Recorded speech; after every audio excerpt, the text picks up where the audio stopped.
day with us, Steve. The very beginning of the very first episode is all voiceover from him. Oh, okay. I do want to see the show because it's the first time he's done a series. Yeah, I think it's really funny, his voiceover. Is it in any way similar to Doogie Howser at all? It's not at all. Not even. No, Doogie Howser is about this kid who is. Oh, my God. Stallone Yeah. sings the theme songs. That's a great idea. Beep, beep, beep, beep, beep. Now, can you do Perfect Strangers? Oh, yeah. Yeah. I don't know the words of that song. 60 minutes. Casey knows. What's the first line to Perfect Strangers, Casey? Sometimes the world looks perfect and nothing can rearrange. You ready? All right, nobody knows it. Oh, no. All right. We could go on, but that's our last birthday. That's it. Vincent That's it. Cassell. Enough. Vince Cassell, not Max Not Casella. Max Casella. Not Right. Sam Cassell. Nothing to do with Doogie Howser. All right, we're going to see if somebody knows the answer to this. What did President Calvin Coolidge famously receive as a Thanksgiving gift? Casey, who are we going to go to on the phone? You know what? I got to take a look-see here. It looks like Todd on line 2. We got Todd. All right, Todd, you there, sir? Todd is gone. Now we're going to go to Dan. All right, we'll try him. Hi, Dan, good morning. Good morning. All right, Dan, what did President Calvin Coolidge famously receive as a Thanksgiving gift one year? A raccoon. A raccoon is correct, yes. A live raccoon. What do we do with this? And unfortunately, I don't know the story behind it. I started to look it up like 2 seconds before we began this segment, and I didn't get a chance to check out why he had a raccoon, but I think he kept it as a pet for a while, from what I understand. All right, that means that I believe it was Dan is going to get Black Adam on digital. Nearly 5,000 years after being bestowed with powers of gods and then immediately imprisoned, Black Adam is now free to unleash his unique justice on the world, and you can own it right now on digital. All right, let's get to some entertainment stories. After all, that's what we do here in this particular segment. In her first public appearance since leaving a wellness facility in October, Wendy Williams talked about whether she wants to get married again and how she can't wait to fall in love. Was this an interview that you saw, or did you just read the... I'm just reporting on this. I did not see it, so I don't know how she seemed in this, Steve. She took part in a conversation at the WBLS Circle of Sisters event in New York City on Monday night. She said, I can't wait to fall in love, and I don't want to get married. I want him to already have had kids. She said this is a video that was shared on the Instagram. She said, I want him to be someplace between, well, somewhere around my age. You know, maybe 10 years younger than me and maybe 15 years older than me. You know what I mean? Well, that's not her age. Yeah. Somewhere around my age. Younger. Within a 30-year range. She added, and then we'll be able to do things together, like if we want to all of a sudden want to fly to New York City, if we want to fly to France to be there for 2 days to have food or whatever. I want to be able, I could be qualified with a man that, come on, baby, let's do it. We do fly private, or do we fly private, or do we fly public? Okay. All right. Sounds a little all over the place, but there you go. That's what she wants, I guess. And she wants someone who's deranged.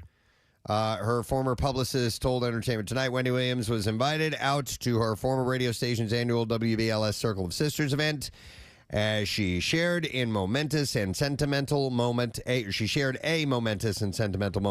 with the audience after taking time off and focusing on herself. She is gracefully getting back to what she loves. There you go. To her publicist. She's in the National Radio Hall of Fame as well. She was the inductee the year before we got in. That is correct, yes. Selma Blair and Christine Applegate are supporting one another in their battles with multiple sclerosis. Applegate announced her diagnosis in 2021. Blair has been struggling with the disease since 2018. And Blair said, oh, gosh, I've known Christina for so many years. We're really close, and I'm just a fan of hers. She said she is an iconic California girl actress of my generation, and she is it. There has not been one thing that she's done that I haven't been like, nailed it. And she's just nailing it, just being who she is with this MS. She also detailed how she and her Sweetest Sing co-star are there for one another. She said, Christina still supports me. She's still just a strong one. And she said she really is. She's such a nurturer. If you need something, she's at your house. There have been things that I had been unglued, and she's like, I'm outside, answer the door. She's just amazing and strong and fun, which is cool. And Selma Blair, obviously, she just competed in Dancing with the Stars. She had to, tap out a little bit early because it was taxing for her, but she did it, so she's come an incredibly long way back. I saw an article yesterday, and unfortunately I didn't dive into it, but I think, did she come back on the show or something like that? That I didn't. So the last time I heard is that she determined that it was a little too taxing for her, though she was competing. Yeah. She was doing well on the show, but she thought to err on the side of caution, it was probably best to walk away. I don't know if she's actually come back on the show. Possible. Yeah, I thought I saw something that said she showed back up maybe for a final dance. I'm not sure. Blair added, but I'm more like, okay, if you need help with canes and that stuff, because I'm like really into all that, like all the things that help me get around, but she's got it locked down. She has a lot on her plate. It's a lot. She's as brilliant and as beautiful as ever. So would it be fair to say she's all that in a bag of chips? I would say so. Yeah. Definitely. She was definitely popular when that was a popular phrase. Who would have thought, though, around the time of Married with Children, that Christine Applegate would turn into a really top-level comedic actress? Yeah, totally. Really good. I wouldn't have. I thought she might have been just kind of a throwaway, she'll have her day with Married with Children and then move on, but she just made it last. But then, don't tell mom the babysitter's dead, and you were like, wait a second, this chick's got range. That was a guilty pleasure for me, that movie. I like that. I loved it, too. I like the brother who ends up becoming a chef. I thought that was pretty fun. Brooke Shields appeared on the Drew Barrymore show yesterday and shared that she felt like she was taken advantage of during her famous interview that she did with Barbara Walters when she was just 15 years old. Shields referred to the interview as the fiasco and said it seemed like Walters was looking for a negative soundbite. Walters had interviewed the Blue Lagoon actress in 1981, shortly after she starred in a controversial Calvin Klein campaign. And she said, she asked me what my measurements were and asked me to stand up. And I stand up, and she's comparing herself to this little girl. And I thought, this isn't right. I don't understand what this is. She said, but I just behaved, and I smiled. And she added that she felt kind of taken advantage of in many ways in that particular interview. So, and Drew Barrymore said, neither do I, but Drew Barrymore said kind of the same thing, that she was made to feel uncomfortable by Barbara Walters. But what's Barbara Walters? Is she still around, right? She's still alive. Yeah. Fully retired as far as I know. Yeah. I don't think she does anything. She's mostly doing pickleball tournaments. Oh, okay. Yeah, that's her big is she thing. doing play-by-play on that? Oh, she loves it, yeah. Okay. All right. She's phenomenal. Quentin Tarantino is responding to those who criticize his films on account of violence and the use of racial slurs. The Pulp Fiction creator recently appeared on HBO Max's Who's Talking to Chris Wallace and addressed the backlash that he faced. Wallace had asked him, so when people say, well, there's too much violence in his movie, he uses the N-word too often, what do you say? And Tarantino replied and said, you should go see something else. Then see something else. He said, if you have a problem with my movies, then they aren't the movies to go see. And apparently, I'm not making them for you. So that was his response to that. Yeah. And he is about to embark on his final project. God, I hope not. That's what he's saying. Yeah, I hope that's not the case. Yeah. I think he's really, a career that's been pretty consistently amazing, but I think he's really, really hitting his stride with the last couple of movies. And you know what one I never got around to watching, and I've heard great things because I love his movies. I never saw The Hateful Eight. What did you guys think of that? I liked it, yeah. Actually, I thought it was okay. All right. Yeah. Preston, did you ever I see watched. Nick, I didn't make it through it. For whatever it was on the day that I watched it, it's a very, very slow start. Yeah. And I bailed on it and never came back to it. And I've heard it pays off. Casey told me it's a great movie. So, I trust the judgment, but I haven't had a chance to really go back to it. It's different. I mean, they're essentially in one room for essentially the entire movie. I mean, there's a couple of other scenes and stuff like that, but I mean, it's a real closed in set, the Grindhouse movie that they did, with him and Robert Rodriguez. His Death Proof that with Kurt Russell as the stunt driver. When Quentin Tarantino writes great dialogue, but sometimes when he gets carried away with his own dialogue. You'll have scenes that just like, oh man, this is too much. The only movies I never saw of his were The Hateful Eight. I didn't finish. I didn't see Grindhouse, and I never saw Jackie Brown. Oh, I love Jackie Brown's fun. I Yeah. need to see Jackie Brown. I like that it's one, really too. good. Yeah, if you get a chance, do Jackie Brown. You know, I know you're you're kind of do Jackie Brown. You're homebound for a little bit, so if you can find 2 hours to do. One of the reasons I like Jackie Brown is that De Niro plays against type in that movie. Completely against type. He's kind of a goofball idiot, and Bridget Fonda's really great in it, and I like that Pam movie. Grier. Pam Grier Yeah, is Pam super Grier. sexy, and Yeah. Robert Forster, and Michael Keaton's in it. That's right. Michael Keaton's playing a part that you're like, oh, what? And at that time, you're like, I haven't seen Michael Keaton. Right, in a doing little stuff like bit. this. Also, I think Tarantino's script for True Romance, which is one of my favorite movies as well. By the way, speaking of Quentin Tarantino, we're switching to a new audio system, and so as a result, I saw this thing today that we haven't used in a long time from Quentin Tarantino. right. Do you want to hear this? Go ahead. It's kind of Sure. cool. This is Quentin Tarantino, and you're listening to Preston and Steve on WMMR in Philly. Wow. Gadzooks! When did we get that? I don't even remember We that. have all these IDs, and I'm like, oh my. We never use them. We never. We used to get those. We don't get them anymore. I could never find a good place to put those. Casey, play the camp out. I got you. Hang on a second. Okay. I got to find it. Steve, you're gonna like this. Oh, It's coming up. wait. Yeah. Where is Casey, it? Casey played it before the show. Okay. You're Should we putting guess? Go ahead, guess. Is it an obscure actor? No, it's a character. All right. All right. There's a little bit of production. There's a little bit of production beforehand. Okay. And then you'll get into it. Here we go. All this week, WMMR broadcast live from Preston and Steve's Camp Out for Hunger. Yatsumash, this is Murat. Remember to bring your food for the people who have no money. You have no money. Was that really Sacha Baron Cohen? Yeah. Oh, that's great. I forgot. When we would have guests in, we would have people cut IDs for, I know. especially for the camp. We weren't like big time for IDs. Jackie Bam Bam does the IDs all the time. Yeah, But we don't Yeah, have a uses place to them, yeah. put them a lot. No, we don't. Yeah. But we did for the Camp Out for Hunger. Maybe we should start doing that again. The people have gotten the money.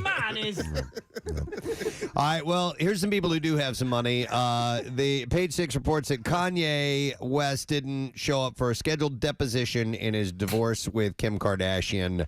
That was on November 16th. Court documents show he has been given one more chance to appear, and it will be on the 29th. However, if he fails to make it to this one, a judge will determine whether he'll be permitted to offer any testimony, oral or written, prior to the divorce proceeding. Yeah, if you could lose that right. So it's on him. And Kourtney Kardashian revealed to Interview Magazine recently that she keeps her son Rain's hair in a secret drawer. Wow. After she cut it for the first time 2 years ago, she said, I have Rain's hair because we didn't cut his hair until he was 5. So I did have you guys his long keep hair? Did you keep braid hair? and I smell it often. For the first haircut? Yeah, you keep a lock. I have my hair from when I somewhere. was a baby. It's in my baby book. Really? Yeah. Really? Okay. Yeah. Huh. Yeah, I think mine might be That's in a the standard. baby book too. The weird thing is the teeth. You keep the teeth. I keep all of the damn teeth, and they're in like Ziploc bags. I don't know what to do with them. What are you going to do with them? Yeah. What would you do with them? Somebody did send me. It's like a little case, like a wooden case, and you put like it set up like a mouth, and you put the teeth in there.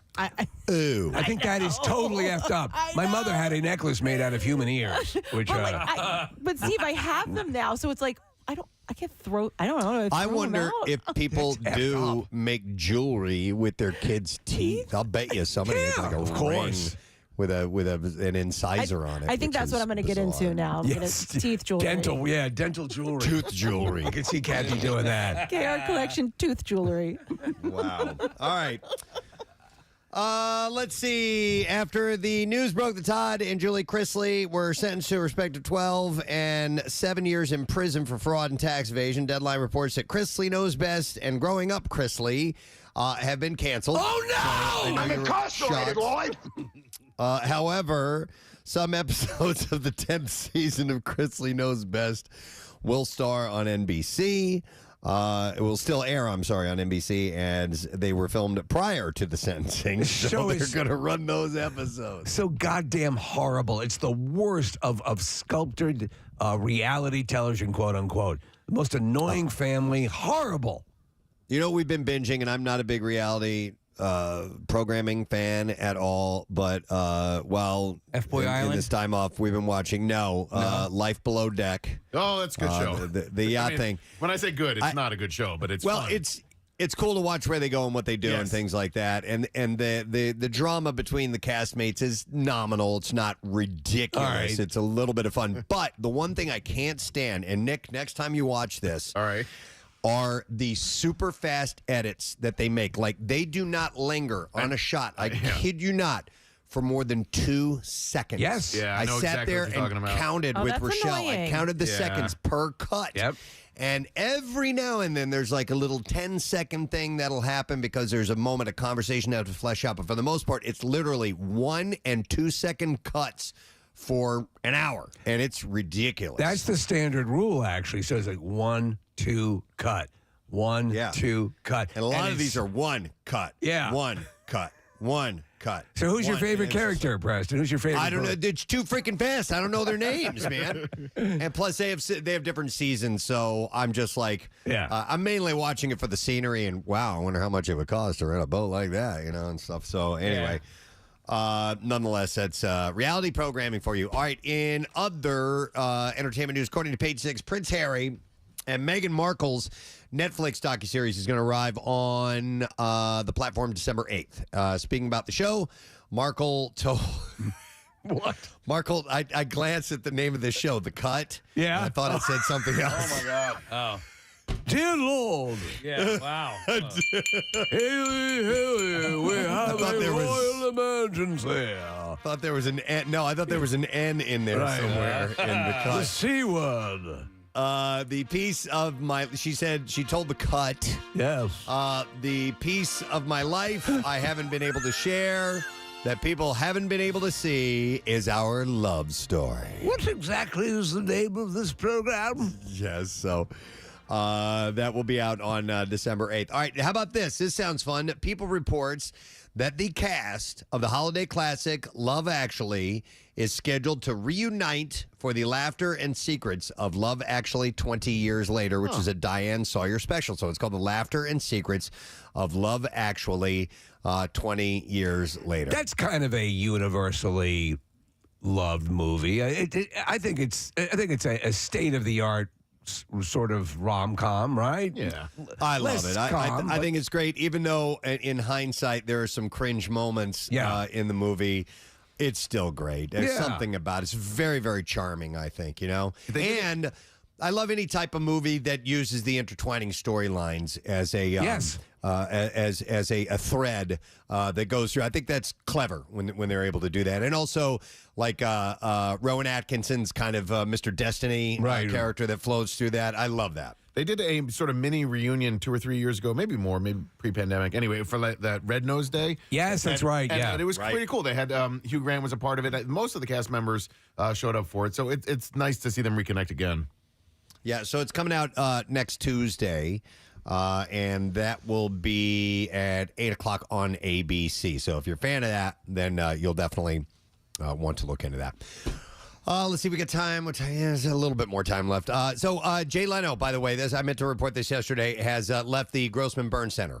He checked out on Monday, received treatment for third-degree burns on his face, chest, hands. I've yet to see any photos of him bandaged up or anything like that. No, I I've guess seen they're him keeping that. You can see there is burned skin on his face. You can see his hands have what I guess his right hand in particular has some very pronounced burns, but he's apparently doesn't need them bandaged up. He's doing comedy, I guess, next weekend. Really? So yeah, he's We back out on the road already? He's up and running. Wow. So Good. apparently the treatment, he got treatment quickly. That made the biggest difference. He was in that hyperbaric chamber for a while that helped the regrowth of skin. He had 1 or 2 skin grafts, but he's soldiering on. Dr. Peter Grossman said in a statement that I am pleased with Jay's progress and I am optimistic that he will make a full recovery. He's got burned up a Which is little bit. It's totally fine. Yeah. Let's see. According to E! News, Brandy will once again be playing the role of Cinderella, this time in the Disney Plus movie, The Pocket Watch. The I Still Know What You Did Last Summer actress was the first black woman to star as Cinderella on screen. That was in 1997, Rodgers and Hammerstein's Cinderella. So she will be joining that cast and playing that role. So is it essentially Cinderella? Again? The next one? It's called The Pocket Watch, so I don't know. That sounds different to me. Maybe it's an extended Cinderella story that we're not familiar with. Aubrey Plaza told E! News recently that she wants to host the Oscars. Yeah, that's she gonna said, happen. I'm really good at hosting. The white actress said, in fact, I pitched myself for the Academy Awards, but they didn't go for it. They already got, what's his name, Jimmy Kimmel? Maybe for next year, she wrote.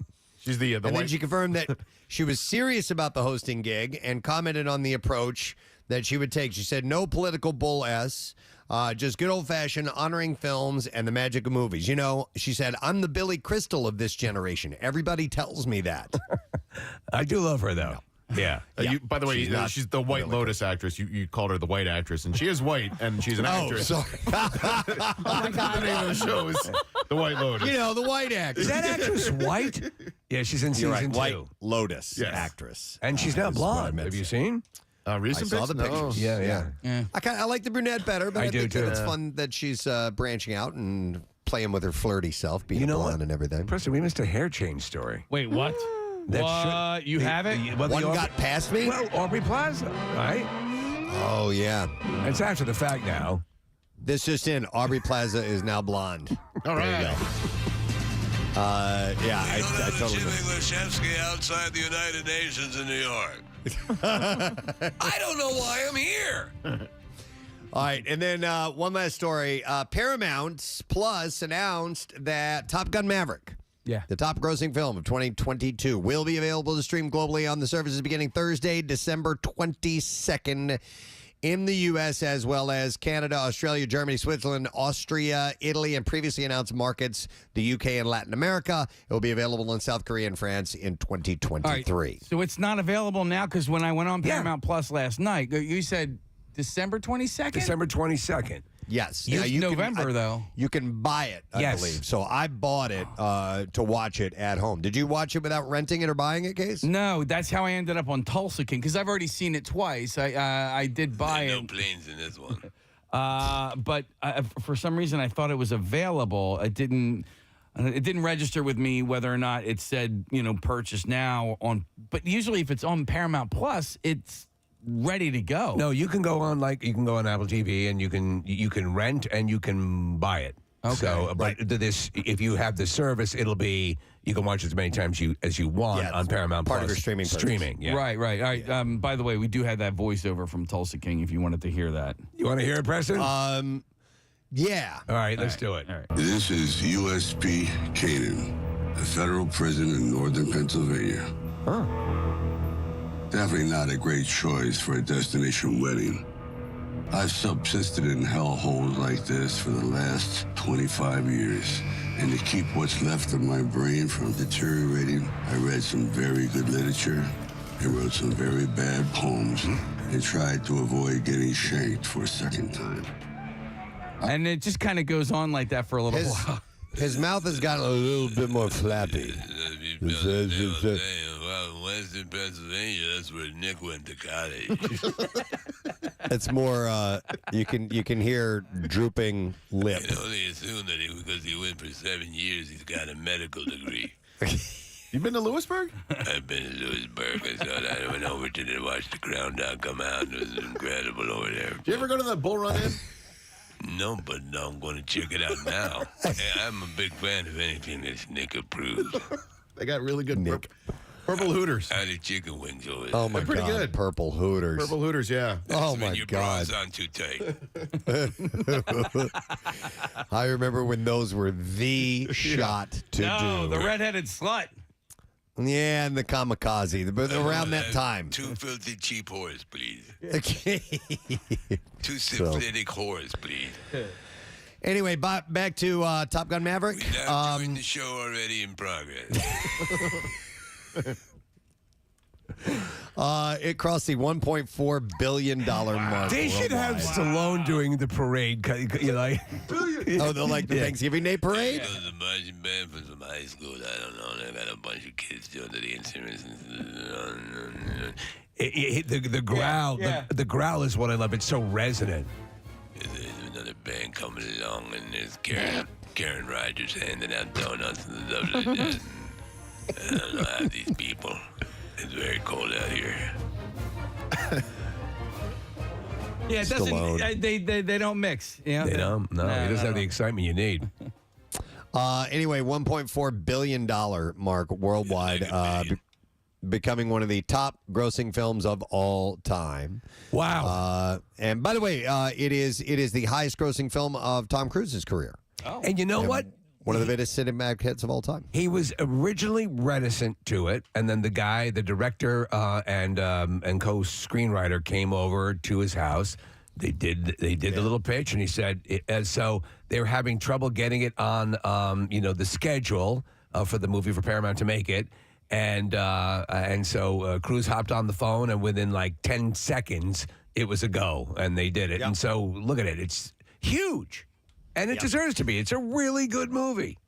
All right, speaking of movies opening this weekend. I want to mention a few of these for you.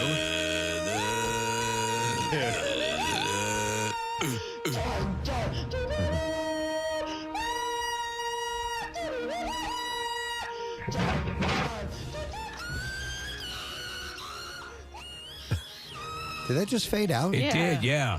It was hurting my What's that all ears. about? I faded it out. I had to. It was hurting my ears. Sensitive ears. Okay. I'll speak quietly then. Movies opening this weekend. Would you like to take a nap? Glass Onion, a Knives Out mystery. Yes. A mystery thriller starring Daniel Craig, Ed Norton, Kate Hudson, a whole bunch of people, actually. This fresh adventure finds Benoit Blanc, the intrepid detective of a lavish private estate on a Greek island, but now how and why he comes there is only the first of many puzzles. Blanc soon meets a distinctly desperate group of people gathered at the invitation of billionaire Miles Braun for their yearly reunion. When someone turns up dead, everyone is a suspect. 2 hours and 19 minutes long, rated PG-13. Wide release in theaters today. Will be streaming on December 23rd. Rotten Tomatoes gives it a very high score, 94%. Nice. Also opening this weekend is Strange World, an animated fantasy starring Jake Gyllenhaal, Dennis Quaid, and Gabrielle Union. A legendary family of explorers, the Clades, attempt to navigate an uncharted, treacherous land alongside a motley crew that includes a mischievous blob, a three-legged dog, and a slew of ravenous creatures. Hour and 42 minutes long, rated PG. Wide release in theaters, and Rotten Tomatoes score 74%. And then finally, Lady Chatterley's Lover. Ooh. Romance drama starring Emma Corbin, Jack O'Connell, Jolie Richardson. And it's based on the classic D.H. Lawrence novel. We follow the life of Lady Chatterley, a woman born to a life of wealth and privilege, who soon finds herself married to a man she will eventually fall out of love with. Lady Chatterley engages in a torrid affair with a gamekeeper on their English estate, discovering more desire and intimacy than she thought possible. When she realizes that she has fallen heart and soul, she breaks all traditions of the day and seeks happiness with the man she loves. And the running time is 2 hours, 6 minutes long, rated R, theater release, Rotten Tomatoes score 87%. You know, years ago, Preston, when, cable was first a thing and you could get the, what they call hard R movies. One of the movies that made the rounds early was a version of Lady Chatterley's Lover. It was horrible, but it was like, it pushed the boundaries a lot for, what you've been used to seeing. So remember they had those movies like Emmanuel and all that stuff? Yeah. So they all got it on. Yes, I very much lived for those movies when they would come on. For There was sure. like a dozen Emmanuel movies. Emmanuel and Lady Chatterley's Lover. Didn't she end up on the moon at one point? Yeah, Emmanuel in space. I don't know. I don't remember where they were. I just remember boobies. All right. There was another series of booby movies like that, for lack of a better term to use. English movies that had nudity and that were on cable, and it always had the same goofball guy that found himself in a situation where he was around naked ladies getting laid all the time. Right. And I can't, for the life of me, I can't remember what that series was called. But yeah, there were a few different ones. I remember one in particular. He started a band called Kipper. That's the only thing I can remember about that guy. Yeah, man, that's all you need. Kipper, mean as Jack the Ripper. That's all that I remembered. So, but lots of boobs. Yeah. All right, we're ready for clips. Here we go. We'll start with this. Elite fighter pilots become the U.S. Navy's most celebrated wingmen during the Korean War in Devotion. And here, star Jonathan Majors talks about staying humble while his career is growing. Hit it, please. That's the beautiful thing about being an artist. Like I make work for, the proletariat. And intend to always be a part of the proletariat, the working class. Shut the up! All right, and big insights. Yeah. Devotion is out in theaters now. Next clip. Young girl discovers a secret map to the dream world of Slumberland in Slumberland. And in this clip, star Marlo Barkley explains what it was like shooting an underwater scene with co-star Jason Momoa. This is one of my biggest fears, so having to actually film it is like, whew. He was there to make sure that I was being calm, and so it was really cool to see him in that very protective light. Shut up, dummy. It's out on Netflix now, by the way, if you want to see that, Slumberland. There you go. It's the entertainment. That's all you report need, for man. today. Yeah. Alrighty, 7:15. So we need to take a break. We have this pre-Thanksgiving Day show to get through today. We have a secret text word, by the way. Your opportunity to win a $50 Bonefish Grill gift card. Text word secret to 39333. Our buddy Big J Okerson is stopping by. Shows at Helium. They are selling out. We'll get you more details in a bit, and we'll be back in a moment. Stay with us. Preston and Steve. On 93.3 WMMR. But I envy you being able to do that, Yeah. man. And Steve, you have your arms folded, too. I don't know how you can fall asleep in that position. We were talking about that because I mentioned to you guys before coming on the device I purchased for Preston, which is this inflatable thing, sits on the trade table. Now, Steve, you are as good as Preston at sleeping on a plane, or no? No. There's only one spot. I can only sleep on the right side of the plane on my right ear. I have to lean against the wall. Otherwise, I can't. My neck is I have too much thin neck to, like, even a neck. Is that pillow. a syndrome? I have thin neck syndrome. Yeah, more giraffe. TNS, they call it. TNS. Yeah, I suffer But from you TNS. have a specific. You know the specific seat you need. What is the specific seat you need? The F. The F seat. The F seat. And that goes for life, too, by the way. I'm always sitting in the F seat. That's your autobiography title. Yeah. Steve Always Lemon, in the the F seat. Life in the F seat. Life in the F seat. In the F seat. Yeah. They'll think it's a great hip hop album. Oh, that's awesome. Yeah, but I've just. And it'll screw up any sort of your long-term trip. If you go overseas, you ruin a vacation because you lose 2 days because you didn't sleep on the plane. Yeah. And I've never done that. I know you're flying mostly within the United States, but now you just got it down to when you get on. How long before you're asleep? Like minutes. I recommend people have their necks removed, and then it's easy to sleep that way. It really is unbelievable how you can sleep on. Like, it pisses me off. It pisses me off. Yeah. Because sometimes, like, one of his eyes remains open for the sleep. Like, you only know he's asleep because his mouth opens up. Right. But his eyes are open, and when his mouth is closed, you can talk to him. But when his mouth is open, that's how you know not to disturb him. It's true. So Kevin, you're acutely aware of the fact that Steve's going to be awake taking pictures. Oh, that's of you. all he does of me. He takes pictures of me while I sleep, and I think have a it's whole album of fetish. It's a fetish he has. How do you fall asleep knowing that's going to happen? It doesn't matter. Doesn't bother him. I'm a performer. You know what I mean? I like to perform for people. So I walked into the bathroom, the airport bathroom, when I got off, and I had a gigantic drool stain all the way down my T-shirt too. So no, it was a good sleep. It was a good sleep. Yeah. That is great, especially when you're walking off the flight. Everyone knows exactly what that is. Hey, guys, I know that a lot of people were excited when they heard that Super Troopers 2 was going to start production this year. It happened in October. You guys we shot it. Yeah, you shot it. It's done? It's done, wrapped. yeah. We're in the editing room now. Yeah, that's why we red-eyed out, because we were editing yesterday. So, But, it was...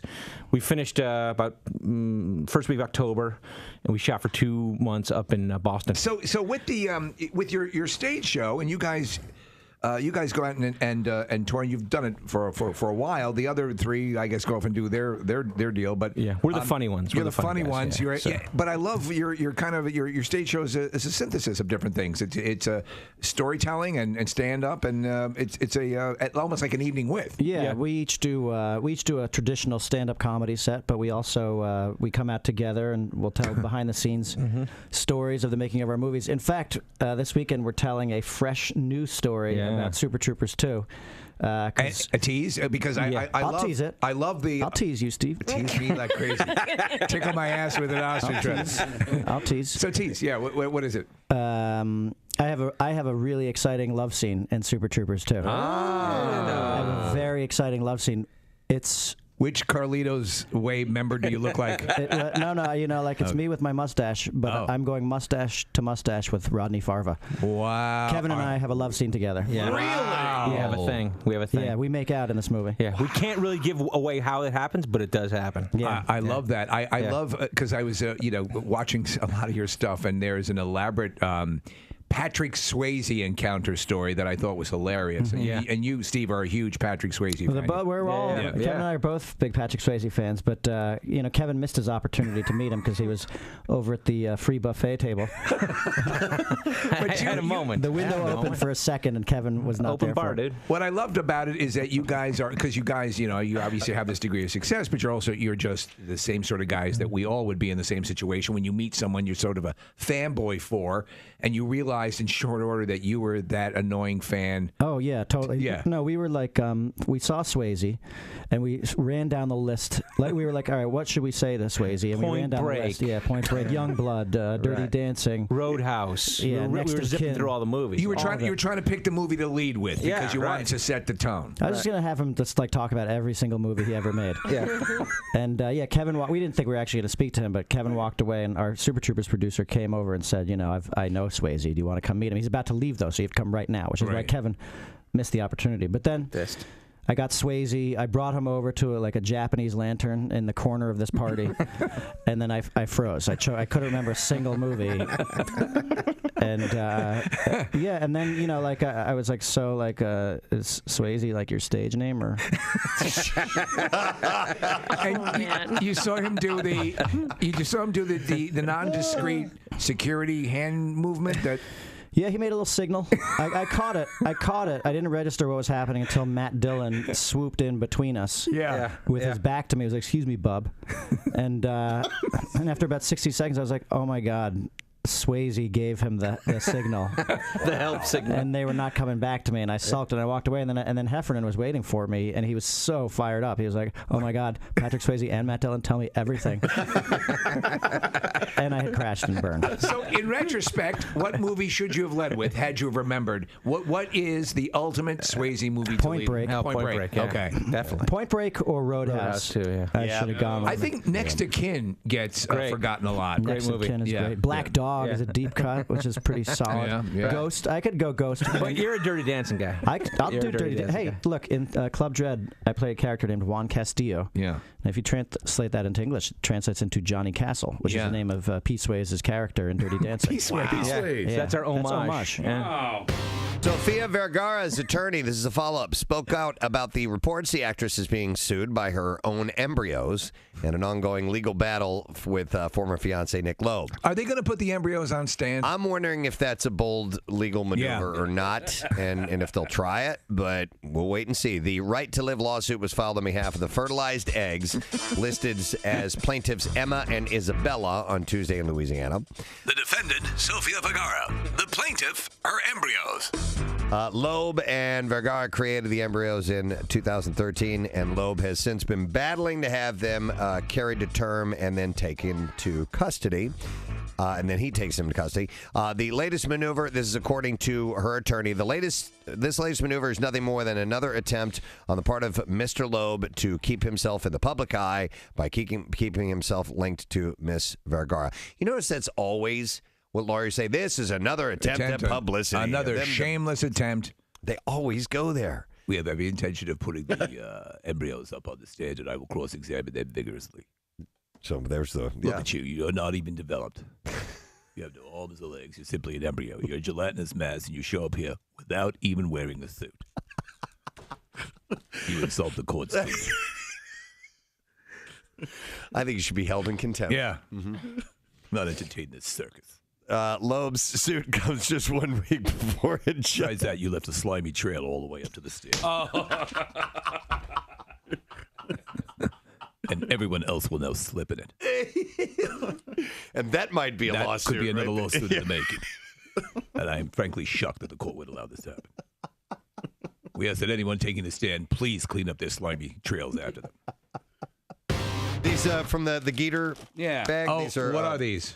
These are Anderson peanut butter filled pretzel nuggets. That's what Casey snacks. So the Geeter sends, sometimes you get these baskets that have Jerry Blavitt, sends these great baskets, but sometimes people will send these baskets where there's nothing good. Right. And it's a wonderful gesture. His baskets always have a lot of great stuff in them. Yeah, I like the tower. Like you get all That's those really little good. boxes. I do like that. Yeah, those you know who does that? Harry and David. Yes. Oh yeah. Oh yeah. I think I've got that. Oh yeah. They have a very good the holidays. He's the number one place to shop. It's a holiday season upon you. Harry and the David are very good. Nick became full-blown, Shogun. Yeah. Excuse me. I'm interested in purchasing a tower of a delectable for holiday season. Your name is Macaroon. Cookie here. Cookie here. Brownie here. The chocolate covered the blueberry. I said the blueberry. Blueberry? We don't have any blueberries. Son of a bitch. I know you were coming to avenge me. He really did. He got very emotional. I like the popcorn with the chocolate. Oh, you got to do the you like the blueberries, right? The Harry and David dark chocolate covered blueberries. And here's the difference. Here's where it all comes down to. They're actual blueberries covered in dark chocolate, as opposed to blueberry mush. Some other places do. This was once a blueberry before we treated it with radiation and whatever. But the Harry and David dark chocolate covered blueberries are blueberries. Yeah. So when you had your surgery a couple of years ago, You Steve, very kindly brought by like a whole supply of them. Yeah, I bought 3 boxes of blueberries. I only gave you 2 of them. Mate, I'm only learning about that now. Now I regret having the surgery. Hey! Is this a Harry and David? He had dishonored you.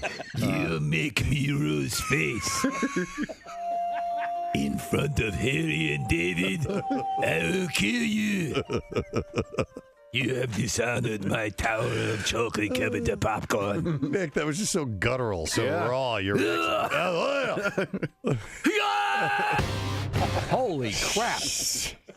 If that doesn't tell you how cold it is. I mean, it's like an alien. I don't swear even- to God, I don't it's know like what does. a thing from another planet. Two sets of eyes. Is that 2 or 3? So to describe, just a moment. We had a number one. It just looked like a black mass that walked in through the door here, and then as this thing got closer, we realized that it's actually Pierre Robert. I thought it was Sasquatch. He's wearing a huge, thick, down black jacket. He has, of course, his hair flying out all over the place, and he has a huge hat on that's fuzzy, all kinds of fur all over it, which is fake, I'm sure. And then he has a pair of sunglasses, and then on top of that are a pair of spectacles.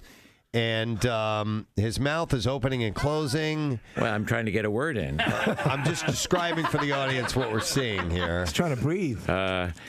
So it's cold out. Baby. Yeah. I got to play that from Dean Martin later today.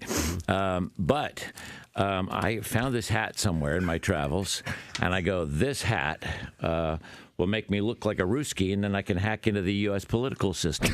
And this actually makes you look. Who's the guy who's saying, I just want to stop and tell you how I Yakov feel Smirnoff? about you? Do you remember that guy, the Canadian guy who was super hairy? Kenny Rogers. I never saw him. I know the song. Yeah, it's just an amazing. You do look like Sasquatch with bad eyesight. I could be totally speaking out my ass here, but Steve, do they do prescription sunglasses these days? They absolutely do. Claire has, my wife has them, and they're absolutely manageable and doable. What are you laughing at? These people are laughing at your multiple sets of glasses. People that give me funny looks while I'm driving because I'll have my sunglasses on and then my reading glasses below my sunglasses. All right, this is the guy, Gino Vanelli. Gino Vanelli is who she was That's talking who you about. look like. That song. And yes, it does look like him. Well, there you have it. For your love. Yeah. He's a handsome devil, just like me. Wait, Yeah. so are your eyes dilated right now? No. Oh. I could take them off. Yeah, you can take them off. There you go. Yeah, there. You look like a Sasquatch safecracker. Some of the places that actually will be open. So some people are working on Thanksgiving Day. But for the most part, it's our thing to spend time with family and hang out and eat great food and all that stuff. So we have kind of a comprehensive list of Thanksgiving things to discuss. In fact, I've got some tips for you. We always if like you will. tips. Yes. Yeah. So I've got tips on. I have two different things out here I thought were kind of interesting, and we can head into a variety of directions. But all right, there's one list that says the rudest things you can do during Thanksgiving dinner. Oh. Okay, so if you're a guest at someone's house, is that what it is? Yeah. Okay. Yeah. And there's also another list of how to avoid talking politics over Thanksgiving dinner in 5 easy steps. Yeah. That could be very handy. So do you want me to give you some tips on that? We'll start with Let's do the rude. clearly one of the rude things you can do is talk politics. Right. Is to bring it up. It's considered, a stay away from topic, but a lot of times people end up going there. This So stuff is great. What do you guys think about abortion? Let me give you the 5 tips that are recommended in this particular article that experts have recommended, okay? So to avoid talking about politics at Thanksgiving, number 1, it says reframe and redirect. See if you can get all family members to agree to not discuss politics during dinner to avoid misunderstandings. Instead, consider discussing what you're grateful for and other positive topics outside of politics. Some of the tips like this. Okay. I'm grateful for politics. But it's saying ground rule. Like if this has become an issue, there's nothing wrong with make that. it a ground rule. I think there's nothing wrong with that. I think everyone could breathe a sigh of relief if you said, especially if you know that you're in a situation where it tends to get volatile with your family when this is discussed. Yeah. Just lay the groundwork early, especially if you're hosting the event. I think you can lay the ground rules. Oh, if and you're proceed. hosting the event? Oh, absolutely. Somebody I know hosted an event, and it was my brother, and he told my parents, he said, you do not talk about politics with my wife's parents. There you go. That's it. Don't do it, and that was the rule. And that's okay, as long as that's set, unless you are a complete prick and you really want to blow up the family festivities, most people go, yeah, okay, no problem. Yeah, I think that's a good idea. My youngest brother should hang out with your brother, Kathy, because it's the same kind of thing. It was a really smart approach, and he was really firm about it. And anytime it sort of started creeping its way back into the conversation, Josh was just like, nope. Let's talk about something. There you go. But he wasn't a dick about it. It was just firm, and it was a good reminder, and it steered the conversation back to innocuous stuff or football or whatever the hell else. All right. Well, if that doesn't work out, number 2, it says keep calm and carry on. If someone brings up politics to get a reaction, a sociologist says the best thing you can do is remain calm so that you don't want to wig out and start throwing the mashed potatoes around the table. God damn you! Yeah, exactly. I'm gonna kill you. You said redirect though. Like I'm good at that. Like I'll wait until somebody finishes a sentence and then just come in with something. So did you guys find any Black Friday sales? Just blatant change of topic. That should, unless you're a moron, that should resonate with everyone that you're trying to border collie the conversation away from that. So that's a good way to do it. Just go in and number surgically, 3. forcibly redirect. Number 3, this tip says, don't try to win. You're unlikely to change someone's political stance, just as you're unlikely to change your favorite sports team. So pump the brakes on the political conversation. So if somebody starts bringing it up, they don't want you to engage in debate, okay, to further it along. But sometimes, I don't know. Anyway. All right, number 4 on this list. Sometimes you want to shut them up. Shut up! Shut up! Yeah, maybe one of the tips should be stand on the chair and scream shit. I'm telling you to shut up, old woman. We had just real quick. We at my parents' house had a blowout. I actually wasn't there. I had left and I missed it. My uncle went into the basement and was calling the airline to get a flight home earlier. He wanted to leave. Yeah. That's how bad it got over freaking politics. I'm in hell right now. I need to get out of here. And you missed the Kath? I had left and bye, hug, kiss everybody. And my sister-in-law was like, well, you missed it. I'm Wait, like, what did I miss? So are you glad that you were gone, or do you wish you kind of had seen it? No, I'm glad because it's absolutely ridiculous. They both know, my mom and her brother both know that they're on opposite sides. Why would you ever even bring it up? You do, and you don't bring it up out of respect because there's so much that you can celebrate and be thankful for together. The problem is, as the evening wanes and you've had whatever you've been drinking, or the family, that there's that tiredness that kicks in, and you get relaxed. It might be good midway through the whole thing to remind people about the ground rules before they enter into phase 2. Has anybody's mind ever been changed? Absolutely. It happens constantly at Thanksgiving dinners where someone will hang a complete 180 on their political views. You never know. In history, I'm sure it's happened on rare occasions, but it's very, very unlikely. By the way, Kathy, I have been elsewhere in another city, not Thanksgiving and not politics, but I have been in another city where I've gone, I will go to the airport right now. I don't care how much it costs. I will fly out if this crap continues. I swear to God. So there are moments. Yes. All right, 2 more tips on how to avoid talking politics over Thanksgiving dinner. It says avoid labels and characterizations. Don't label parts of the conversation or the response. For example, they give an example of something, say, well, I would expect a boomer to say something like that.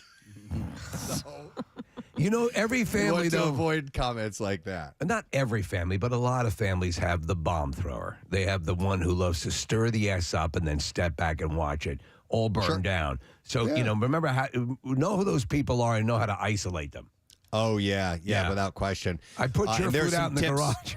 There's some tips coming up in the rudeness article that I have too. All right, and the last one, experts say remaining neutral is key. But it also says, number 5, be curious, not furious. The only way to navigate these difficult conversations is through a detached spirit of curiosity. Could one say that it's be nice until it's time to not be nice? Thank you. I think we have learned from Dalton. Dalton taught us so many things. In many ways, Roadhouse is a Thanksgiving movie. Yeah, he was a philosophy major. And Absolutely. It's a very you know what you could do at the moment of confrontation? You just stand up and say, "I'm going to make you my regular Saturday night thing." That's right. That's what you should do. That should wrap it up right there to make everybody happy. You're going to be my regular Saturday night thing, baby.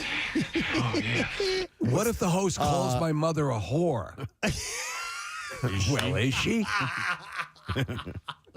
Oh, I love it. Roadhouse rules to Thanksgiving. What's the Ted Lasso line? Is it be curious, not judgmental? Yes. Yeah, I It's think Walt Whitman. It's a Walt Whitman. Is it okay? quote, Yeah, yes. it's a good line. Walt Whitman. Yeah. So it says, yes, learning is more important than fixing. So try to have a detached spirit of curiosity, if you can, when your blood is boiling because someone said something. Just remember, you didn't agree with. it's so good that you're there with people ostensibly that you love. Don't let it go to hell just for some stupid reason. You probably don't love all of them. Yeah, there's people you'd rather not want to see. Yeah.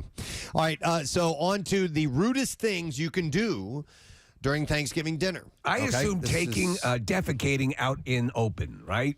It depends on what culture you're in, because that could be accepted. Oh, that's in a many compliment. households. They like the squash. Yeah. Listen, don't worry about Uncle Charles. He's if from he takes a Paraguay. crap on the floor, he's from Paraguay. It's a compliment. Oh my God, that was a huge pile. Thank you so much. No, come on. All right, Remember not to invite Uncle Charles again next year. Let's begin with this. Not talk politics. RSVPing. Not RSVPing is one of the rudest things you can do during Thanksgiving dinner. An RSVP should be sent back within the week it is received to give the host ample time to prepare. Even if you did RSVP for yourself, that doesn't cover guests unless explicitly discussed, so avoid arriving with an uninvited +1. I'd never really had that happen, but I could see somebody showing up, hey, I brought so-and-so with me. Brought Uncle Charles. It's rude to do that. The guy from Paraguay who took a dump on our floor last year? Yeah, the dude, yes. I would, it's... A lot of people will be kind and will roll with that, but it's rude to do that. You should at least say you should check ahead because you know. I would be completely annoyed at that, but I grew up in a house where they just made a ton of food. Like my mom would get the biggest turkey. You know, my uncle would do the potatoes and this and that, and it was just so much food. And my mom was like, "Yeah, whoever wants to come." And it was people would bring friends. Cool. Somebody might bring. It was just this general invite. That's nice. Yes, it is very cool, and that you guys could do that. It's very sweet. I mean, but not everyone is that way. There were times where there was one Thanksgiving. I remember there were 50 people in the house. Wow. All right, so this one I agree with. Ignoring the schedule can be very, very rude. If you have a time set for the meal to start, or for arrival time, and then the meal should start. Who does a lot of the cooking, I appreciate it that everybody is ready when I say, because I pride myself in having everything coming together at the right time and everything is hot and ready to be served. It's a little bit of a science to get it all together at the right time. Yeah. So I think you should honor that if possible. And we had a couple of occasions. My uncle and his family showed up late a couple of times to Thanksgiving, and it caused like a big family rift because of that. And I didn't find out till years later is because they were doing cocaine. And, they didn't realize that. Thanksgiving cocaine is the best. Yeah, sometimes you time travel when you're. You know what I'm thankful for? I'm thankful for cocaine. Yeah. Right. Preston, what time do you have Thanksgiving dinner? Because the time situation bothers me. Why? Oh, is it too early for you? Around 2:30, between 2 and 3, something like that. Dinner at 2:30. So you can have leftovers at you can eat dinner again. time. I just want to have dinner. Can't we eat at like 6? I'm with you on that. I'm with you. No, I'm with you. No. I want it around 6 o'clock. It's lunch then. I don't. And listen, I completely get. I don't want lunch. That's a tradition for a lot of people to have a mid-afternoon meal, but I am not even remotely hungry. It doesn't even at that point. Oh, I don't eat anything You have to beforehand. prepare. Yeah. You have to prepare. You got to eat at the proper time. Very little breakfast, and I save up all my energy for that 2 or 3 p.m. And then you're not nearly as stuffed when it's time for bed. And Casey, yes, absolutely, like 7, 8 o'clock, you can already start in on the leftovers. But years ago, a girl I was dating, her family, they had, not just the meal, they had an astonishing feast at 2 o'clock, and I'm like, that's like an Italian Sunday dinner. It was right? an Italian Yeah, it's the case. Hobbit mentality. Yeah. It's 11sies and second breakfast. And all that. But I don't do 2:30. I think is too early. 4 o'clock is 4 o'clock is even just getting as into the realm. The But sun is getting ready to set. I'm thinking 5 or 6 is about right. Can we just have dinner, like during dinner time hours? No. I don't want to see. I don't want to see daylight. Yeah. I need to time everything out right now because I can't remember. I have to do all that math because I have to start brining the turkey, and then that's sort of going to dictate when I actually get that turkey in the oven tomorrow. And it's all that roughly fun like stuff. 15 minutes per pound. It's usually 325 degrees, something like that. But there are various ways that you can figure that out. But yeah, you got to do a little bit of math. And the good thing about a turkey though is you can let it sit after it's cooked for like an hour if you want to, and it'll still be hot as long as you don't carve into it. So It'll sort of still continue to cook a little bit, right? A little bit. Yeah. And there's nothing wrong with raw turkey, right? You can eat that. There's a lot wrong with it. No, don't do that. Is there a lot wrong with it? Yeah, that's bad. I like it raw. No. You don't want to do that. No, medium rare. All right, back to other rude things you can do around Thanksgiving. This one says bringing dishes that require cooking. Thanksgiving hosts often invite guests to bring their own special dishes if they like certain foods included in the meal. Like if you bring a box of stuffing. Don't assume this means that you'll have free reign over the kitchen, though. So you want to have that already pre-made. Maybe just something needs to be warmed up, but nothing more than that. That's presumptuous to bring something that needs full preparation, unless you have alerted the person or asked if that would be okay ahead of time. But otherwise, you're right, Preston. You can't be taking up a part of the kitchen with your last minute. Oh, I have to prepare it here. There was another rude. Go ahead. No, I'm sorry. You go ahead. No, I was going to move on to another subject here. All right. Well, there was about a decade stretch where my grandfather started this tradition, and then my dad picked it up, where they would invite a stranger to Thanksgiving dinner. And before you jump all over this, Steven, it wasn't like a complete stranger. Okay. It was somebody that like worked. I like to kill kittens. What was that? It wasn't. I just like the way they make you squeal when you kill a kitten. It wasn't like the Manson family ordeal with my dad, but anyone here eat boogers? My I know that it sounds like a strange sentence. But my grandfather would do it with like people that worked in his office that didn't have any place else to go, and like for kids, that's very sweet. It was a little weird at first, admittedly, but then like my dad started. Sit on my lap. Yeah, who's this guy? But then it became really nice. Like it was a really nice way to connect with people. And one time, my dad brought over this janitor who was from Mexico. It's wonderful. He didn't have much of a Thanksgiving tradition, and it was really nice. It was a cool way to celebrate. Did you ever gain like long-term family friends from that endeavor? Yeah, for a few years, especially the guy that used to work in my grandfather's office, and it was cool. And then he came like 3 or 4 years in a row. Nick, that's why my mom made that large dinner. I mean, that's what she did. It was always open, and we had a lot of people that just didn't have anywhere to go for the holidays, and so it was always it's like, so nice. go to the Romanos. That's nice. I was on the receiving end of that when I first moved here. I didn't have any family, and so I was invited for a couple of years over to a friend's house for Thanksgiving, which is really nice. And we've done that a couple times here as well. Invited those who might be displaced for one reason or another, and it's a cool thing when you're able to do that. But you don't want to do rude things if you're headed over. Here's another one. We already said about the politics. This just says starting tense conversations. Right. In general, not a good. That is considered a rude. So, thing to do Sally, what is your husband not giving you in the bedroom? Well, and then it's followed up with prying into people's personal business. You don't want to do that. It says don't give parenting advice or correct someone else's children. How did you raise your children so horribly? Or ask awkward questions such as, why aren't you married yet? Or are you going to ever have kids? Things like that. So you don't want to do it. And there are those people, for sure. Why does your face look like that? Another rude thing you can do, it says asserting yourself in the kitchen without being asked. It says refrain from giving the host advice on how to season the food. Well, that's sort of goes with the other thing about prepping or preparing food yourself in the kitchen. It's just rude. But also don't say, this would taste better with blah, blah, blah. Yeah. The host is preparing the meal, so let them take charge. And if you're hosting Thanksgiving this year, try to be gracious if that particular situation arises. You're getting the meal. They're doing that. So, let them do it the way they do it. Even if it stinks. Says not letting the host know that you have an allergy or a dairy restriction, which I don't know why you wouldn't do that. The polite thing is to lapse into a seizure because right. Yeah. Remember that year we all went to the hospital? Yeah. Here's another one. It says a rude thing is only talking to people you know. It says make conversation with new people. If there are dinner guests that you're not familiar with, make it a point to speak to them and get to know them rather than sticking to those you see and speak to every day. It is polite to mix and mingle with new friends. Now, did you ask us? I like killing kittens. Oh, my God. This guy. Says be strategic about the interactions. If prolonged stretches of time with your mother-in-law makes you crazy, find out what time the meal begins and arrive just prior to that if you want to avoid her.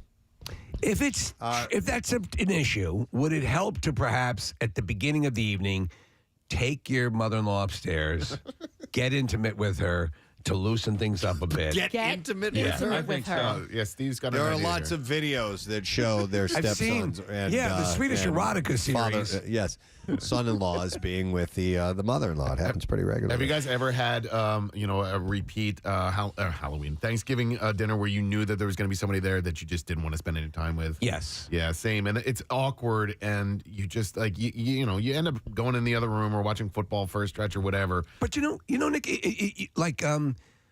to Kathy's point, you can negotiate it. It doesn't mean that that you're just living in misery because you're in proximity to a person who's. It's usually somebody who's in the cases I can think of, it was the bomb thrower, the person who really wants to agitate. Okay, and it's not just me; it would be other people who were not thrilled that this person was there. But you also try to look for the good. That's the time of the dinner where I end up hanging out at the kids' table and talking about something very juvenile because I don't want to hang out with the adults anymore. All right, 2 other quick things, and we'll move on to something else. Another rude thing you can do at Thanksgiving is assuming that you can take home leftovers. Says don't ask for a doggy bag if one is not offered. Oh man. Okay. Casey? I'm gonna if you're not gonna eat this, I'm gonna take it. I think that's what they're there for. A lot of times, though, a good host will offer, right? Yeah, no, you're right. Yeah. So the bad host does not offer. We've done that before.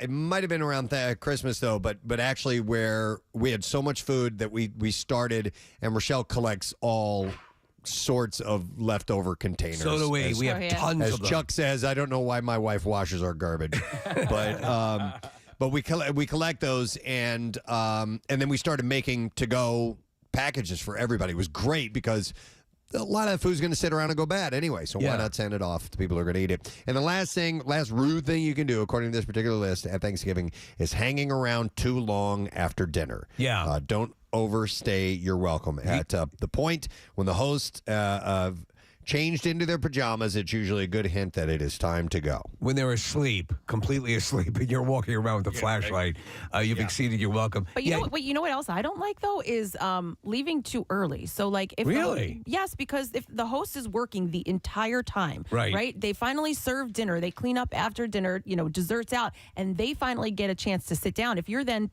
packing up and walking out the door, it's like they haven't had a chance to talk to anybody. So I don't like people that leave, too early. At least give the host some time. Well, what do you think is it? So if you're invited to someone's house for Thanksgiving, so what do you think is what is the appropriate time to visit with someone? Is it 4 hours? Is it? I was going to say like 6, like 2 p.m. to 8 p.m. I think is pretty good. Wow. Jeez, get the hell out. Where did our turkey go? Yeah, 4 is good.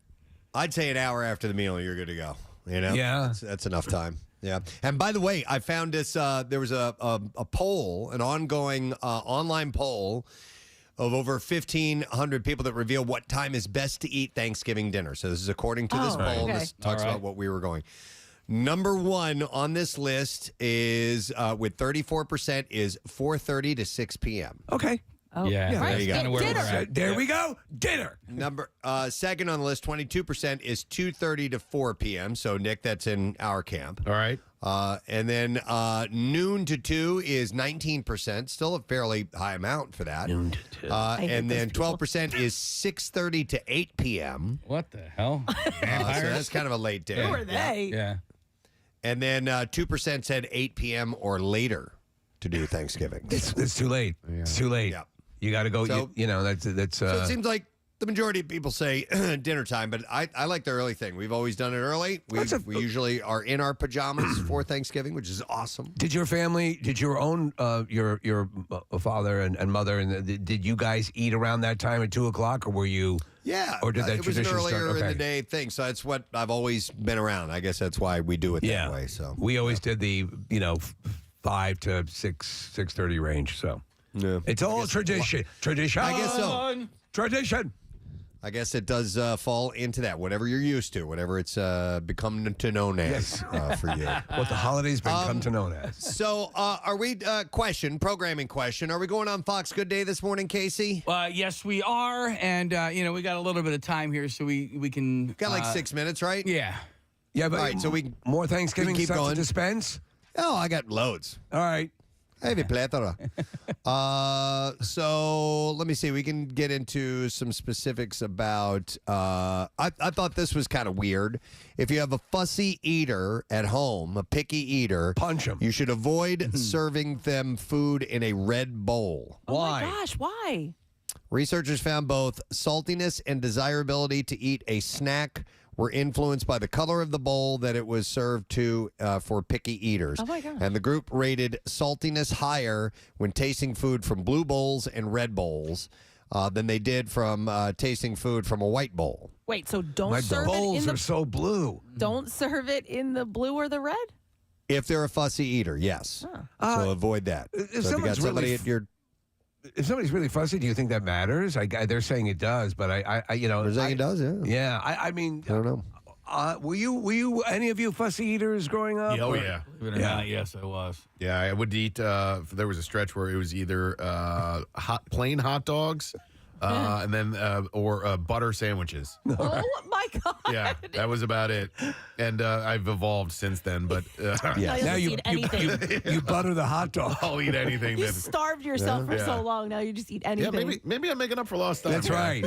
You said butter. I and hot wonder dog. if butter on a hot dog would be pretty good. Yeah, this is what you need to do on a skillet while the hot dogs are cooking. Toast the bun. Yeah, you toast the bun with butter. All right. Oh, I've done that. Yeah. Yeah, Friendlies used to do that. Mm-hmm. Yep. Yeah. That's a good idea, Case. I like that. I think that would be. I think that's thumbs up. And If then you you wanna- slather it in yellow mustard, Nick. Yeah. No. If you want to get a little crazier, put a little garlic salt or whatever into that butter, and, And you then melt that, snort some Coke. and then snort a Like little bit that. of Coke, and then you won't want to eat. Be super hungry. Come by for Thanksgiving. Wait, are My you not house. hungry when you do Coke? I don't know. No. I don't know. Most Coke people are like really skinny. Yeah, I like right. the fat ones are like, yo, you're not doing it right. Yeah, I think there is. I think that it's not the same as like marijuana, where you might want to eat more. Cocaine is the opposite of that. I could go on and on about all the cocaine stuff. Here's some narcotics tips for the holidays. How about this? Butterball, the CEO of the turkey brand, Butterball, Jay Jandrain, I'm sorry, says, we're seeing larger size gatherings now. We're seeing a resurgence for people that have Thanksgiving meal. Expectations are high for participation, and they're going to be larger groups. And they're saying that there is a demand for larger birds this year. So You were people just are saying- buying larger turkeys. You went the other way because you were you were buying excessively. Rochelle always bought way too much. Yeah. Yeah. Yeah, we're going to have a so, lot of yeah. turkey left over. We got an 18.5-pound bird. Wow. And how many people come in, Case? 3. Well, it's just 5 of us. It All was, right. yeah, we had a. So what they 8 say, pounds. they say you should do roughly a pound per person of the raw bird when it's cooked, and because obviously the bones weigh a certain amount too. But that's going to equate to about 5 or 6 ounces of turkey meat per person if you do the 1 pound per person. So yeah, Case, you're gonna have a lot left over. You got an 18-pound bird. Wow. Yeah, But that's what Rochelle used to do. That you know? Yeah. Yeah, and I was like, that's too All much. right, let me ask you. But here's it. Go ahead. When I ordered my turkey, I was thinking that there was going to be 6 more people at our dinner Okay. table than there really was, and so I had accounted for that. And now those 6 people are not coming. Listen, it's not like you can't use the leftovers. My question to you is, how soon after you've completed your Thanksgiving dinner will you go back and pick at the stuff in the refrigerator? That night. Yeah, I mean, really. Yeah, like, that's why we eat at 2:30. yeah, man. when you That's got it. when you got the Nailed cold it. stuffing, absolutely, yeah. By the way, Casey, didn't you fail Preston in something yesterday? That's right. Was that Thanksgiving related? There was not some Preston. No. Okay. You had an issue that you needed to bring up with Casey having to do with spaghetti. But that's Damn not it. Thanksgiving. We're It's not not- gonna have time. it's not Well, Thanksgiving. okay. No. So when I got the flu last week, Casey texted me and asked me if he wanted to bring us spaghetti. And I was like, well, listen, he lives, an hour away. Yeah. And I'm like, no, you don't have to do that. And then he insisted on it. And he texted me like 3 or 4 times. I can bring you spaghetti. I'll bring you spaghetti, this and that. And I was like, no, it's okay. Thank you. I appreciate it. And then I get COVID and come home, and he texted me and asked me if I wanted spaghetti. I'm like, fine. Yes, it's a really nice gesture. Sure. Since obviously you're insistent on getting us spaghetti. Do you know how we will far take away the I live? spaghetti. And then I was busy. I texted him yesterday, and I'm like, so, and this was on Monday, and I said, for Tuesday night or for Monday night, I'm like, it would be inconvenient. Don't worry about it tonight. We'll do it tomorrow night. And I texted him yesterday. I'm like, so spaghetti for dinner? And then he got back to me and he says, I'm taking Casey for driving lessons. And I'm like, so has this spaghetti thing been like a joke from the beginning and I did not know this? I thought it was such a random thing to offer you that, yes, it was a joke. Oh, you kept insisting on it, man, and we got our mouths ready for spaghetti dinner last night. Yeah. And I didn't know it was a joke. It was such a random sort of thing. I got to go back to our text because I just thought it was, yeah. You guys have a very funny relationship. It's bizarre sometimes. Well, he's known me a long time, and sometimes when like he takes me serious, I'm like, do you not know Okay, so who one I second. am? Are we going live on Yeah, we Fox just had to now? make sure Okay. we're going to see if we can pair up here. All right, it's 7:56. I want to come back to this because All right. Slide that's to your right, BS. Preston. Slide to your right. Slide to your right. I've positioned everything. I see the split screen, so we look good. All right. Okay, good. Is that okay? And we'll Yeah. All right, music means to go on Fox. Good day. Here we go. Okay, Preston and Steve, and the whole crew there at MMR, we want to know, do you have unusual traditions for tomorrow, Thanksgiving? Well, Preston, why don't you take the lead on this? Because I definitely have one that my wife and I do. You know, nothing unusual. We just had a lengthy discussion about time of day that we start our Thanksgiving meal, and we at my house like to do it around like 2:30, and that apparently is wildly early for some people. But we're like pajama wearers for Thanksgiving because we don't invite like a gazillion people over. We're, you know, even though we've been here for almost 30 years, we're still kind of transplants, and my nuclear family are the only ones in this area, so we kind of do the very, very casual thing. But I don't have any real odd traditions. But Steve, you do? We have, yeah, my wife and I wear full leather masks with zippers over our mouths. Okay. And then we unzip them at the point of the meal. Okay. Oh. Yeah, That it's is kind of our, It's weird. it's our Yeah, thing. whatever. No judging. Be curious, not judgmental. Safe space. Safe space. I hear Kathy there. Yes, I actually, I was going to I can't say that on your show. I go to Steve's house. No. Me, him, and his wife. No, we don't have anything bizarre other than the eating early. My mom always hosts, my parents host, and we eat so early, and I just don't understand. It's not dinner if we're eating at 2:30. We were just talking about that. They're eating it too early. Kathy and I are of a mind that you're supposed to have that meal at around dinner time, not at 2 o'clock in the afternoon. What? Yeah, No, interesting. my family does it in the afternoon. No, we've always done it this way because you can eat on it for the rest of the day. Yes. That's what Casey said. You Well, get then it, Alex. You get it. Well, no, because then you've hardly had your leather mask on for any time at all. It's hot in there. What about you, Nick? So does the...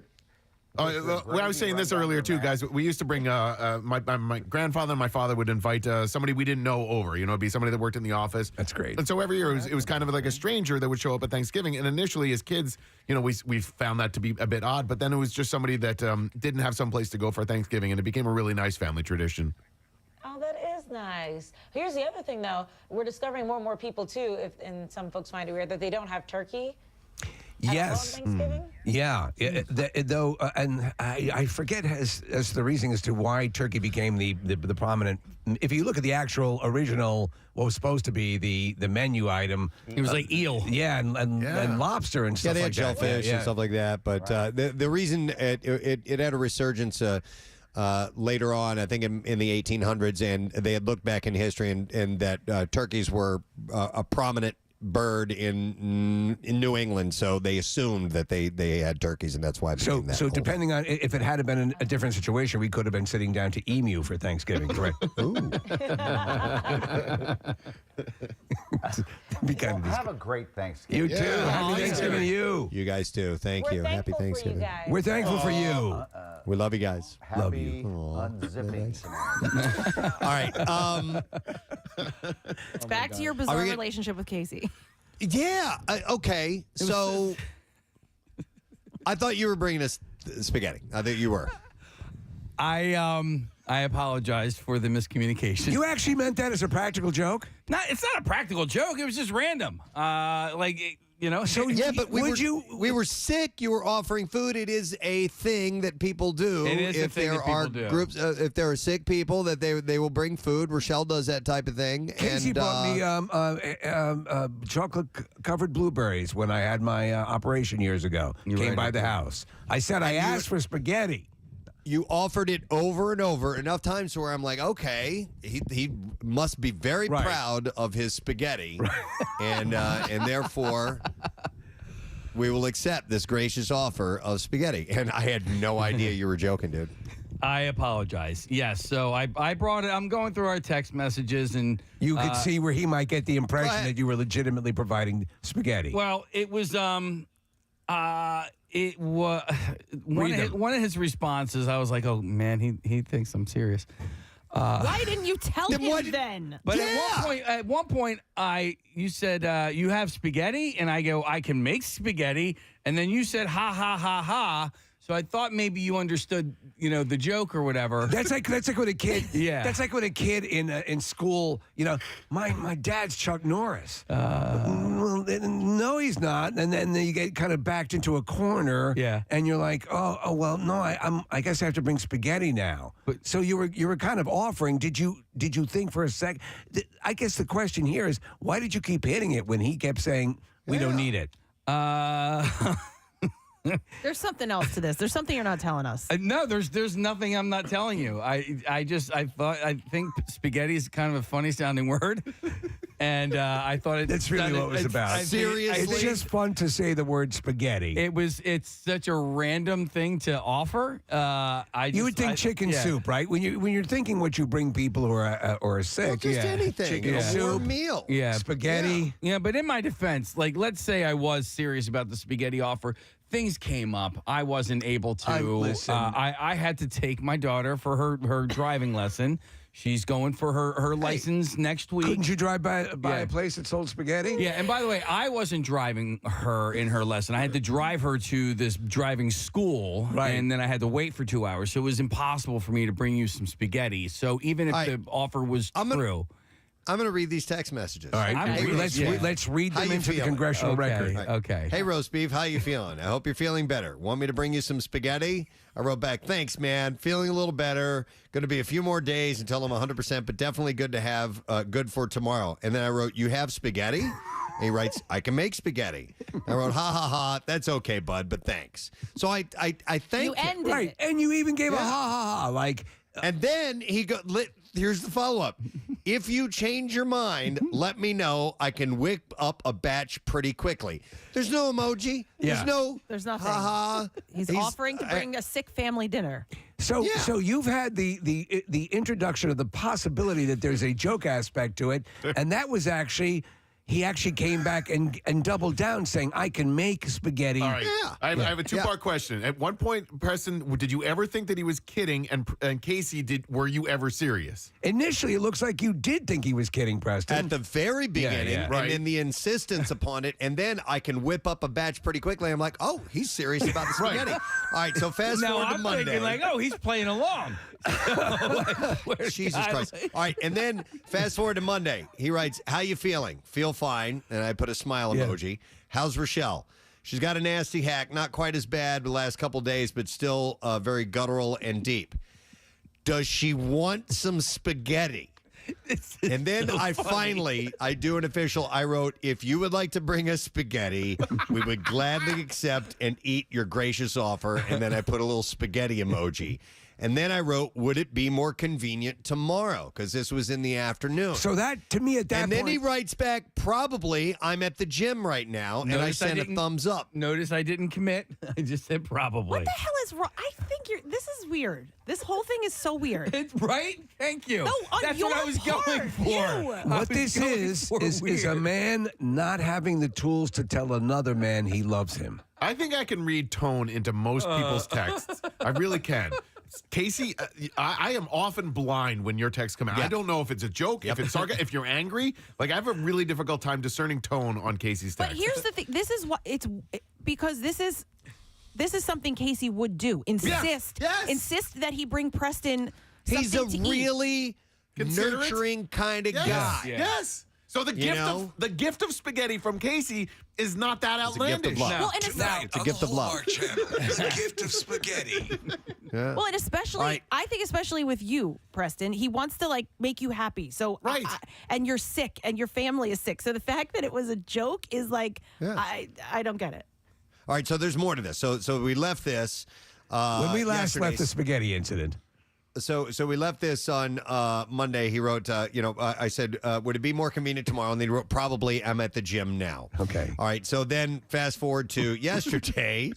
At some point at 2:52 in the afternoon, because it's getting that time of day where it would be like spaghetti time. Okay, if he's having spaghetti, if he should let us know, because otherwise we got to plan for dinner. I got 5 people over here. We got to plan for dinner. Right. So I wrote spaghetti for dinner tonight? 3 question marks. And then he writes, LOL. Period. See, I thought he was joking. I have to take Casey to her driving lesson. And that's not even a committal. So I wrote back, no spaghetti, just checking, because I'm going to make dinner plans. And then he wrote, sorry, period. I left you hanging, 3 periods, like a wet spaghetti noodle. And I'm thinking, he's not going to be able to do it. It's inconvenient. And then I wrote, all good. And then we left it at that. That's it. And then we had to scramble to get dinner plans. Oh, my God. I had to scramble. Oh, my God. And then what did we end up? What did we do had for to dinner scramble last at night? 2:30 in the afternoon. How are we going to come? Their mouths are watering for spaghetti. Dude, if we're doing dinner for 5 people and we'd like to have dinner around 5 o'clock, it's almost 3. Yeah, I even got the ingredients for dinner. We got to figure it out. Oh You really screwed them. Oh, whatever. You inconsiderate son of a bitch. I can't believe you did that. There would be, because Casey is very generous. Guess what? Casey is very nurturing. I have zero guilt. All right, you guys can try and make me feel bad. I have zero guilt. You should feel It bad. was a misunderstanding. It's not a misunderstanding. Was You not a offered misunderstanding. To bring them dinner. It was a all poor right, attempt can at we humor. is it possible to put together a Twitter poll quickly? From that text chain, would you think Casey was serious about providing spaghetti, or would you think he was joking? I think you owe Preston a dinner. Okay. That's fine. Here's the deal. At one point, I thought he was in on the joke. Okay. What point did you realize he was not? I need last to night on our literally- conference call. Okay. Last night on our conference. I literally need to text the words, are you kidding? Are you joking? Is this Yes. a joke? Yeah, what is your tone here? What are you indicating? Don't play me like that. All right. And that's what I should have done. You know what? It's all my fault. So did you guys ever get to eat dinner? Yeah, we had dinner. Carter made Spaghetti. homemade pasta. There you go. Actually, believe it or not, with eggs and flour and all that stuff, and he made it from scratch. And At what time did he start that process? Oh, I don't know. Probably 4 o'clock, something like that. I guess. Yeah, so he had plenty of time. I like to have my dinner plans. I know. And you had dinner plans, according to Casey. You were going to have a spaghetti We had feast. dinner plans. You were waiting on a spaghetti feast. I was ready for it. I was at that point looking forward to spaghetti. Would you have included any kind of a bolognese or maybe No, in my mind, if I had followed through with the joke and actually brought you spaghetti, I was going to bring you bags of spaghetti. Because to me, that just seems a really That's funny. Uncooked spaghetti? Hilarious. Not uncooked, cooked spaghetti In bags? in bags. Yeah. Sorry, man. Listen, I'm wrong. You guys are right. It's all good. Oh, now okay. So you had zero guilt before. Okay. Am I supposed to have guilt now? No. I don't know. Just apologize. No remorse. No. We're gonna call Bill in on this. Ask Annabelle what she Oh thinks. my God. You're Okay. better than that. Well, all right. So We gotta take a break. from now on, I will not make any joke offers. Every offer that I ever make Has to be serious. will be serious. Especially when it involves pasta. Yeah. Yeah, spaghetti, man. All right, we should take a break. We haven't even done the bizarre file yet. It's already 10 after 8 o'clock, and Big J's coming in here, so we're going to be running a little bit later with him. So we'll take a break, come back in a second, and B-File stories when we return on MMR. Stay with us. Preston and Steve on 93.3 WMMR. This is Gino Vanelli, by the way, who Pierre looks like this morning.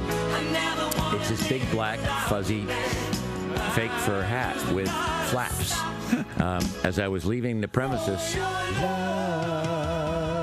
I'm thinking this will be good today. But it's not the cold. There are bursts of wind. What? I keep seeing Jaromir Jagr. Yeah, from the side when he turned sideways. Yeah. Yes. Because it kind of looks like he have a mullet, and he actually brought it back.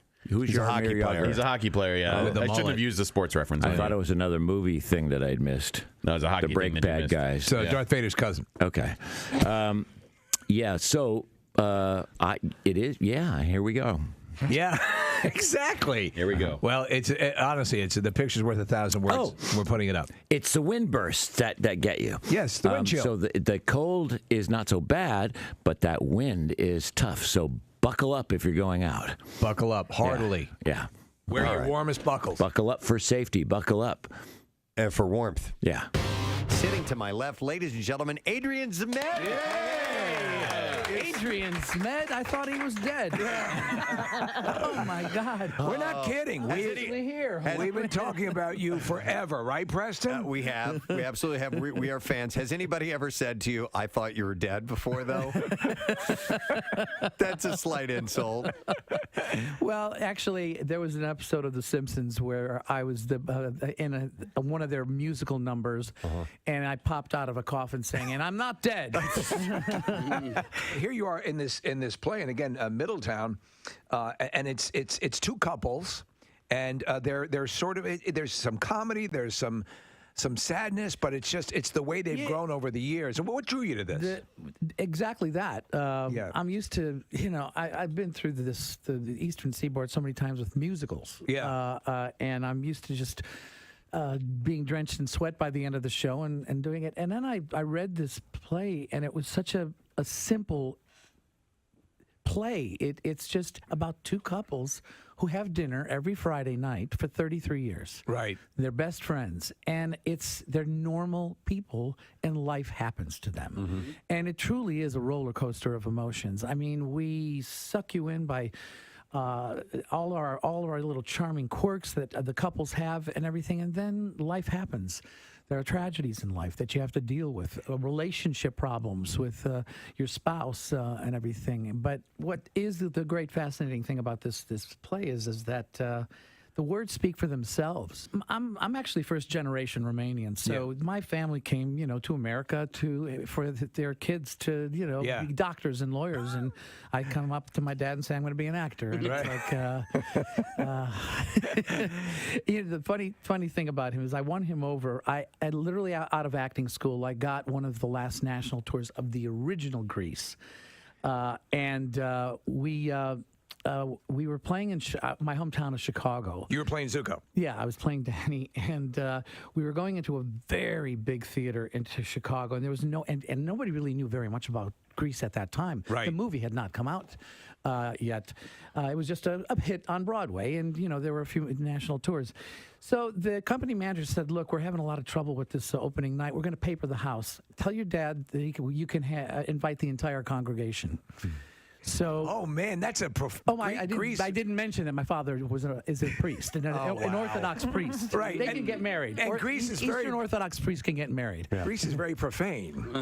Oh God, yeah, yeah. The stage Are you show. kidding? Yeah. I'm giving the finger on the show, and it's just like the original Grease was not meant for kids. It was meant for adults looking back on their lives in high school. So he brings down the congregation. So there were 500 Romanian people screaming and yelling, and they had their gypsy violins, and they were going singing the act. Every time I came out, there was a big cheer.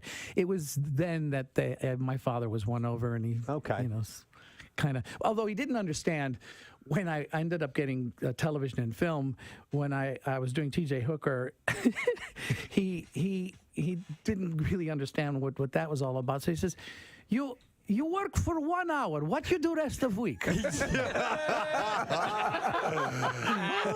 great. You are a bum. I got into this business because I wanted to be an actor. Right. That's it. I never even wanted to do television and film. I just wanted to work in theater. Right. That's all I ever wanted to do. And then one thing happens, and then you're just whisked away, and suddenly you're in Hollywood, and you're doing all this stuff. You're good friends with William Shatner, right? Yeah, I'm actually. We're currently working on a few projects with his his production company. Actually, we're letting it out right now. We're actually thinking of bringing Hooker back. Oh, in a comical way. That'd be awesome. Perfect. Bill is 88. Yeah. But the funny thing about it is that when we did Hooker, Bill pretty much did push the envelope on asking for ridiculous things for Hooker to do. Okay. I mean, we had like technical advisors from LAPD there, and he said, "Look, no, I got this idea. How about I just run over to the helicopter, and as it's going up, I just grab onto the rung of the helicopter, and when we're up in the air, I take my gun out and I go, bring it down." And the TA standing there going, nobody would ever do that. The top text here says, "Poor man Travolta, my ass." Yeah. He made Bachelor Party, which is an absolute. It's one of my favorite films, and you have one of the best lines in the movie. I think personally. Look at the cans on that pinball. Well, you're telling him, man, I really would love to have a relationship. I would love to have this relationship that you have, and someday I'll have kids and be happy. And hey, look at the cans on that pinball. You know, that movie. Tom and I lived very close to each other, so we lived in Studio City, and the soundstage that we were shooting this at was in Culver City, so it was a pretty good distance to go on the 405 freeway. And you've been on Bosom Buddies, right? Yes, yes. I played Johnny Midnight, his boyhood friend from camp. So you knew him? Yeah. And we'd carpool to work because we could go in the carpool lane and everything. And as every day after we get in the car and we go, our careers are over. Our careers are really over. What are we doing? This is going to be terrible. No. All we did was show up for 13 hours a day and goof off. Almost nothing of what the script originally was in there. We just ad-libbed. We just goofed off. And honestly, some of the funniest scenes in the movie never made it into the movie because we had gotten an X rating. There's a horse scene. There's a horse. A donkey show. Let me tell you about this. The donkey actually died. What? They brought him back to life. No. They literally shot him with some shot of something for him to go, and then he keeled over. And his heart stopped. Oh my God! And we've got all these people. There's like 100 extras. Many of the girls are half naked and everything. We're all standing there going, "Oh my God! They killed the donkey!" Dear Lord, you resurrected a donkey, Adrian Cement? And they did the whole adrenaline thing. You know what I mean? They put the oh my in God. his heart, and he came back. The donkey snorts 3 lines of coke. Yeah, You definitely it's a real good kids movie. You know, I'm really proud. You're thinking your career's over, but no. And then, honestly, when we saw the first cut, it was like, Tom and I looked at each other. This is funny. What the hell happened? Is there any chance you could go back and re-release a director's cut by any chance, or is it too late? Back then, they didn't save that kind of footage. Now they do all the time. And they do it all the time because of everything they do. But honestly, there was one scene that was absolutely hysterical. So we're the bachelor, the party's not going very well. The hookers haven't showed up. We're sitting in the hotel room looking at a Shirley Temple movie. Right. And it's just not going well. The hookers go to the wrong. Right. Yeah. So then I say, Rick, let's go downstairs and get something to eat. I'm hungry. So we get into the. I'm not gonna do this. Say this on radio. This was cut. I said, sit in this booth. This is the best booth in the place. So he sits in there, and all of a sudden you hear a zipper sound. His eyes light up. Right. There's a girl underneath who is taking care of him, going to give him a happy ending of some sort. So I, saying my gift to you. Yeah. And we see the minister who's going to marry him walk into the restaurant and go, "Oh, Father, over here, come on, over here." So he comes to the edge and he starts having a conversation with us, and Tom's going, "Oh, Jesus. Oh, Mother of God. Oh, Mother Mary and Joseph." Oh, he's writhing and everything. And I say, he always says grace before he eats. So.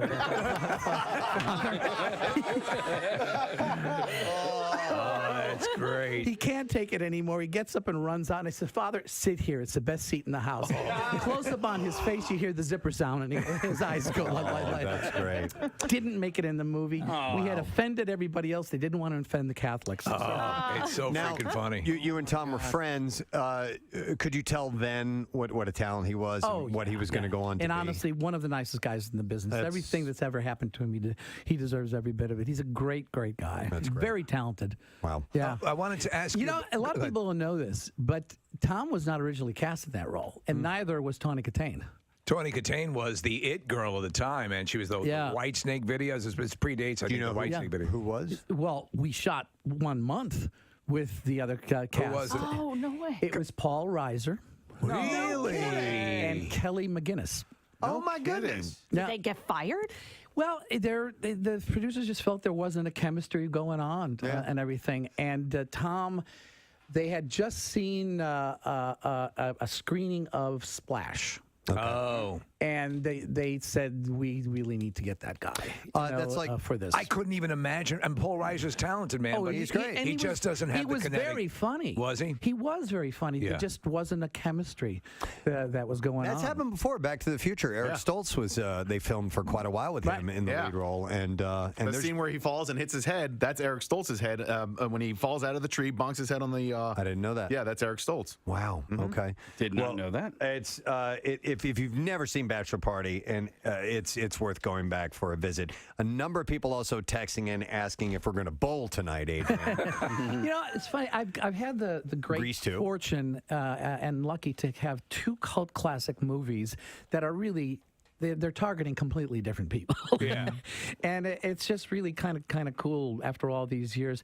You know, in theater, which is really my first love, and that's why I still do theater. If I'm going to be doing television and film, I'd rather be behind the camera these days. But if I'm going to act, I'd rather be on a stage because that is the actor's medium. It's electric. It's like a drug. Yeah.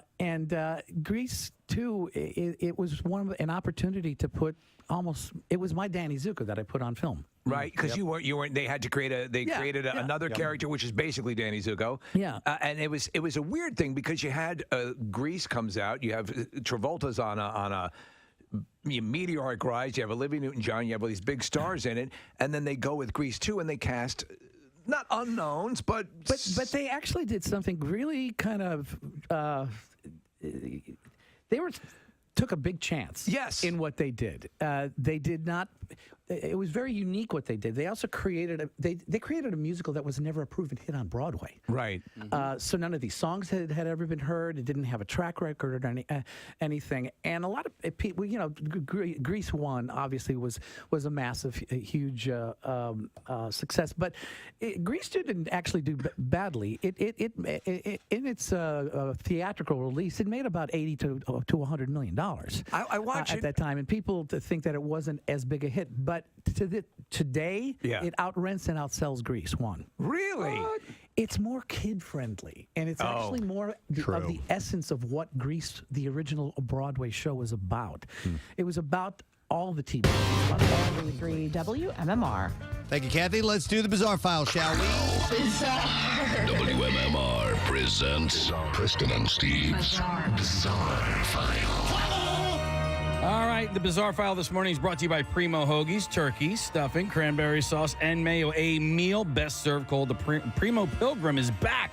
Go to primohoagies.com for your nearest location. It's not just a hoagie, it's a Primo. All right, a man was brought out of Florida's Miami-Dade courtroom on a stretcher after he tried to harm himself while awaiting a verdict on the armed robbery charges against him. Jermaine Bell has been in custody for over 3 years fighting the charges. He had reportedly just been found guilty of armed robbery when he drank bleach. Whoa! Man. Yeah, so Bell's cousin was able to capture the entire event on video. It shows Bell taking a sip of something from a small white cup, and he appears to hold the liquid in his mouth before gulping it. Jeez. An officer was seen holding a trash can near Bell's face and commanded him to, quote, spit it up. The man appeared to turn sick and fell in his chair while an officer ordered a rescue team to come in. He was rushed to the hospital and is expected to survive, but questions have been raised on how he was able to acquire the substance in the first place. Exactly. Bell's family has voiced serious concerns about how he was able to pull the stunt off in the presence of his attorney and corrections officers. Now, I know they make wine in the toilets. Can they make Clorox in the toilets as well? It's a good question. The cousins who took the videos said, or the cousin said, I was the only one who jumped up and tried to get him help. She said the incident was emotional for the whole family, and they thought they were going to lose him. Starling called for accountability, adding, this cannot be happening to people in custody at all. So police are investigating the case. In a similar incident in North Carolina, a man killed himself inside a federal courtroom after he was convicted of brandishing a weapon at a minor and faced a mandatory minimum of 7 years, a maximum term of life prison, and his name was Jeffrey Ferris. He slashed his own throat with an easily concealable instrument and died as officials unsuccessfully tried to save him. So it has happened before that people were able to do that. I thought part of the process was to make sure they had nothing on them. Yeah. A pair of Boston city councilors are hoping to prevent the reckless use of shopping carts in South Boston. The neighborhood has an ongoing problem with young people using shopping carts from Stop and Shop to careen through the streets, according to councilors Ed Flynn and Michael Flaherty. They wrote this in a letter to the grocery chain. Flynn Flaherty said that they have received multiple complaints about the issue from residents, both young adults leaving restaurants and bars, and teenagers have been seen rolling through the streets near the Stop and Shop. It sounds kind of fun. Teenagers riding inside a shopping cart recently rode down a pedestrian ramp that crashed into a resident's vehicle, and the incident was caught on camera after midnight. Another cart crashed into the same resident's car in the weeks before this incident. Look out, there's a car there. You're going to hit it.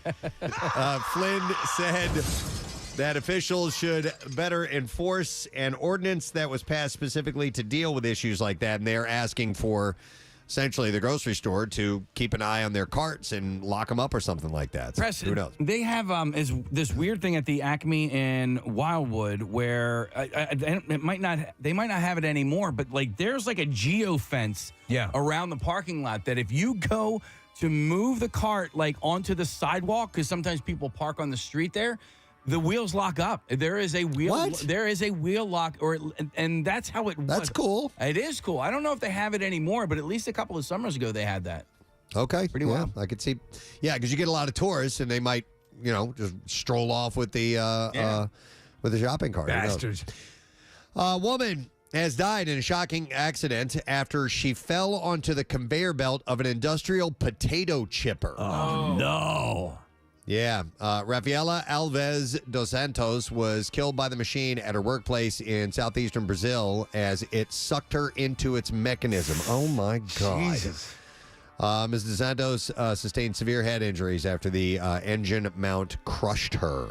The machine, which was designed to carry potatoes to become chopped into chips, had switched on automatically. A worker who saw the incident explained how the colleague was carried off on Wednesday. Representatives expressed their regret and said they had launched an inquiry with an investigation now ongoing. That is a messed up. I assume she wasn't right completely chipped up, right? She just I don't butchered. They didn't have very many details, so if she was, I'd like know. to see pictures of that. No, you don't want to see pictures of that.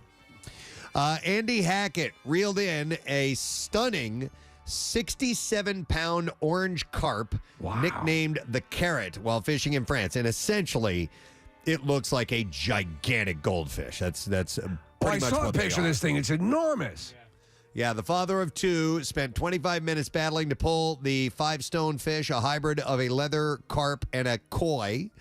The businessman had been fishing at the Blue Water Lakes in the Champagne region for several years and knew that it was home to the elusive carp, which has not been caught in more than a year. I mean, like this very specific fish. So he said, my friend caught it 3 years ago, and so I've always known that it is there, and I've always wanted to catch it. I knew it was a big one when it was on the line. They usually swim slower, but you can feel the weight. It came to surface 30 to 40 yards out, and I saw that it was orange. He said it was a lovely fish. What was the very name of orange. The fish in Golden Pond, was it Walter? Walter. Yeah, That was the elusive trout that they were going after. That's right. Yeah, and but this was a goldfish, and very orange and healthy as well. He said we checked the fish over. It's a goddamn goldfish. Before we put it back in. It's not Walter. It's not Walter. It's the biggest goddamn goldfish you've ever seen. See if you can Ms. cook that up, you stupid bitch. Walter, I don't like being called that. She wouldn't want to. She wouldn't want to cook that thing up for Walter, or for not for Walter. What was his name again? Norman, right? Norman. Yeah. Norman. Yeah. So Mr. Hackett said that he had been fishing since he was 5 when his grandfather first took him to a lake, and he now goes at least 3 times a year to France with friends and is already planning a trip next year. But he caught this big-ass goldfish, essentially. All right. You know what? That's what we're going to wrap up on cases. Is Jay? He's here, man. All right, then we should take a break. So that's what we're going to do. All right, we will return in just a little bit, and our good friend, Big Jay Okerson, in the studio. So make sure you stay with us because we won't be gone long. Preston and Steve on 93.3 WMMR. Cannot be bought. He reveals in a new interview. Just placed a call to Chuck DeMacco. An interview with the Daily Mail. I can't be bought. He says that he rejected an offer to officiate Napster founder Sean Parker's wedding in character as Gandalf from Lord of the Rings. That's a little demeaning. For how much? $1.5 million. I'll put the suit on now. Damn right you will. How can you pass that up? I mean, sure, it's below you, but it's $1.5 million. I'm afraid how about I'll get the suit now. I'll provide my own beard. Could you imagine? I mean, Yes. you know, Jesus. everybody's got a price, right? I'll officiate as Gandalf. I'll do the first dance as Magneto. And I'll even do a panda bear. I'll do Kung Fu Panda if you want. I don't give a good goddamn. That's good money. Ian says I was offered $1.5 million to marry a very famous couple in California. Yeah, a couple. Which I would perhaps have considered doing, but I had to go dressed as Gandalf. So I said, I am sorry, Gandalf doesn't do weddings. Well, why not do it and then donate that money to a charity? That would listen. That's a great idea. No. Keep the money. Okay, donate. And donate the wedding to charity. And just the act of dressing up for you, that's the whole thing, as opposed to for an audience or for a review or something, or a piece of art. Right. That's where his beef is, I think. So is the fear that if he does it for Sean Fanning, he has to do it for anybody else that has $1.5 million? I don't know, maybe. He said, I don't go. It is an honor for Gandalf to officiate the wedding of the situation. Many years when we first saw you and your abdominal muscles on the Jersey Shore, we were all moved with your daily ritual of gym, tan, laundry. But as time progressed, you fell in love with Sophia. And now you two shall enter into the holiest of unions. May we have the one ring. I'm so glad Mike D is here, and Snooky, and even Puck showed up from an earlier TV show. Wow. Oh, God. That would be weird. Yeah, I could see where it'd be a little demeaning. If they make him drive, if the word was he had to literally show up in costume, or maybe they could set up a place behind the, in the alleyway. He would have had to have been me with my my socks on going on. God damn it! Why did I agree to this? I can't get this thing that hooks in the back. Yeah. It's like 90 degrees, and he's wearing this full robe. My balls are swimming. So we had a funeral to attend earlier this week, and my entire family cut the line. Your entire family cut the line at a funeral, at a viewing? Yeah, at a viewing, yeah. So let me just set it up for you. Let me tell you exactly what happened. You have a decent-sized family. Well, so it was, so here, hear me out. I know what happened. I'm Kathy Romano. No. Could I get a seat closer to the coffin, please? No. So my mom showed up right before us, and so she was in line. My mom was in line. Me, my dad, and both my brothers came a little bit later. Well, we came at the wrong time. We pulled up. The parking lot was full. The cars were on the street, down the street. The line was through the room. out into the lobby area, down the hallway, out the door, and down the sidewalk. So it's a hopping wake. It was a hopping wake. It was the wake to be at. So it was one of my mom's. It wasn't bougie at all. Wasn't bougie at all. It was one of my mom's best friends. She's been friends with this woman forever. It was her brother. So we knew him. We had met him a few times over the years. Had just recently seen him. Maybe it was a year ago or something like that. But we were there for my mom's friend to pay our respects to her. Show support. Yes. So you weren't even super close with this person, right? You figured that you could be obnoxious. Sure. Yeah, you can cut in line. No. So my mom was in line, and the line to get up to the family was so long. So the way the funeral home is set up, I parked out. I'm not doing that. No, it was not like that. No, just listen. So I parked out back, and there was a back door. So we walked through that door, and they were kind of filtering people because there were other people coming through that door. They were kind of filtering people off to the side to try to get them to go back outside and get in line. It wasn't working. There were other people that were kind of merging into the line, which we probably could have done that.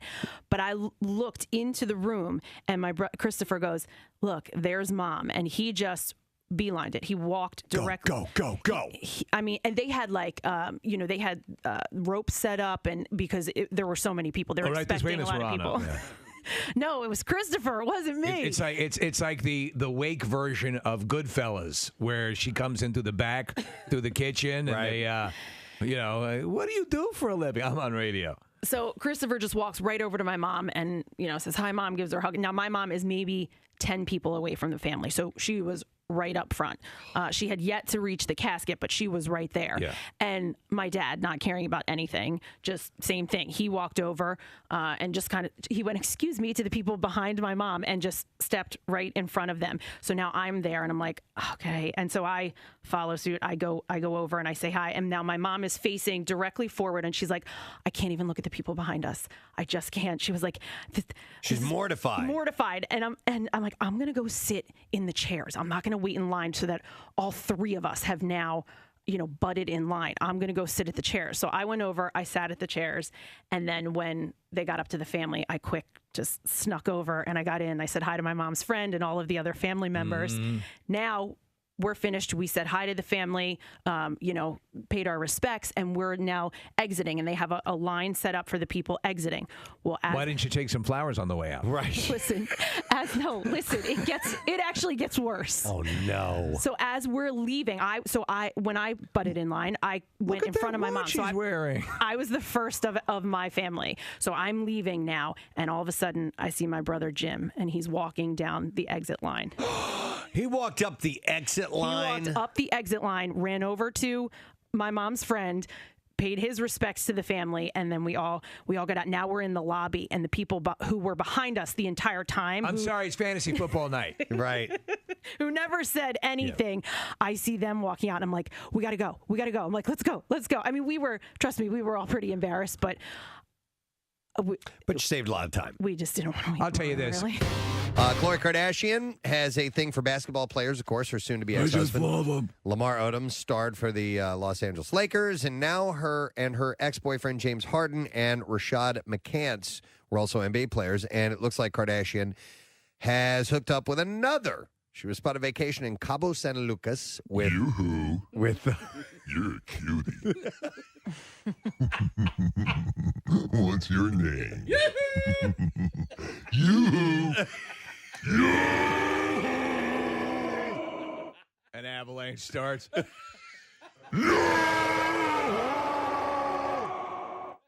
Porpoises are beaching themselves. She was vacationing. You're cute. You're cute. You're a cutie pie. I want to just eat you up. And I literally will eat you. I will devour your flesh and bones. In tribute to Zool.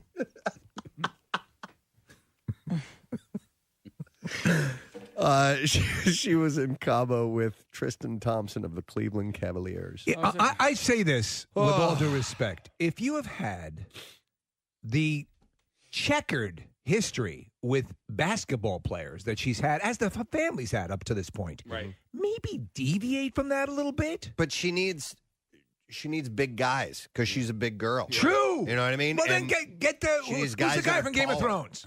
Oh, the Mountain. The Mountain. How about that dude? Yeah, that dude is big. He's big. Yeah.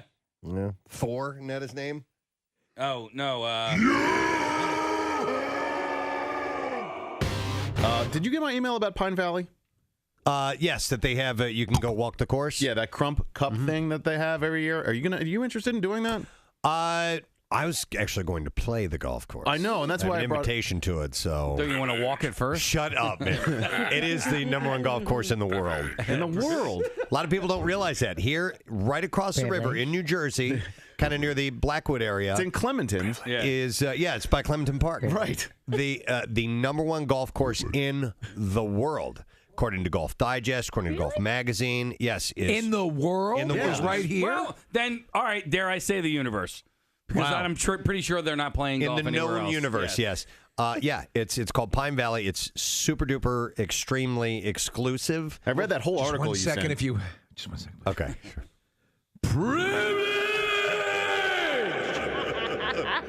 I've been invited by somebody who knows a member there. And don't you want to walk it first, maybe? We were supposed to play like a month ago. Oh! Okay. The day before. Oh, Steve, I got The something. day before I was supposed to play, I got a text from them that said that there was a work emergency and I couldn't go. And You were so excited.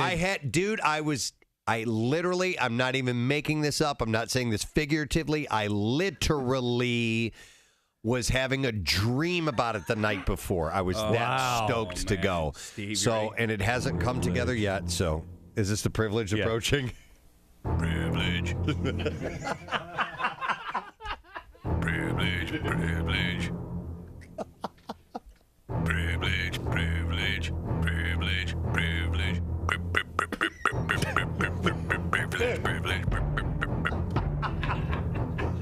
Privilege.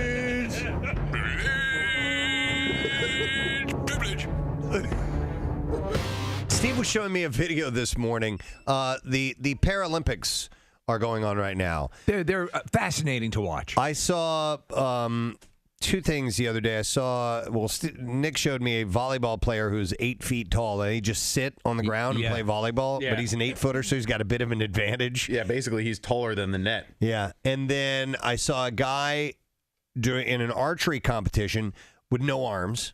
Yeah. So he holds the bow and pulls the bowstring back with his feet. And that requires a good amount of strength. Crazy amount of strength. I don't know what pound-pull bow he was using, but just to position yourself that way is pretty wild.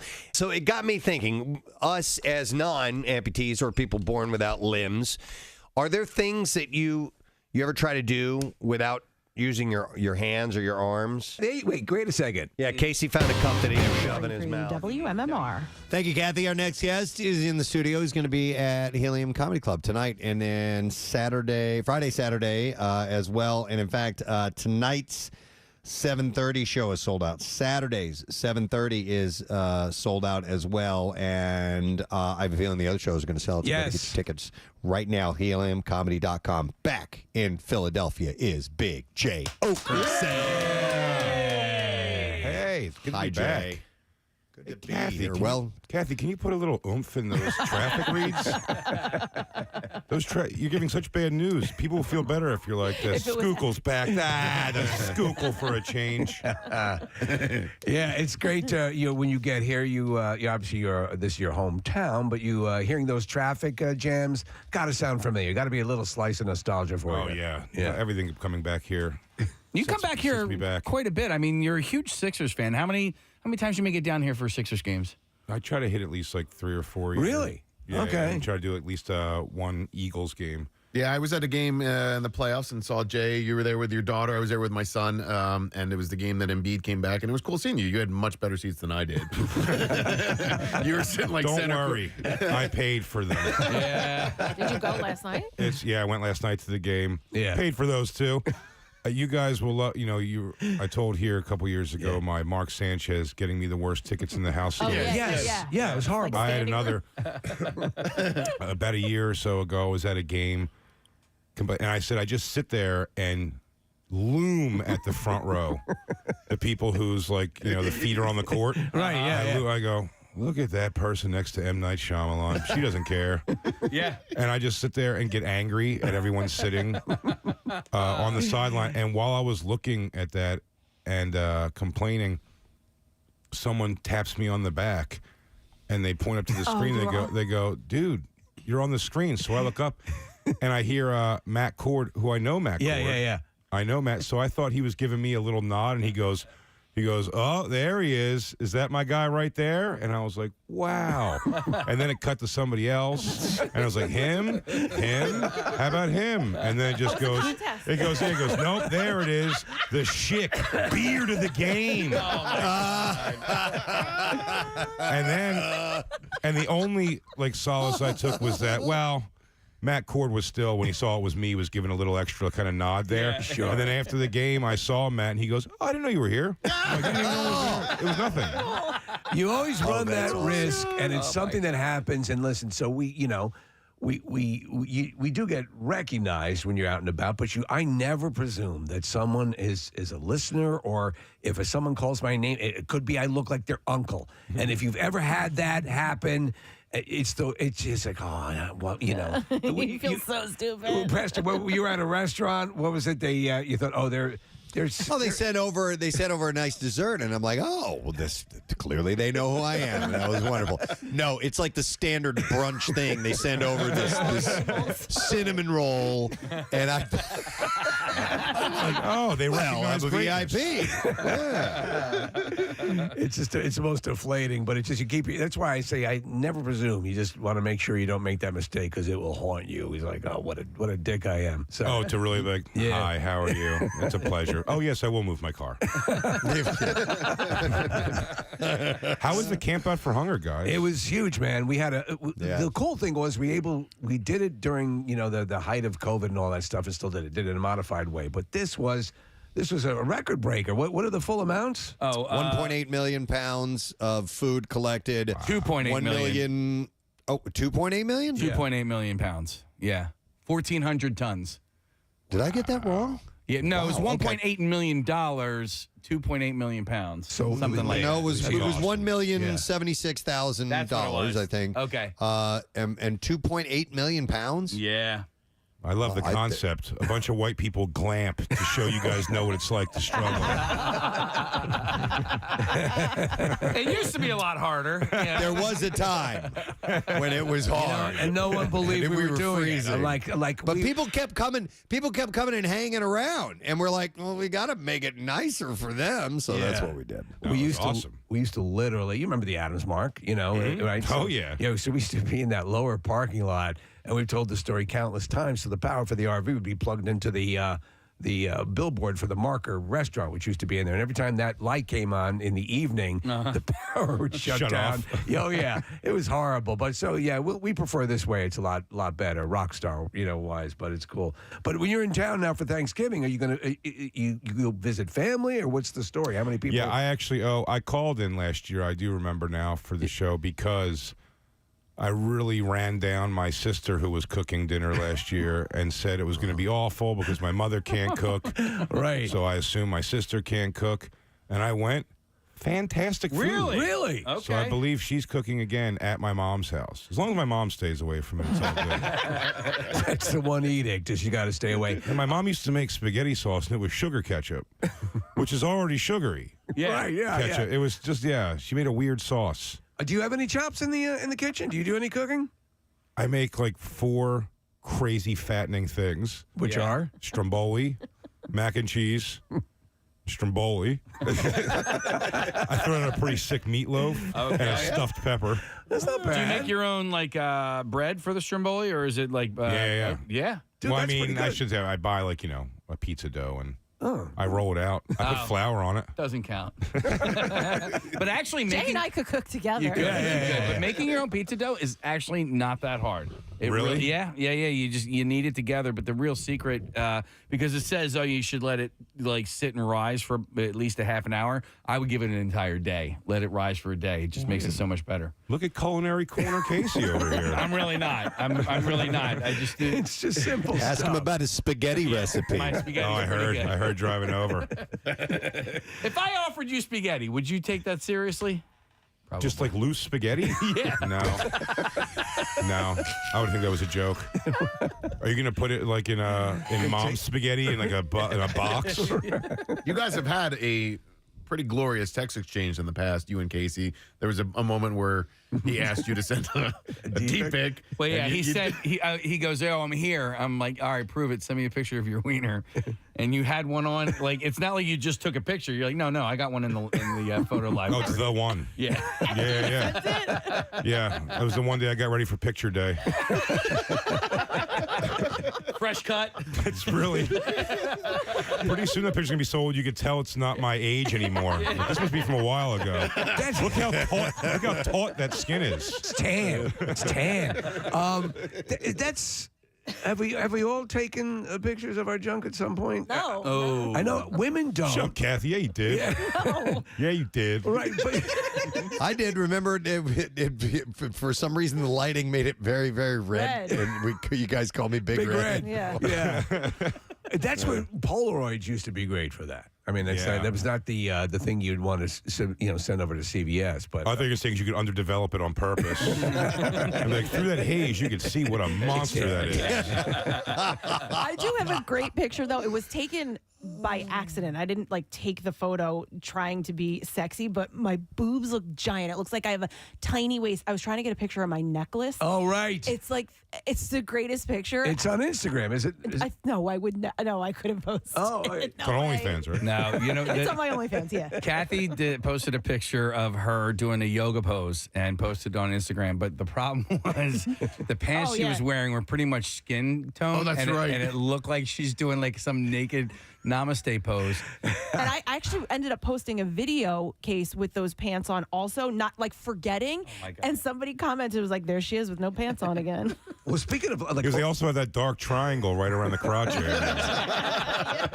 big. These are weird pants. Angular muff. Speaking of things like that, you have your podcast, which is Sex, Drugs, and Rock and Roll Podcast, and you are soliciting for votes for an AVN award, correct? Oh, yeah, as a way we can get nominated, I guess, for the AVNs. I got to go there. Yeah. You've never been? AVN Awards? Yeah. No, it's funny. Dave Attell hosted it a couple times, and I wanted to throw my hat in the ring for hosting it, and he's always told me, he was like, don't do it. Why? Because he knows me, and my thing is going to be to go and take the piss out of it. Right. And he's like, they do not have a sense of humor about themselves. Really? Oh, and wow. he's right. Because I do the podcast, they come on a lot, and oftentimes they'll leave being like, this guy's a jerk. Wow. I just they don't get humor. Dave's got like an encyclopedic knowledge of and we've had him on talking about that and the classic porn and those when they were attempting plots and stuff like that and all that stuff. The good old days. The good old days. But the actual awards themselves and that whole thing, they take it seriously. It's not that they take the awards. I don't know if the people putting it together take it seriously. Right. So if you go out there and try to make fun of the business to the performers, they will not laugh.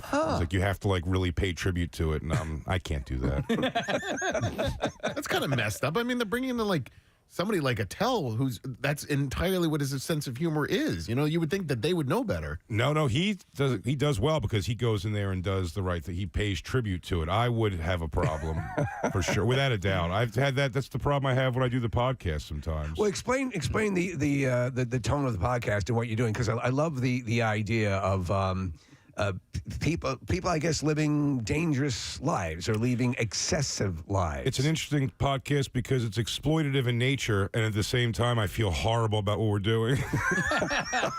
So there's the dichotomy. It really is. It really is a strange. This girl's like, well, I came in today to do some amazing feat of butthole elasticity. and then at the end of it, they're like, well, I'm 21, so I've been doing porn for 3 years, and you're just like, Christ. Yeah. My daughter's 21. I should attend more of her events. I'm like, hey, I'm not judging you, miss, but what did your father do wrong so I could not do that?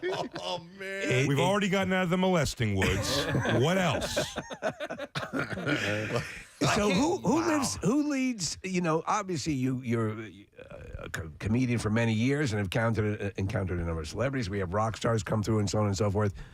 In general, who do you think is more inclined to lead the more excessive, debaucherous, extreme lifestyle? Rock stars or porn stars? Rock stars, porn stars, and athletes. Rock stars. Rock stars? Yeah, I think it's always hands rock stars. down. Yeah, the porn stars, their party life is relatively short-lived, I feel like, you know? Right, At some point they have to, like, you know, a parent dies or someone looks at them and at a funeral and goes, why did you kill your father this way? And then... Right. They have the epiphany. Yeah. Yeah. But who in the world of rock would you say... I mean, obviously you talk about the legends, but in your encounters, who do you think has led the most off-the-rails life? Wow, that's interesting. It's hard because most of the bands that I've become like friendly with in any way are past that point. You know, it's always like the like Blues Traveler. Korn had one of their buses was Bible study. Oh my God. When I was out with them, swear to God. Brian Head Welsh. Oh yeah, no, he wasn't even in the band. He was gone for the time that I was with them. Wow. And no, but the bass player Fieldy, his bus was a Bible study. Wow. And I was trying to, like, lure people backstage. And, like, if I get backstage, I'll do anything. I'm like, it's a Bible study and a guy building a drum kit. I'm like, it's not worth whatever you think you're going to do to get backstage. Wow. Whatever you think's going to happen back there. Yeah, I don't think the backstage is what it used to be. I think that the backstage in the 70s and 80s was, like, a But thing. not even, maybe even, like, Maybe it wasn't. like the 90s and stuff, early 2000s. Because Craig Gass took me years ago to see Korn at an event. This is still like when they were maybe the third album. Right. And they had a room in the backstage that said Chicken Heads with a Z. Okay. And it was just a room. I opened it up and it was just what you think. It was like a room full of girls in uncomfortable dresses waiting for Korn. And I remember when I was on the tour with them, a girl was like, I'll do anything to get backstage. Like, you want to hook up? Like, let's go backstage and I'll hook up with you. And I was like, jeepers, all right. Jeepers. 2010. I was like, this would be great. And then we get to the opening in the fence to go backstage, and I went, oh, look, I'm gonna bring you back here, but you don't have to do anything with me for it. It's really not what you're hoping. Yeah. I know you think you're going to come back here and it's going to turn your whole life around. You're going to become the new Scarf aerial artist on this tour or something, but I promise you're not. Yeah, I don't know if our concert every year, MMR, is indicative or not, but like I've seen one semi-sexy thing backstage in all of the years that we've been doing it. What was that? It was the dude from Papa Roach trying to get girls to come back. That was not sexy at all. That was that's disgusting. What I'm, his attempt was to be debaucherous. Yes, he was disgusting. Yeah, but he was trying to get girls to come back. He's since turned around. Yes. So he's all... Which guy?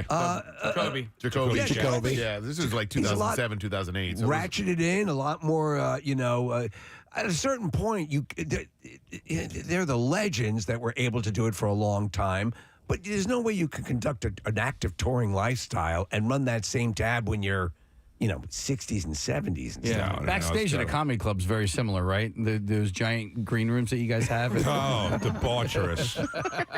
I've been to debaucherous stuff in comedy green rooms before. It always comes with a smell. A nondescript smell.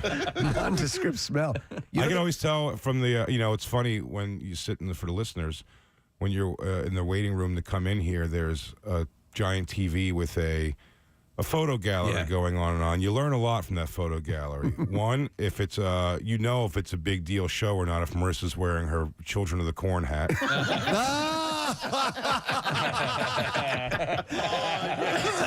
Yeah, we know that. I can tell you that I've never seen Joan Jett and Jackie Bam Bam in the same place, same time. Right? Question mark. You know what's funny? Children Jason? of the When corn. you You're going to someone's house, like a girl's house, and you think you're going to hook up, and then she's like, "Can you look at all my photo albums first?" I'm like, sure. This is when I put my cat in a dress. When you look at that photo gallery, Kathy and Marissa look like $1 million, and then there's the rest of we us, look and like we're a just like, disaster. oh God, we got to be next to these two. Yeah, there's a comfortability though with comes that you like. Right. You have your look. It's like I'm winter shorts guy now. The guy I used to make fun of all the time. I'm like, why? It's as long as they dress me up a little bit in the open coffin, I'm good. Yeah. You know that's it. I'm so glad Jay brought up that hat because I always thought it looked like she was going to a reading to be the lead in the next Billy Jack movie. But she looks great in it, but it's just She looks great in it, It's but a it is statement hat. It's a statement hat. It's a serious hat. Well, actually, you look like you've lost weight. I say this in a good way. You look like you're in a little bit more in shape. Have you been? Hopefully. Yeah. Have Oh, you been? boy. Have you been adapting your lifestyle a little bit, or you? I mean, you've been. I mean, just I'm on the road so much that I'm just trying not to. It's easy to fall prey to it, but right? it's funny because like if you don't eat like garbage on the road, you just don't eat much because there's not much choice. It's true, yeah. There really is. Like But so, you look good. These comedy club, if I can't eat another mozzarella stick, it's awful. It sucks because my kids love mozzarella sticks, so they're kind of like always in the freezer. And I open it, I can't tell you the last time I had one. There's nothing about them that you can justify. However, they taste great. However, but Jay's right though, man. If you work in a bar environment, if you work in a nightclub environment, pretty much it's a fryer that you're getting your food from. That's it. Oh, without a doubt. Yeah. Comedians love the quinoa. That is true, though. They should do an experiment like those improvs and put in like a quinoa bowl and see if it never gets ordered. Right. That'd be cool. I was watching the documentary about the Boston comedy scene years ago with Lenny Clark and those guys. You want to talk about, and we talk about living the hard life. They were doing like 4 or 5 shows a night. Different clubs running around, and Lenny Clark talks about just the amount of coke they were doing, the crazy. Yeah.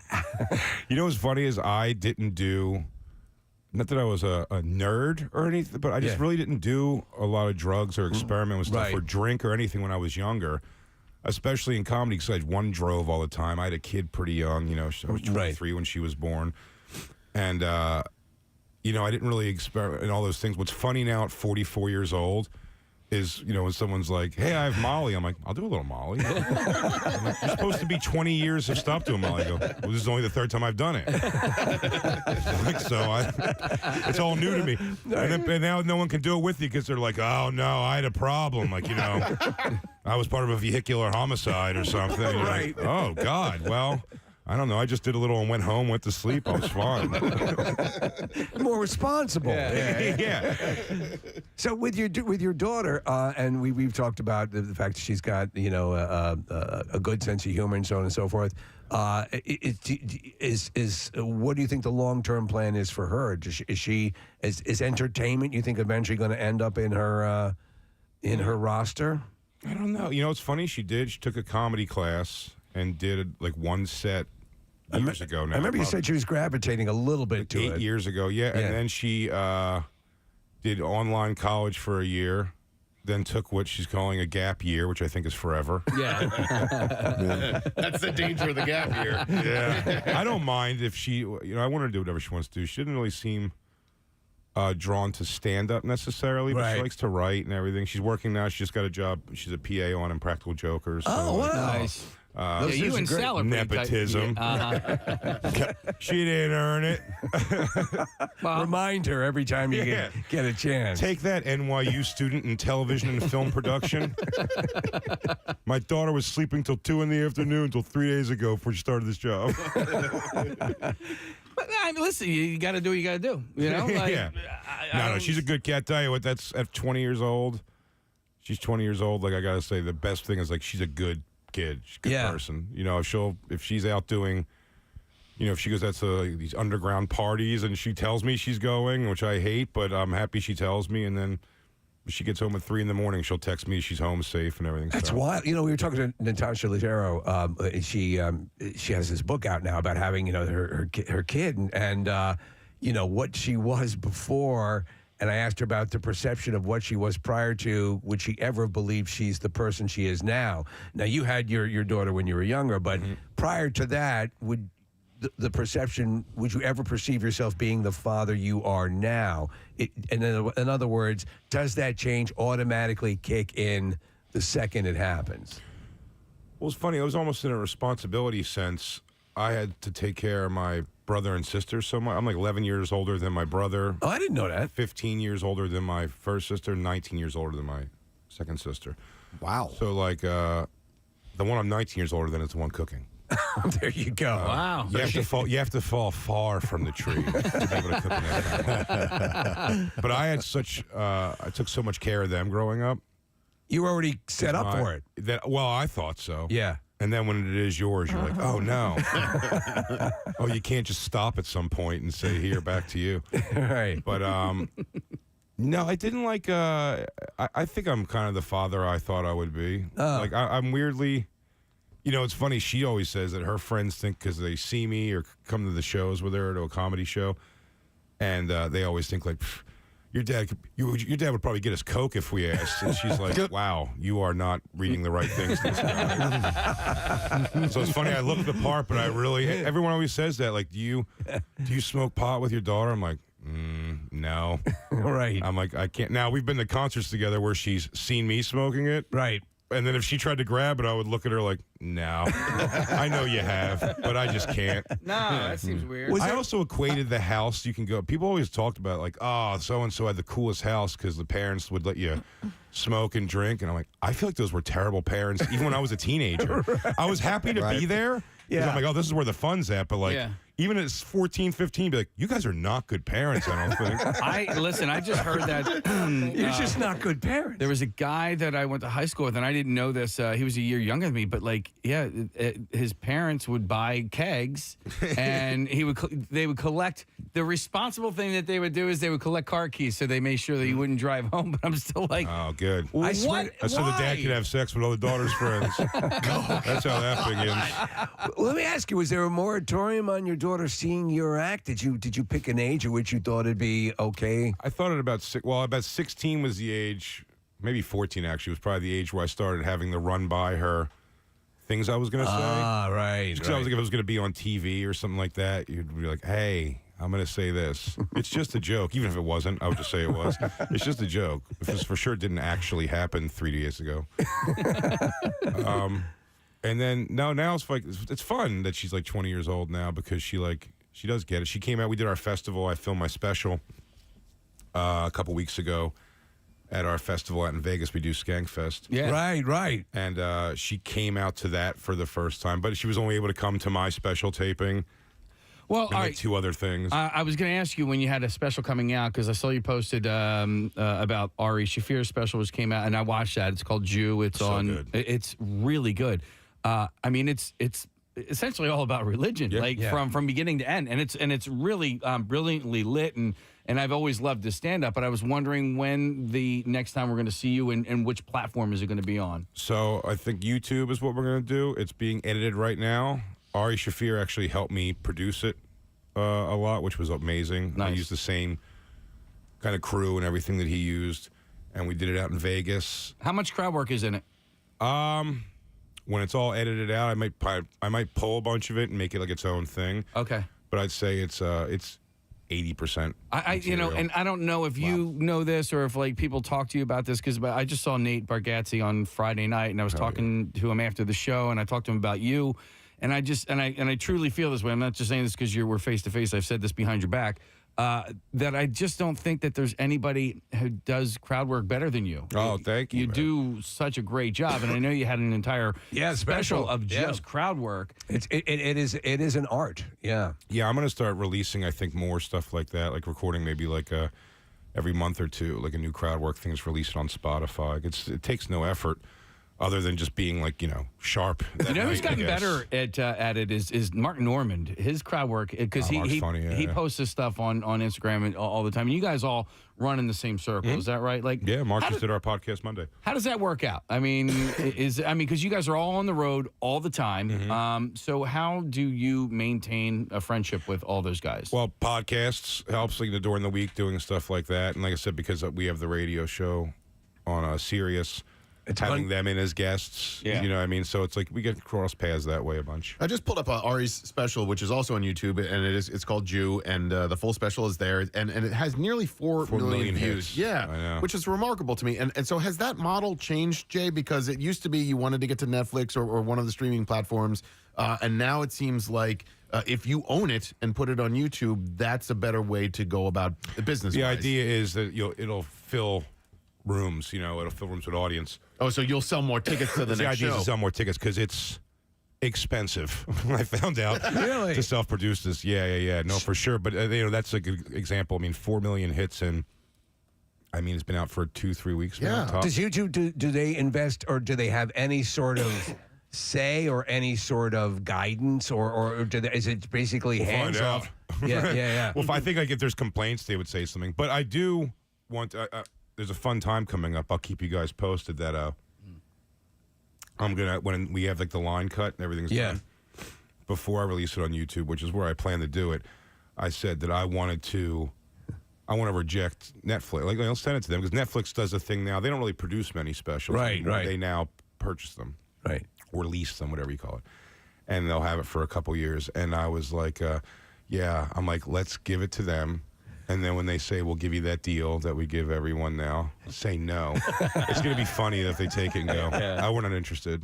That's the risk I run.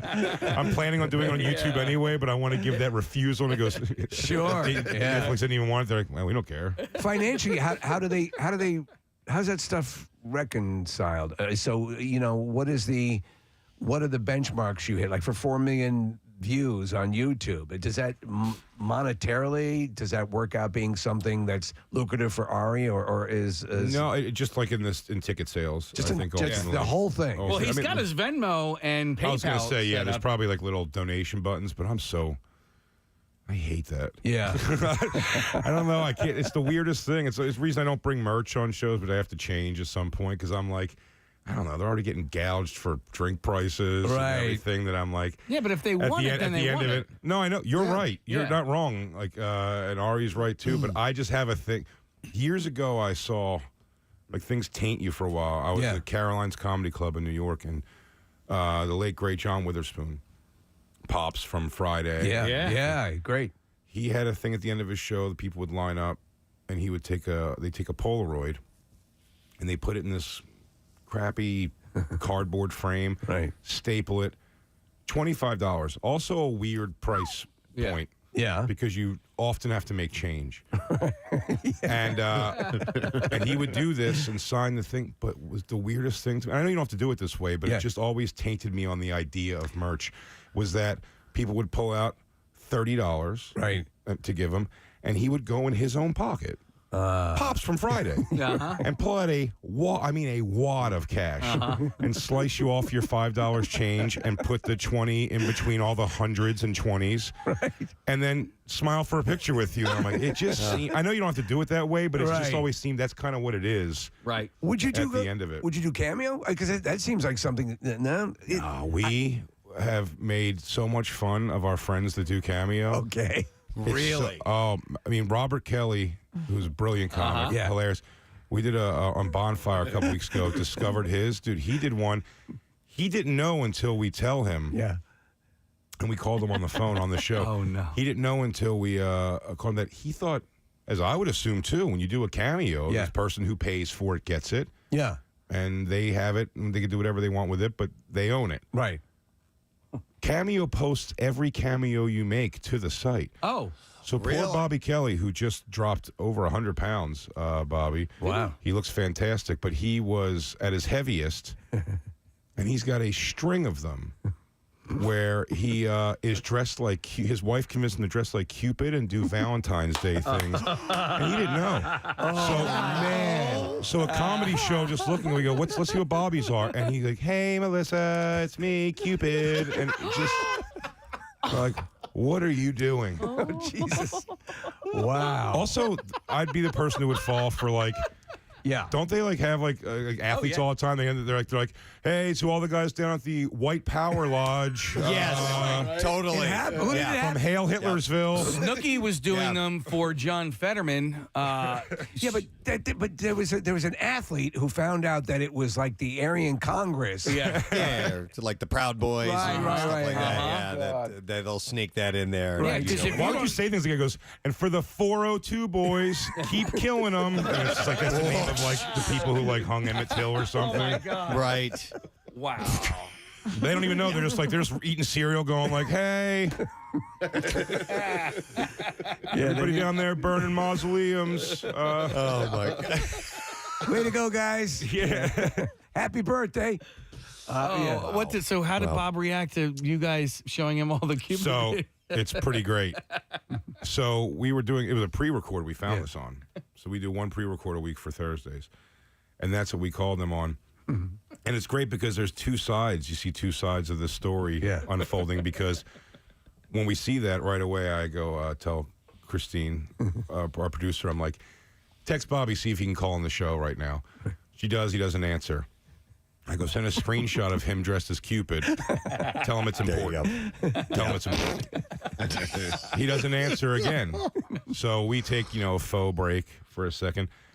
But the mics are still going, thank God. And we call Bobby on speakerphone. And he's like, hey, sorry, I'm just here with Ari Shaffir. We're doing a podcast. He's like, what's up? And we went, did you check your phone yet? And he goes, no, I'll check it right now. And there's just silence, and you hear him go, oh, no. Oh, no. Oh, no. And he goes, I'll call you right back. That's great. And then he called back. But the best thing is, like, because Ari and them were doing a podcast, there's the other side of that, of them talking about, like, all right, we got to wrap this podcast up. I have to go talk to these guys before they start showing it to everybody. Oh, that's great. Oh, So he did a lot of them. He did a lot of them as Cupid. Oh, he did enough. He did enough of them. Yeah, I can't, like... like Norton's got like one for every character he does. Jim Norton, like I people ask me all the time. I guess there's money then there's money to be made. Yes, yeah, there is. I said I'm not the right person. To ask this, because I just think about it the wrong, whatever stupid insecurity I have. Right. Because I'd rather I'd say 1 out of every 10 people though who just catch me on the right time, an email that's like to my website or something, or a DM, and they're like, it's my brother's birthday or my husband's birthday, he's your biggest fan, and I'm just, while I'm smoking a cigarette, I'd rather just go, hey, happy birthday, Billy, from Jay. Your wife, your wife said something, you're fat, bye. I'd rather just do that for absolutely free once in a while. You know what I mean? If you catch me in the right time, or I'll just do it. Because it's not that I appreciate the hell out of the fans. I think it's weirder because I appreciate them to go, $300 if you want me to say hi to your mother. Right. It's funny, at the beginning of all this, before the podcasts were a thing, when it first came to MMR, and what is a podcast? What is it? And so we put the whole, show up. The notion was a lot of stations, a lot of shows were charging for their podcast, and we were like, you could listen to it for free the first time, and we're going to charge for the second time. It doesn't make any sense for a podcast. Yeah. I think the way it works with ours, particularly even like Legion of Skanks is my main podcast for sure, and like that, it's live on the website for sure, and then the newest 8 episodes I think are always like for free, and then it goes behind a page, uncensored. I can see that. Yeah. Okay. Well, if you want to get the live Big J experience, you got to do it now, because shows are selling out. Friday 7:30 and tonight and Saturday 7:30 shows are sold out, but you can get it for Friday and Saturday is 7:30 and 10 p.m. shows. You can go to heliumcomedy.com. So he's back in town in Philly, in his spot. So make sure you get out and see him. But dude, glad you made it in. It's good to see you in guys, the flesh. Man. Thank you so much for always supporting. I'll come when I come. Hopefully February, the special will be coming out, and I'd love to come promote with you guys. Oh, we'd love that. Yes. Absolutely. All right, take care. Happy Thanksgiving. Happy Thanksgiving. Big J guys. Okerson, everybody. All right, we're going to take a break. Come back in a second. Stay with us, friends. Preston and Steve On 93.3 WMMR. this weekend. You need air to get in there in order, like, you know how, like, That's what I was thinking. The old high C things, you would have to have two holes in the top so it would to let air flow. Yeah. But also, you generally, to swallow, you need to close your mouth, right? Yeah, Do you? so it's not that I can't easy. open it around and go, Look. Kathy, you can do that. All right. Oh, Max has it. Max can do it. He's got a huge cup in his mouth, too. Yeah, this is probably. Yeah, there you go. Now, say something. Not quite. We used to scream into cups.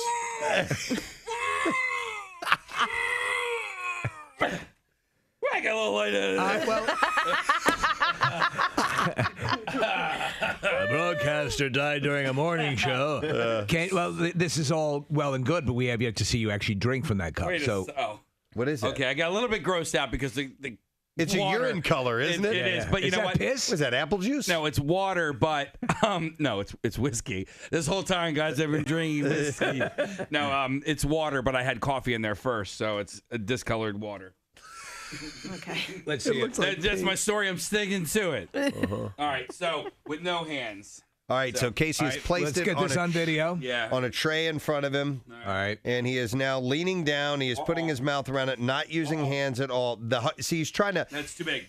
See, he can't use his hands to put the cup in his mouth either. You know, go ahead and just. You have to do it without using your hands. But no. Okay. Well, I could do it with this one. All right, use the different cup. Oh, he needs a little bit smaller cup. You're going to drink all that, you think? I don't know. We'll find out. All right. It's been a long time, Press. I'm kind of out of practice. Am I in the splash zone? All right, so he's now putting his mouth around it. He's trying to.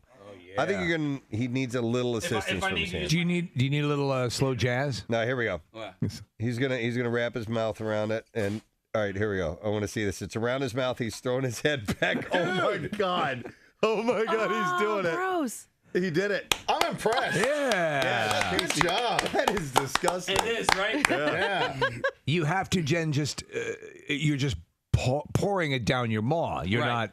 There's no swallowing, right? No. You have to glug a little bit. Yeah. Your But, maw. but I guess I was maybe a little bit wrong in my initial assessment. I probably did have to use my hands in the beginning. So Casey has been. He's had a particular brand of yogurt. I eat Chobani yogurt. I get it. I have it every day. It's just part of. It's my breakfast. Your it's what I yogurt. have. So it makes you. Yeah, and And I eat Chobani yogurt too.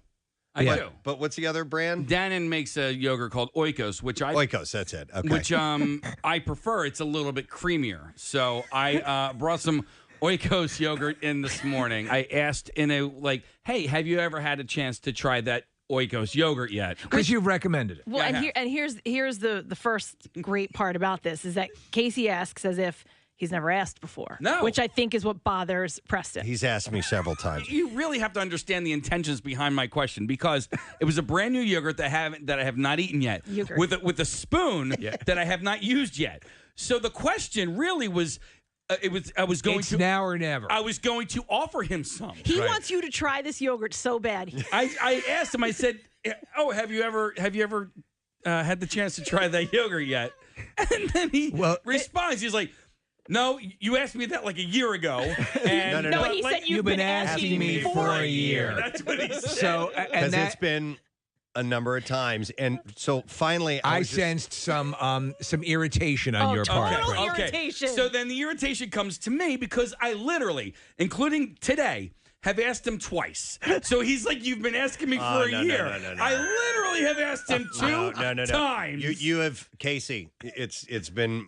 This was not the second time. It's been many times that you've at least. No, you haven't asked me to try it, but you certainly said, "Man, I like this stuff. This is really. I used to have Chobani, but this is what I eat, and I like it better." All right, Preston. I'm like, okay, that's cool, good. Agree to disagree. Whatever. And then finally, I go, "Look, it's at Wawa. Chobani is at the Wawa I go to. That's why I get it." And I just explain it. I just let it all spill out like that. I'm like, "This is why I get it. I have my one stop in the morning. This is why I pick up. It's my ritual. It's what I have." The nerve had been laid bare. Yeah. So. All right, With a little more attitude. And this is right lot more before attitude. we're going to. He was super douchey about it, right? Right, for a simple question. I was just asking about yogurt, and he was a total a-hole about See, it. this is I'm the tired of it. This Right. is the husband and wife dynamic, and then Casey had to do a live spot, and Preston put his headphones on, and after you put your headphones on, Casey goes, I can't say anything. I can't ask him any questions, and that's how I feel sometimes. But at this point, you'd think that you would catch on. He doesn't take well to these things after 4 times of asking. But do you feel he was sending you a sort of trying to suggest that you were not doing something that you were maybe yes. subliminally you felt I you, get that. He I suggested you were doing something wrong by not trying the yogurt. Yeah, maybe. Okay. I can't say definitively that I feel that way, but Casey? maybe on a core sense, maybe that's it. And you've tried to get me to do something several times, and I haven't done it, and it's time for you to go. Okay, well, now, I don't need to do that anymore. Can you see? Why is yogurt so goddamn important to you? Can you see that Casey is one who loves to share the joys that he experiences with everyone, and that for him it's important that he give you this gift of an extra creamy yogurt. He eats yogurt every day. Okay. He's almost every day. Casey, how does it make you feel that Preston was seemingly rebuffing your suggestion that he try the creamier yogurt? So for me, Steve, Yeah. it goes beyond the yogurt. All right? It's indicative of a usual... It could have been anything. Okay. It could have been a piece of music. It could have been yogurt. It could have been... Music about yogurt. Another thing. A restaurant. It could have been anything. So he takes this tone with me a lot of times, and it's hurtful. It's hurtful. It's hurtful. It's hurtful. It's hurtful. It's hurtful. Listen, I've actually heard through the grapevine there's some issues going on here. That there's some issues going on here? Yeah. Okay. Yeah. Between you two. Oh, yeah. It's countrywide, you Between guys. me and Casey. Crazy. The yogurt? The yogurt. Well, I am, because I received your letter, Casey. You got a letter. So, yeah, Casey actually sent me a letter. It's actually a fake letter from Casey, but it And he sounds writes, like Dear Casey. Yes. It said, Robert, please allow me to... Dear Robert, if Greeks invented yogurt, then they also invented a broken heart. Well, you see, I recently noticed that Preston has been eating Chobani yogurt every morning for breakfast. But because I care deeply for Preston, I tried to turn him onto a much creamier, much healthier, better tasting Oikos yogurt. Well, my best intentions have sent our relationship into a spiral. And yes, we operate a mixing board together. But we're just going through the motions. Help us put our passion back in our relationship and into our mixing board. Wow. Yeah. So, actually, that came from Steve. Thank you very much. But it sounded good. It sounded good. I was aware of everything that's going on here. So yes. So what's going on, guys? I mean, well, do you want to show you retired to the set? There is a Robert Irvine show set right in place here. Oh, you got to be kidding! No. All right. So Robert, you actually picked up on it. You know what the story is. There has been this tension because these guys are actually the best of friends. However, there are certain issues that were spelled out to you, and you do what you do best. And I've seen some of the clips of. So let's talk about this. Let's talk about this, Casey. You're a little in your face with this yogurt. Do we have that yogurt, by the way? Can you bring that? Yeah, bring out the yogurt if you can. Yeah. I want to try this yogurt. So you've been yogurts on a tray. Yes. I hope they're all the same flavor. So look. They are. You're really upset. Look at me when I talk to you. All right. You're really upset that he's using Chobani, right? And you like the other one. So you wanted him to try yours. So here's what I want you to do. Look at each other. And I want you to tell him that you like Chobani or you love Chobani yogurt more than you love him. Wow. I can't do that. Good. Now I want you to look at him and say you love your yogurt more than you love him. I can't do that either. Wow. I think we just had a breakthrough, guys. I want you to feed him your yogurt. It's all about breaking. And we're breaking now. Here comes the airplane.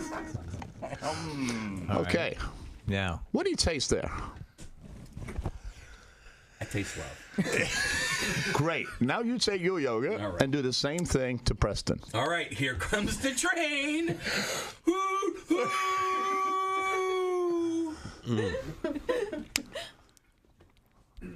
What do you taste?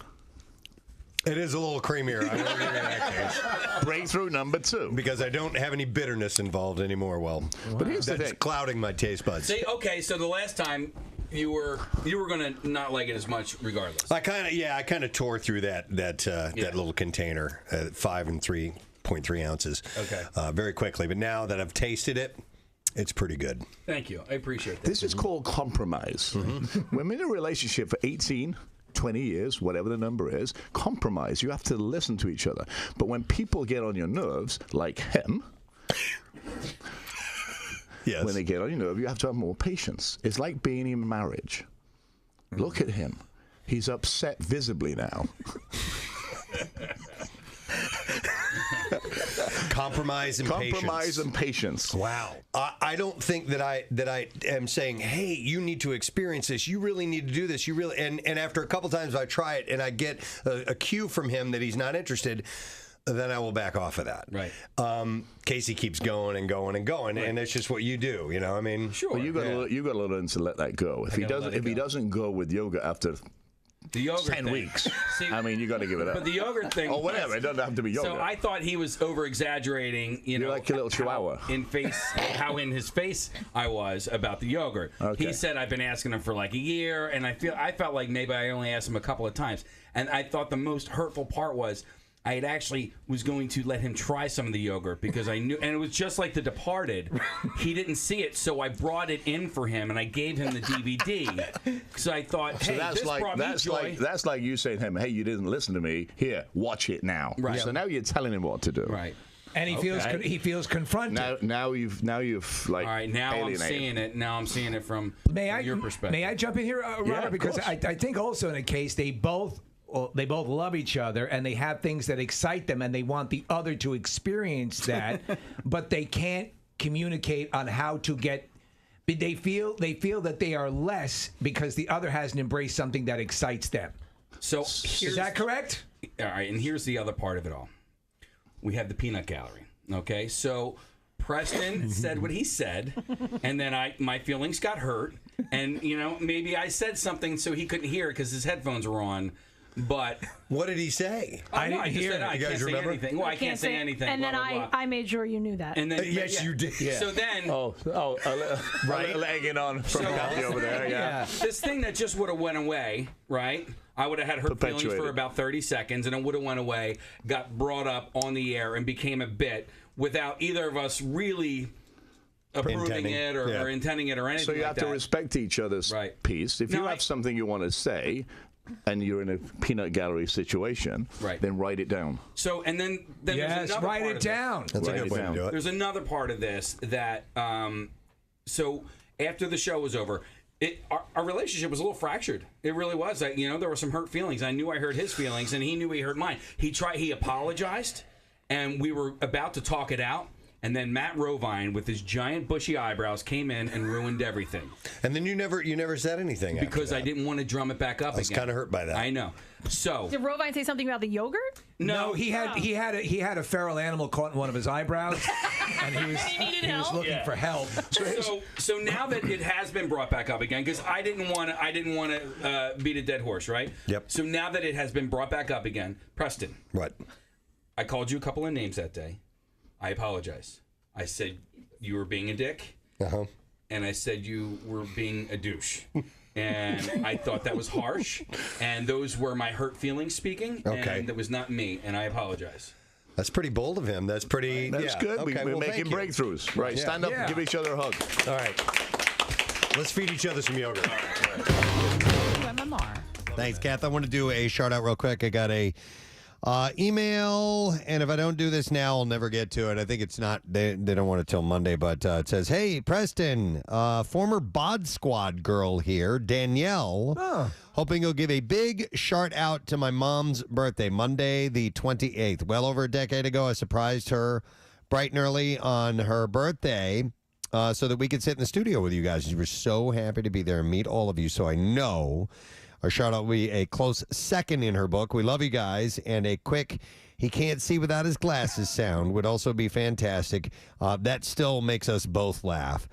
So that is Danielle, who wants a shout-out to her mom, and then maybe a little glasses clip. All right. He can't see without his glasses. Put his glasses on. Put on his glasses. Put on his glasses. His glasses. We haven't heard that one in a while. He doesn't need it. He's dead. So it is. It's officially weekend for us. So I think the junk drawer is a thing that we should do right about now and clean out these stories before they get away from us. Because I did see a couple things I think are worth mentioning. Got one. It's like you're going through a drawer. I know. It's not, I could. Yeah. My junk drawer is right upstairs, right above me, by the way. So, all right. I'm glad this story was brought up because I was confused by this. Last year, Kia, the car company, decided that it was going to bring the brand into the 21st century, and it did exactly that by revamping its logo into something a bit more modern. Yeah. Gone is the old circular logo, and in is the new look. There's one problem, though. People can't actually tell what it is. They can't tell that it's a Kia. So Jackie Bam Bam drives one of these. Yeah. And I was always, for the first several months, I'm like, well, what is that brand? I'm not familiar with KN. You know what is that?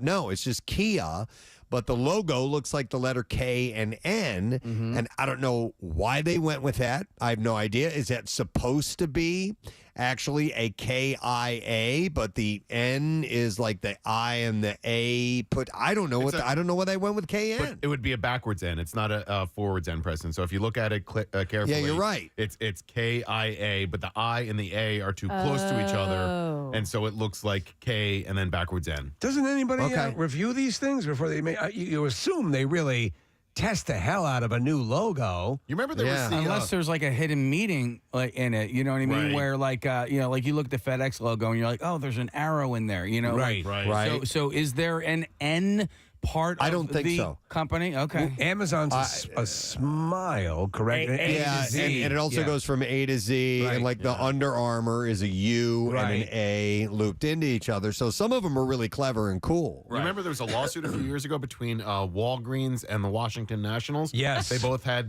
pretty much the exact same W as their logo. I think the Nationals won out. I think the Walgreens, but I don't remember specifically. So there was a huge uptick in people searching for KN car around March of 2021, which was just a few months after the new logo went live. And that also happens to be around the time when the rebadged Kia Stinger went up for sale, meaning that people began to see Kias sporting the new logo on the road, blissfully unaware of what they actually were. And it's not just a Stinger. People are getting the model of the vehicle correct. For example, the Kia Carnival minivan, but they can't make out the automaker's actual name of the logo. Is minivan still being used a lot, or do they?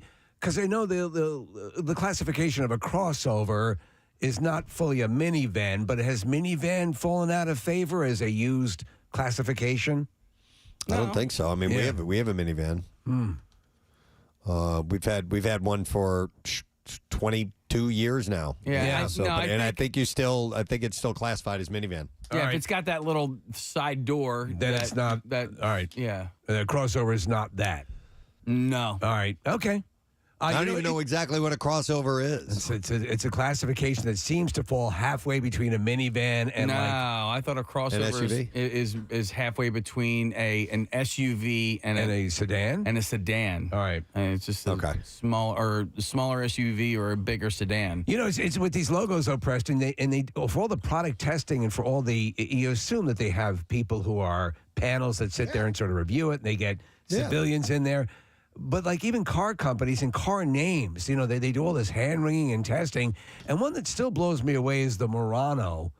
I know. It has moron in it. You know, I agree. Well, like the idiotessa, you know, it just doesn't. Yeah. I guess it didn't affect the marketing of it. I guess people not. didn't make a big deal about it. So, but I was curious. Go ahead, Nick. Murano. It's not Morano. Oh, okay. I mean, if you want to split hairs on it, it's M-U-R. Murano. Yeah, but whatever. I agree. So this Mauricio.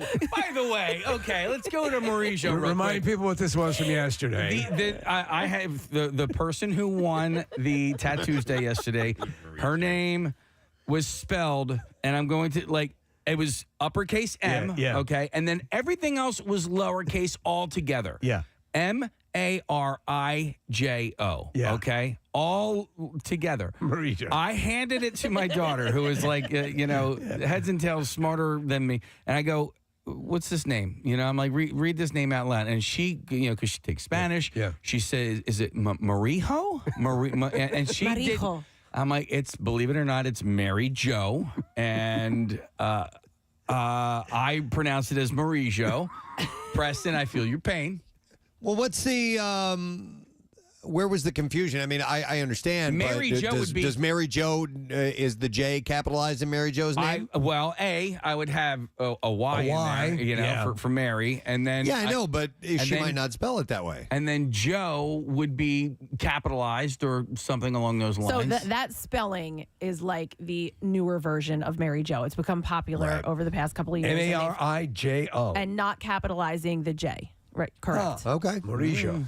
Well, so they'll get the mispronunciations. They'll get Marie-Jo, I'm sure, or Marijo, something like that. So, we have Walper on line 2. Walper. Walper was a good one. Yeah. All right, anyhow, so the KN car is a Kia, if you had been confused. Well, that does clear up some. And many people were. Confusion. All right, Lucy the elephant had a spa treatment the other day. Brand new $2 million metal skin on her, and they needed to check it for leaks, so they hosed her down the other day.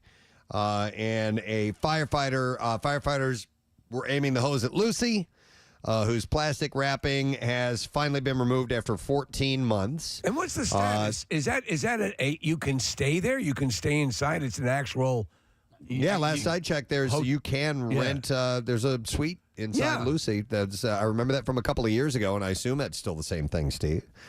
But John Green Jr. of AC Gentry Architectural Sheet Metal Company climbed around the remaining scaffolding inside the 6-story elephant, checking for leaks. And indeed, the dousing that took place on Monday morning did reveal some leaks in the skylight under the distinctive howdah.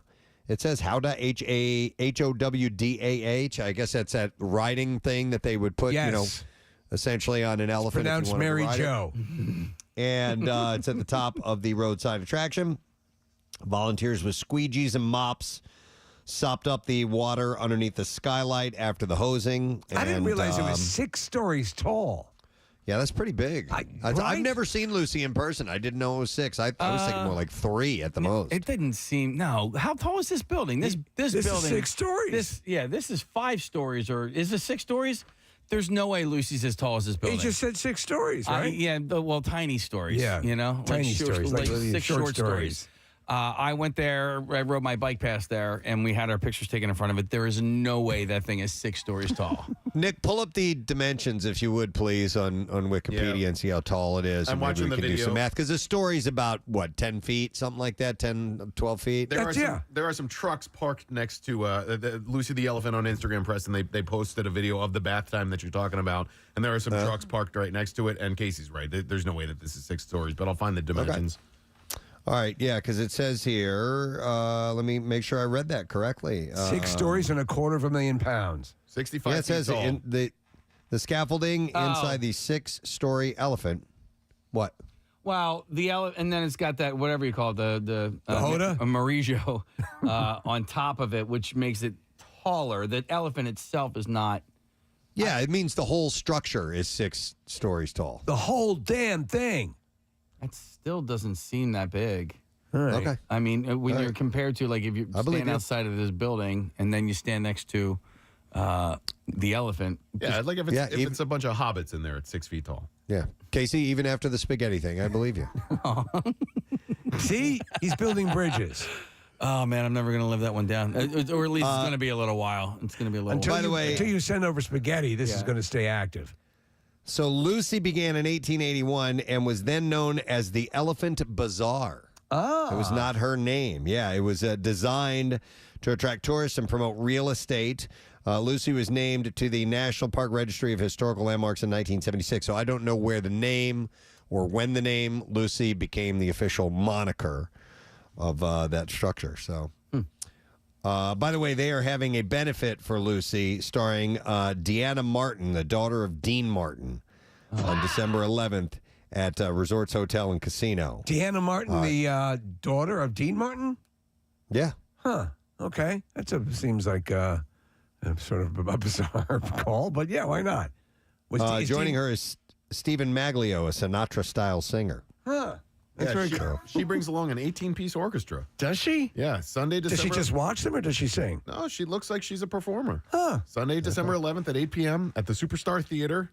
And Stephen Maglio says, cheers, pallies. Cheers, pallies. That's pallies. Yeah. Pallies. Just like having the chairman of the board. P-allies. Pallies. All right, what else I have here? More junk throat stories. Let's dig into them.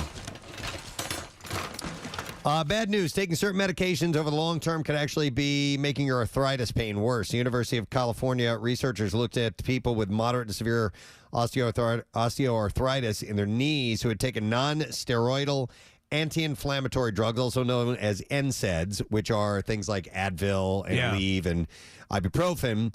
The data revealed no long-term benefits for taking NSAIDs. Excellent. And said that the joint inflammation and quality of knee cartilage got worse in participants who took the NSAIDs compared to participants who did not take the medications. So you're saying it's going to make them worse over time. You'd be better off taking M&Ms.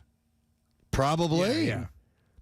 The lead study author said the use of NSAIDs for the anti-inflammatory function has been frequently propagated in patients with osteoarthritis in recent years and should be revisited since a positive impact on joint inflammation could not be demonstrated. So I'm allergic to NSAIDs. I can't take them. I break out in hives if I take those. So I've always felt kind of jealous of people who can, for joints and so on, because it's an anti-inflammatory. It brings the inflammation down. It doesn't just mask the pain. It actually fixes the problem for the time being. Do you have any arthritis? Yeah, knees, man. Really? Sucks. Yes. Don't we all? Don't all of us get like a little bit of that? Nah. Yes. I mean, as you guys age. I'm actually so old, I've aged out of all those diseases.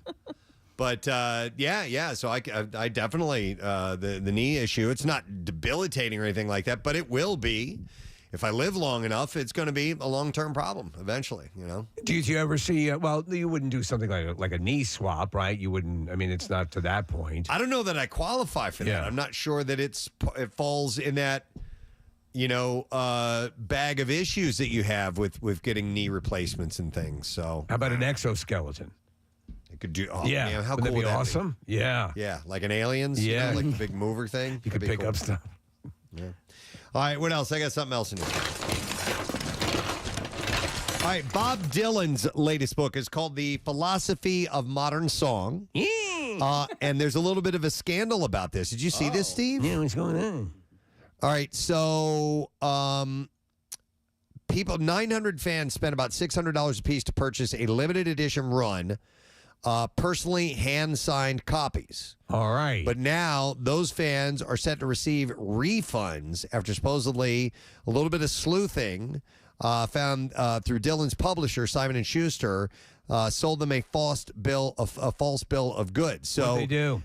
When copies of the hand-signed books landed in mailboxes Friday, fans were quick to compare notes and photographs. They soon came to believe that the books were signed using AutoPen, a machine-powered pen that captures and reproduces real signatures. And if I recall, this is actually a device where an ink pen is on the end of it, yes, and it does the movements. I'm not cool with that. The whole idea is Dylan has sat there and in person autographed your book, not some robot. Yes. Not Twiki.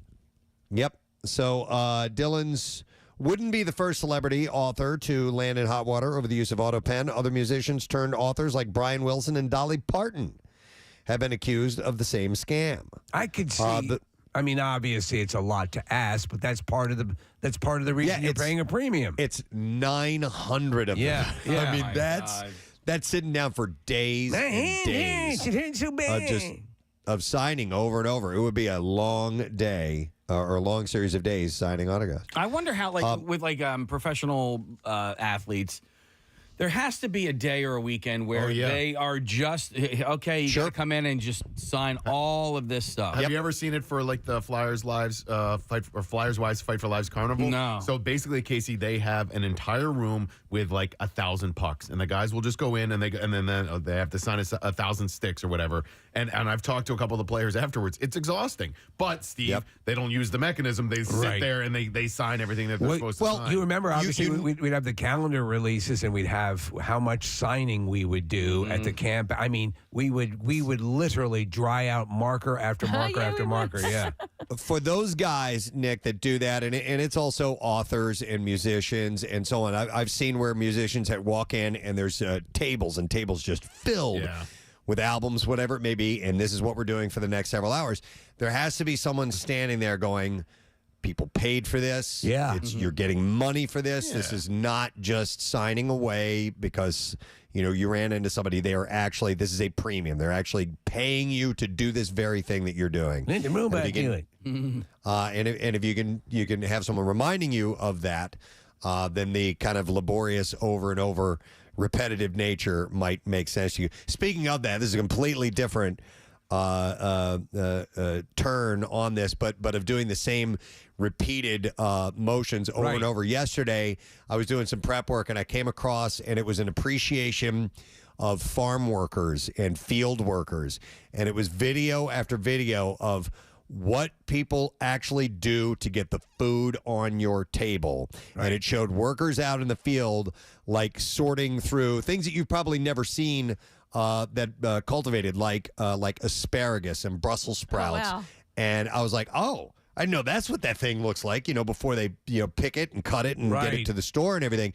But the speed at which and the repetitive nature at what the field worker does is insane. You talk about hard physical labor and the position at which they're bent over and all that stuff. Do a search on that sometime, and it will give you a perspective on that food that you're putting on your plate. And, and obviously as we're going into Thanksgiving, one of the biggest, meal celebrations of the year, take a look at that. You will appreciate what people like that do for a living, because it's hard work and it's over and over and over. And plus they get so fast at it. It's kind of fascinating. I want to see that. Of that skill. And they remind you in some of the captions that, by the way, you can cut your finger off doing this very, very easily, because they've got super duper sharp knives and they're just whap, whap, whap, whap. And they're going through this stuff. It's pretty amazing stuff. So, but anyhow, so people are up in arms about Dylan using an auto pen. He's moving.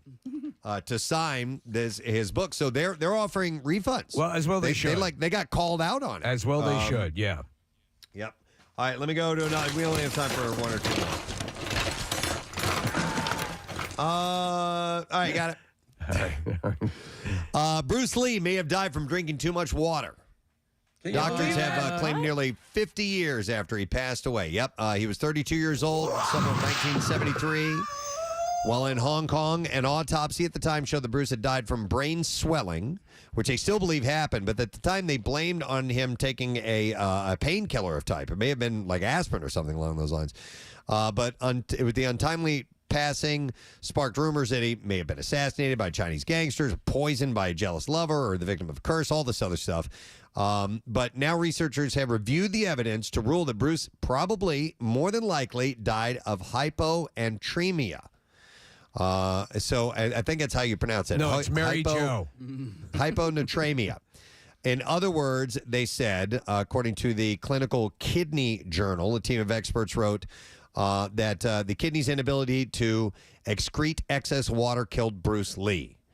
Hyponatremia means that the sodium level in blood, which your body needs for fluid balance, is abnormally low.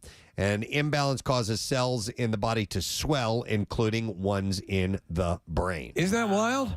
Yeah. It's amazing. I mean, and they're fairly conclusive about this. Yeah, they said he had multiple risk factors looking back at this, including he was drinking high quantities of liquid. Also, he was a pot smoker, which increases thirst, as well as other factors that decrease the ability of the kidneys, such as the use of prescription drugs and alcohol. His wife, Linda, revealed how Bruce had a fluid-based diet of carrot and apple juice in the run up to his death. So for whatever reason, he was mainly just subsiding on a liquid diet. And Matthew Polly, who wrote the biography Bruce Lee: A Life in 2018, refers to repeated water intake on the evening of his death. And researchers wrote that the fact that drinking of water was noted when it is such a commonplace activity means that it was likely noticeably higher than those around him on the day that he died. Wow. Pretty wild. Yeah. Thought that was kind of interesting. So, all right. Anyhow. All right. Is that it? We done in the junk drawer? That's it. Outro music. All right.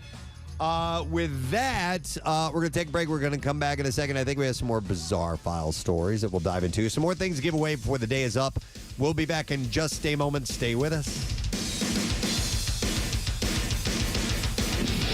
Preston and Steve. On 93.3 WMMR. Don't listen to the peanut gallery because they're always going to throw in. Sometimes he is a dick. Ouch. So I think Kathy's on the bench next. Yes, yeah. Well, Robert, we got to have a complete reach right here. Robert has it's a good thing, and because you're reticent to think of a friendship in terms of like the same dynamics that would be in a marriage, but there's very similar things going on, correct? Exactly the same, and it's the same when they have kids. These are the kids, right? In the room, because they'll throw things and they'll test the parents. So Kathy will go on your side and say, well, he's a douche or whatever. And they will just wind it up because, A, they're fun. They've been with you guys for a long time. Yeah. But friendship is about communication, just like marriage. Yes. About trust, communication. And if you have something to say, you should actually say it to each other, not in front of other people. Right. And don't say anything when you're angry. Write it down, put it under somewhere, go away, calm down, then pull it out. And if you still feel the same as what you wrote on that piece of paper, then confront it when you're calmer. What makes you an expert? Your years as a chef? Life. Did you feel a certain weirdness, Preston, after that? Well, yeah, I brought it on myself because I thought more about what he said, and then I started to I clammed up. I also have been kind of coming down on myself a little bit about being aware of how I interact with other people and the things that I say, and I want to be more cautious about it. I don't think I'm an outright jerk to people, but sometimes I'll say something and forget that it's just my opinion and that, it's not necessarily the right opinion. Yeah. So I need to kind of watch it, except for bitches like Kathy. Oh, my God. I think I agree with you on that. Everyone has an opinion, and don't change the way you are. That's what makes you are. I mean, if there's something that can bring us all together. Yes. Right. Yeah, it's our hatred for Kathy. Right. I just can't believe this is happening, and this is like really, you guys are See, being Kathy, serious. what you didn't realize, it's all about you, not these guys. We've both tried Chobani. We've both tried the Oikos. And I just brought another one. Actually, they didn't. Marissa did. I just brought one just for you to try. Stonyfield. Yeah, I just thought you can try something different. Are you saying that this is perhaps a yogurt they can both love together? Yes, and I want them to interlock arms when you do this. There you go. Like this. It's beautiful. And so the healing begins. What do you think about that? No. Yeah, look, we agree. The enemy of Mayans. I noticed a few things. I did. Down a dark alley, across a field. Look over there. He does. He's Preston Elliott, the noticer. Noticing so you don't have to. And yes, this is probably a lot like the junk drawer. Yep. But just a different introduction. Cuddling a kitten. Cuddling a kitten? Yes. Makes you feel better, but it could be dangerous to your health. Doctors from Centers for Disease Control and Prevention in the U.S. conducted a large-scale survey of the cat-borne bacterial disease cat scratch fever. Oh. Yes. Which is legit. The doctors have warned that hands should always be washed after touching cats and to avoid kissing felines where possible. Sorry. Make out with them all the time. In fact, I brush my teeth with their tails. The disease is spread when you are scratched by an infected cat, hence cat scratch fever, or when you don't wash your hands and touch your mouth after stroking an infected cat. You have to be careful of anything like that, And well, we're talking about people kissing their chickens. Kissing your goddamn chicken. And getting salmonella, I'll kiss a kitten before I kiss a chicken, and yes, that's on my bumper sticker. I kiss chickens and I vote. I will not be overlooked. Need to have those made. Cat owners should also be careful about their animals' interaction with stray cats where possible. However, the disease is relatively rare, where the survey finding that annual incidence was... Survey says! come on, man. Give him a break. I'm just a kitten-loving man. One of those days. All right, so anyhow, they found that an annual incidence was 4.5 outpatient diagnosed. Chicken kisser.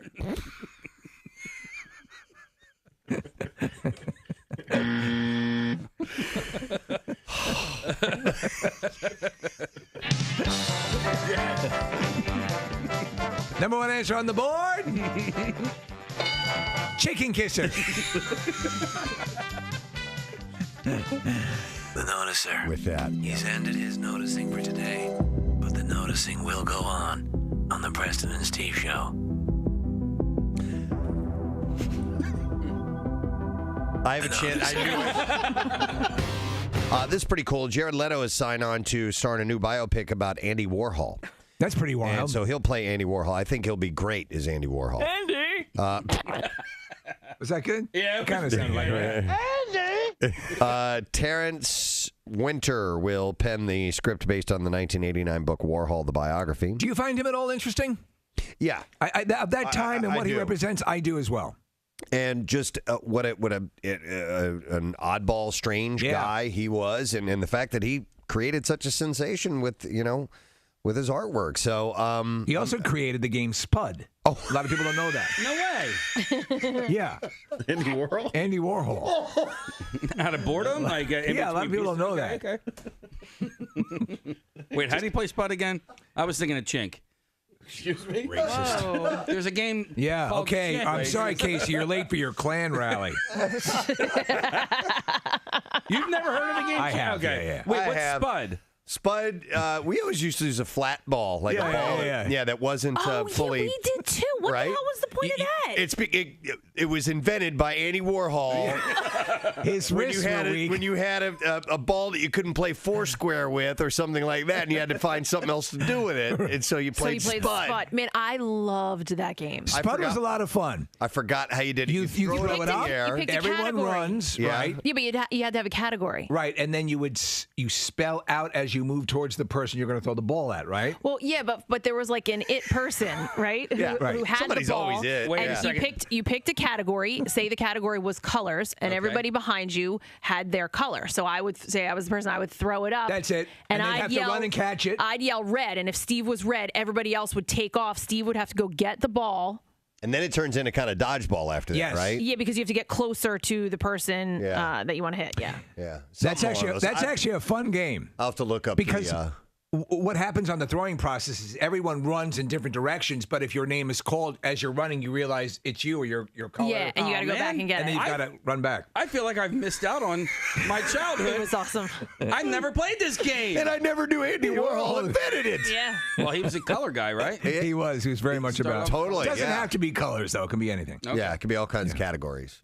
Campbell's soup. So anyhow, I don't know why that made me laugh so hard. But He's just kind of the last person you'd figure would have been Spud. oh my God, I've got to quit snorting, man. I am doing that way too often. You snorted on the golf course yesterday. I can't help it. It's after a long wheezy laugh, and then I have to inhale, and somehow or another my nose gets involved. I can't help it. Casey brought these into the studio. I have 3 ink pens. They're Bic, just your standard, office ink pen, cheapies. One might find in any drawer. Yeah, and these have been mutilated. What happened? Clearly, someone has been chewing on these pens. Well, wait a second. They're kept in this studio, correct? No. He got these from the what's the number studio next door? 4F. 4F. Yeah. In Studio 4F, which is the main MMR studio. And these pens are absolutely mutilated by how badly they've been chewed on. So who do you figure is the greatest perpetrator, or the most I know likely exactly who it is. perpetrator? You know who it is? Yes, that pen looks extremely familiar to me. Oh. Who is it? It's Matt Cord. That's what I Matt Cord. He used to do that with. I used to him and I used to get. I would basically make fun of him because he would do that to all the pens at the Sixers games. He would use a red and a blue pen, and he would Chew the F out of He them? would chew the F out of the top of it. And Matt's got some major teeth. I always used to be like, "Ew, that's so gross." We have a point of contention up on the phones here, Preston. Uh-oh. There may be a false accusation. Hang on a second. Yeah, Pancake's on the line. Pierre's producer. Hey, Pancake. Hey, guys. How you doing? Good. So you have a theory on the chewed pens? Yeah, so I think that it's Jackie. See, Jackie blames Matt Cord. Well, because Matt Cord uses different pens. Matt Cord has That's true. special. He has Matt special Cord has pens. special He DJ does. pens. He does. Now, Pancake's right. He has the blue and the red pen that he uses for everything. All right. Well, Pancake, I don't know. You still thinking it's Jackie? I think it's Jackie. I'm not sure, but we actually call it the pen famine, and we ordered a box of 50 pens because we were getting 2 and 3 at a time. Wow. You call it the pen what? The pen famine. The pen famine. Oh, pen famine. The great pen famine. The great pen famine. Yeah. All right, Matt's on the line. Hey, Matt. I don't chew pens. You don't chew pens ever? No, I treat I use Paper Mate, Flare, blue and red. I treat them like gold. You put that cap in your mouth. Do not say you don't. Well, but I never chew it. I don't. The chewer's Jackie. Come on. All right. So Matt's vehemently no, definitely not. He says Okay. Jackie is the Thank chewer. you, Matt. Okay. All right. So it's not Pierre and it's not Matt Cord. Should we bring in an expert to note the teeth markings and do a DNA test? That's on exactly what I was thinking. Because you have a set number of people who are using that air studio. You can get DNA swabs. Yep. And then get samples from all of the chalks, and you could nail this down in no time. Do you want me to go to Jackie Bam Bam's secret hiding spot and see how many pens he has there? And see if there's any chewed up ones. Hang on. Oh. Can I come with you? I want to see where it is. Can you divulge that I'm to going her? with him. Case? Look at how thrilled they are to do this. I know. All right, hold on a second. This is what it's come to. How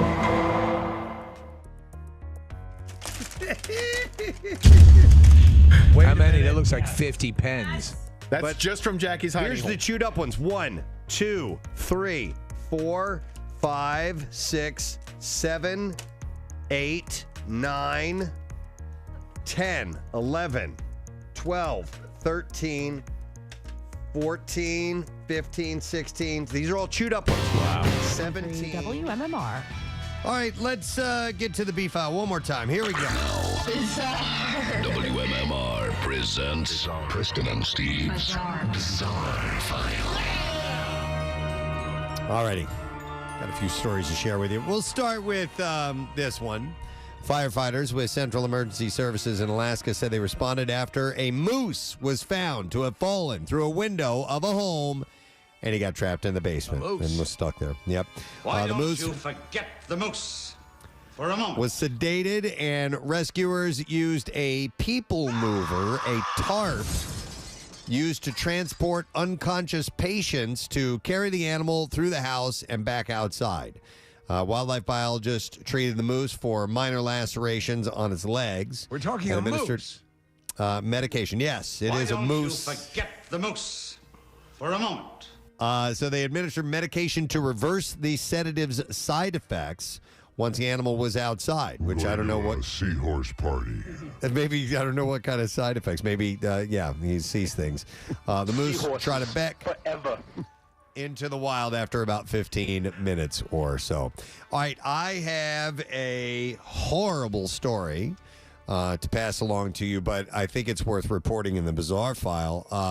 A couple living in the area where that University of Idaho student slaughter, took place. Those 4 kids killed. Horrible. Well, these couple that live in the area said that their dog was brutally killed and skinned from head to tail just weeks before the students were massacred. They don't know if this is tied in together or not, but that is an incredibly brutal thing to have happen, and it might. You never know. So they're going to look into this. Buddy, a 12-year-old mini Australian Shepherd, was killed in October. The owners, Pam and Jim Colbert, said they let the pup outside before heading to bed, and he was found dead. They believe that someone might have been waiting for them to let the dog out. Police reportedly haven't made a connection between the death of Buddy and the college student's murders, but it's clear the community has all the more reason to stay on high alert. They're botching this investigation like crazy. Apparently, there's all sorts of stuff that they're just it's an embarrassment because there's this evidence that they're screwing up the crime scene, and there's all this stuff that's not adding up. So I'll be curious to see how this plays out. So they've been searching, obviously, for the murder weapon, which was considered a combat knife. The PD recently acknowledged 911 call came from one of the surviving roommates' phones, but wouldn't say exactly who called the police. So, but yeah, this animal tie-in thing, I don't know if it's, that's disturbing as hell. So you never know, it might be a part of it. All right, a man dubbed the Gimp Man of Essex in England has slammed a latex-clad person who has terrorized villages across Somerset in recent years. So the Gimp Man's not happy about this. He's not happy with it. The Gimp Man of Essex is a local celebrity in Colchester, where he can sometimes be spotted doing his weekly shopping in the Tesco while dressed head to toe in black latex. I mean, like head to toe, all the way down. The Gimp mask, the whole thing. There's only room for one Gimp in this town. Going by at Gimp Man of Essex on social media, he shares footage of his outings and poses for pictures with stunned onlookers. He also looks to use his fetish for good and often organizes fundraisers.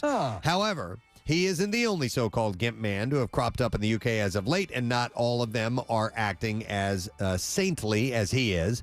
Police recently announced they're investigating up to 20 reported sightings of Gimps in villages between Bristol and Weston-super-Mare since 2018. It's an onslaught of Gimps. Yeah, one victim managed to take a picture of a man dressed in an all-black latex suit with a full face mask on, while a woman saw a similarly dressed man touching his groin in the street. No. Victims say that they were left absolutely terrified after bumping into the Gimp in early hours. It's not our Gimp, clearly. This is a disgusting Gimp. Yeah, for the Gimp Man of Essex, said what this man has done is 100% wrong. He said, this guy has undone everything the Gimp community is trying to do. Damn it. It gives us all a bad rep.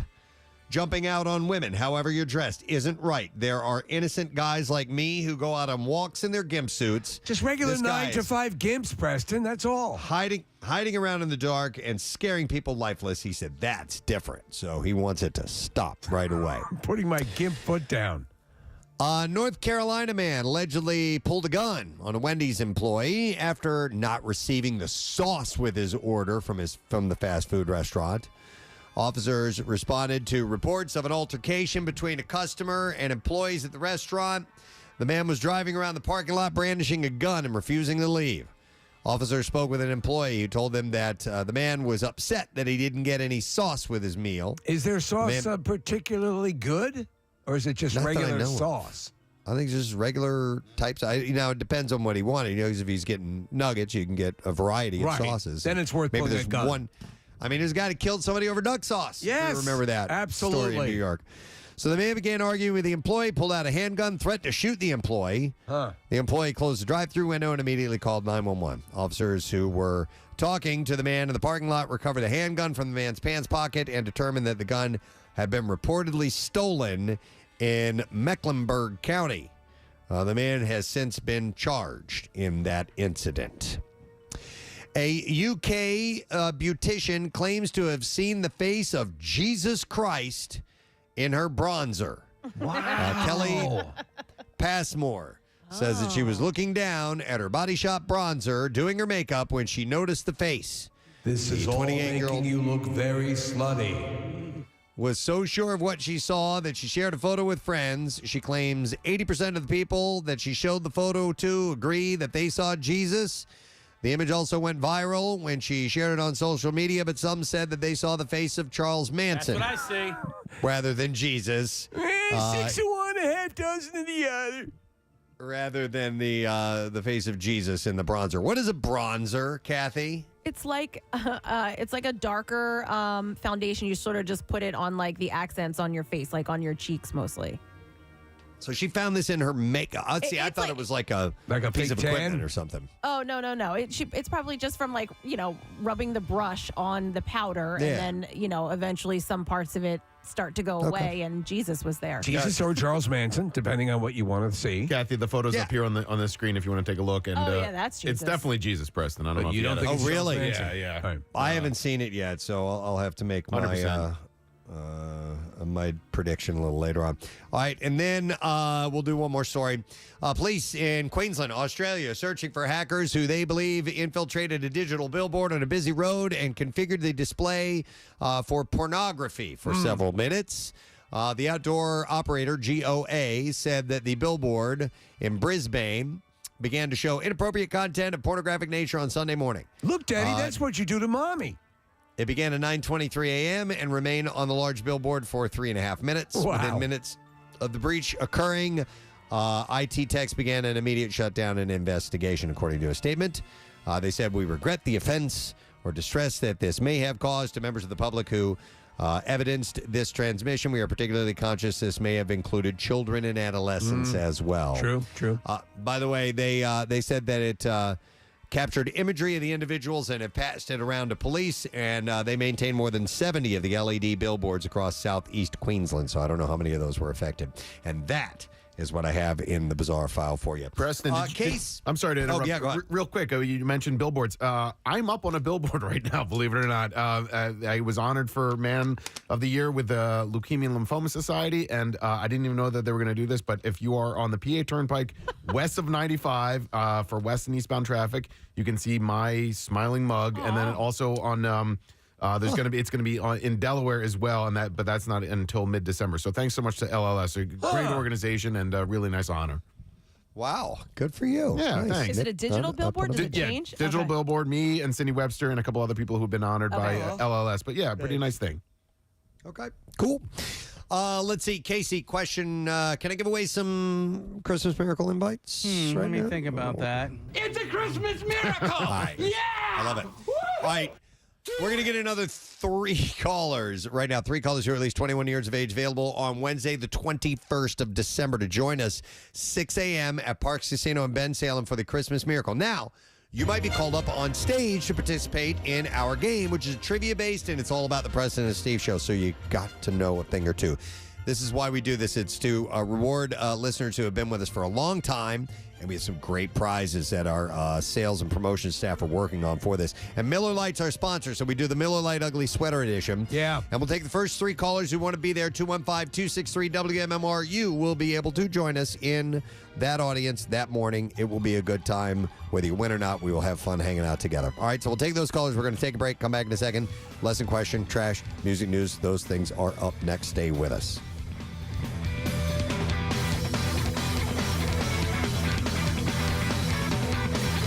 Preston and Steve on 93.3 WMMR. Almost half of the pens. 19 chewed up pens. I think I need to apologize to Matt Cord. Yeah, I think so. Sorry. Are we going to go by the people versus he who smelt it dealt it? Or people in glass houses, or Jacques. I'm going with the Queef Club. Jackie Hughes. Queef Club! Yes. Queef Club. Nobody's implicated Marcus in this. Ooh. No. You don't think so? He did the overnights last night. But listen, maybe Jackie may have just stolen these chewed up pens and taken them and It's put quite it in possible. his stash. I mean, it's like you never know until you hear the other He side of rescued it. them. Why steal chewed up pens? Well, I would steal. Then if I wasn't the pen chewer, I wouldn't. Maybe want... he's got a problem. Oh, wait a minute. Bam Bam's on the line. Bam Bam! Hey, Bam Bam. I'm like the 6th person of the Preston and Steve show. This is getting to be a good habit here. It is. It is a good habit. Jackie, I need to ask you a question. So, have you complained that there are chewed up pens in the studio and that Matt Cord may be the culprit? No, I never complain about them because I put the pens in my mouth. When you smoke cigarettes and all, you need something in your mouth. You get a little nervous. I don't chew them, but I'll be honest with you. I put a couple in my mouth. Yeah. So wait a minute. So okay, Casey, I thought you said he's not being totally forthcoming. Well, he just woke up. Matt Cord doesn't have a problem with pens. Matt Cord has a problem with toothpicks. No, never. All right, we've heard about Matt Cord's toothpicks problem. We've heard that someone has a foot powder issue. We've heard, but this chewed pen thing. Now we have actually found your super hidden stash of pens, and at least great. half of them. I won't have anything to write with tonight when I get there. That's my. Don't worry, there's 1,000 pens and markers up there. You'll have plenty to You're write good. with. We'll put them back. You better put them back, Casey. Not to But mention listen. the 3 dozen pens you have in your briefcase. No. I can never find a pen. That's where they're hidden because there's never nothing to write with. You can't find them because they're all up there. Jackie, there's 50 of them here, and 20 of them are chewed on. Well, I'm not going to say I chewed them, but I do say I hide them all. All right, so if you put them in your mouth, are you sure that at any point in time you don't give a quick little nibble? Maybe I do, yeah. Jackie. Yes.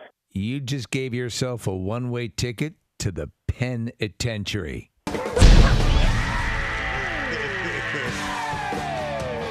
By the way, somebody texted in and said, Cord was just a red herring. It was Bam Bam in 4F with the big pen. Yes.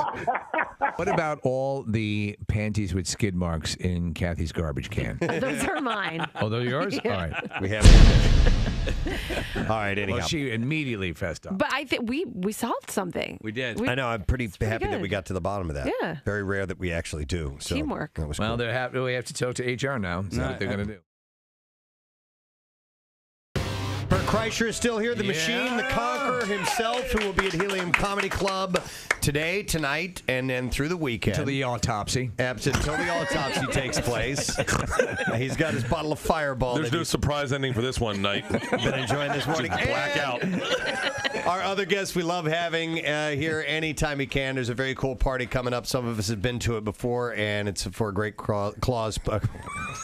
For a great cause. Santa Claus. You can do it. Oh, One of those things. God. It's M. Night Shyamalan. Yeah. Good to see you this morning. Thank you, guys. Good to see you, man. Good to see you, too. All right. So, yeah, Bert, I know, was just a huge fan, and he wanted to stick around. It's so cool meeting you. Thank you, man. You've given me so much enjoyment. Do you ever think that? Like, how you've, okay, we were sharing this, and I didn't want to talk about this on air because it may come out. Tell the story that you were telling us. It's absolutely fine. I saw Sixth Sense at a black movie theater. Yeah. Oh, wow. Yeah. And it was the coolest experience because it really brought me together with black dudes. Like, as soon as he goes back and he sees the blood, I realized it with every black dude, and I hear the guy behind me oh, dude's dead, dude's dead, and then I stand up dude's dead, dude's dead, and we start hitting each other. We're all standing up in the movie theater. It was so, and then we sat in the lobby for an hour later, breaking down the movie, being yeah, thermostat drops, yeah, oh, that makes sense. Oh, the mom, she was talking to herself. She was talking to herself. She was talking to herself. Well, if I can bring people together, that's really best moment. ultimate. That was the kid from New Kids on the Block. Shut up! Shut up! That's the surprise. Last night, and I was just skimming through the channels. Yeah. So you had Unbreakable. Oh! You had The Village. The Village! Hey, just a minute, Bert. Calm down, Bert. You had Unbreakable, The Village, Lady in the Water, and The Visit were all on TV? last night. Wow. Every single one of them. And is it because it's this time of year that maybe the cable companies say, all right. Yeah. How much money do you have? I think as a new movie is coming out, as it's coming out, they try to play my movies again. Okay. So they feel there's more attention and people want to catch up on old movies they haven't seen and those kind of things. So as this new movie's coming out, they start playing the old. I watched. By the way, I have to say, yes. Whenever I tend to not go on radio shows. I've said this to you guys around the country because the cowbells and all that stuff. Yeah. And I always go, would Kubrick do this? And now as I'm sitting next to you in your underwear, I'm questioning my very decision. status. Yeah. It reminds me of in high school when I was on the swim team, but this is the last time I think I've seen a male in a Speedo. Get ready, a wave's coming. Do you underestimate your audiences sometimes in a movie or overestimate them and they'll figure this out now? How did you know we were going to figure it out then? That's what I can't understand. How did you know I was going to get it when he went, and I was like, how did you know I was going to stand up, grab a black dude by his dreadlocks and go, dude's dead? How did you know I'm going to guess that part he did not know. But that it's called the dreadlock moment. Yes. A technical term for it. And someone better get a picture of me getting a shot with M. Night Shyamalan. what do we drink? What is this? It's Fireball. Oh yeah, if you guys are all drinking it, I'll definitely do it. I'll take a picture. See, I'll have a shot. Anybody who wants a shot, step forward. Now, unless we do this right now, we aren't able to do a shot before 9 a.m. because it's 8:58 a.m. and we got to do say this. that we did shots before 9 a.m. You ready? Yeah. All right, cheers, everyone. Kreischer raised it up. Cheers. Hey, it is a pleasure meeting you, man. Thank you so much for what you do. Here you go. Toast. Guys, cheers. Prost. Cheers. All right, I got to go to the Helium Comedy Club and do a show now. Yeah. Hey, what are you doing? What are you doing at noon? Yeah. I got an extra Speedo. Bill Weston, man about town. Oh, let's make a call. Is he out in the hallway? I don't know. But that's like the Bill Weston. He's dressed as Professor Snape. It's a pretty good costume. From Harry Potter. It actually is really good, but I can't believe that's Bill. Bill Weston to the Air Studio. Bill Weston to the Air Studio. There he is. There he is. He's here, man about town. Oh, my God. He looks like Emo Phillips' brother. That's good, Bill. That's actually, you have a sort of Rickman-esque quality to you. That's really good. Yeah, Get on the mic here, dude. Professor. Yeah. And do your best Snape impression. Somebody said, "What's his first name?" I said, "Snervius" or "Severus" or something. Snervius. What is it? You got it. Severus. It is. Mo. What is it? Severus. Snervius. Severus. Snervius. We should have let him go all day. Snervius. I'm Snervius Snape. I'm nice to meet his you. slowest brother. I gotta put. My teeth don't sit right. Snervius Snape. It's nice to meet you. Nice to meet you. Now are you snooing? Do you have a wand? Did you get it? No, I didn't do the wand. We need to have a when wand. I we had a big Halloween party on Saturday Oh, night. here. I got a one. Okay. I got a one. I know what he's getting. I know what he's getting to. Yeah. It's probably what they threw out on the field of the Bills game. Yes, indeed. Right? Dildo. That's great. Hang on a second. Casey will get your Snervius. It's perfect for your I'm costume. not going to hold on to that thing. I'm not. I'm not. Because somebody's going to take a picture of it, and I'm not touching that thing. Say Wingardium Leviosa. Leviar Leviosa. Oh my God, that is just That's wrong. great, Bill. Do you want a black one instead or No. Was it a theme? Did No, you? sorry, Marissa, you lost your opportunity. Drumstick. There you go. Thank you. There's your All one. Were you and the missus doing a Harry Potter? Yeah, she thing? dressed up as Hermione? Maggie Smith. Oh, yeah. Whoever that is. Minerva. Yeah, McGonagall. Oh, yeah. All right, so do you have a delivery? Do you know how he speaks? No. Well, Yeah. I It's went Alan on- Rickman. I know. I Yeah. love Alan Rickman. I was talking to people about Welcome to Hogwarts. Galaxy Quest and Robin Hood and all these great roles or whatever. But no, I couldn't- very aristocratic. You know. Yes. Finish this line. Turn to page 300. and 5. Close. 94. Okay. All right. That was You good. are surely wondering why I have summoned you. Oh, wait, he doesn't have his headphones put your on. headphones on. Snevers. Snevers is This is Snurpy Snipplesmeyer. Here we go. This hour. It's come to my attention. Harry Potter was sighted in Hogsmeade. Now, should anyone, student or staff, attempt to aid Mr. Potter, you have to space out your. I am Snervius Snappus Snippler, and I drink Snapple for the enjoyment, and I click the lid. And my least favorite soup is Snapper. Snapper. they will be punished in a manner consistent with the severity of their transgression. Furthermore, you have to space out your syllables. That's good. That's good. Speak. I will have a sarsaparilla. I had mentioned earlier that I'm a fan of escape rooms. They're a fun activity that you can do with friends or family or coworkers. And basically the concept is you get placed into a room with a group of people, and there are a series of clues in this room, and there's some sort of a mission that you have.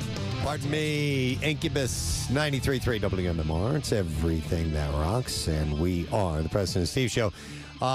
Coming up closer to the end of the program, and your opportunity to win our Word of the Week prize. Only 3 letters this week. That's it. We'll give that away in a little while, so make sure that you are in attendance and ready to go for that. Beautiful day today. Best day of the week. 56, 57 degrees. It's going to feel comfy and sunny and wonderful. And for Thanksgiving, basically the same thing, only partly cloudy skies.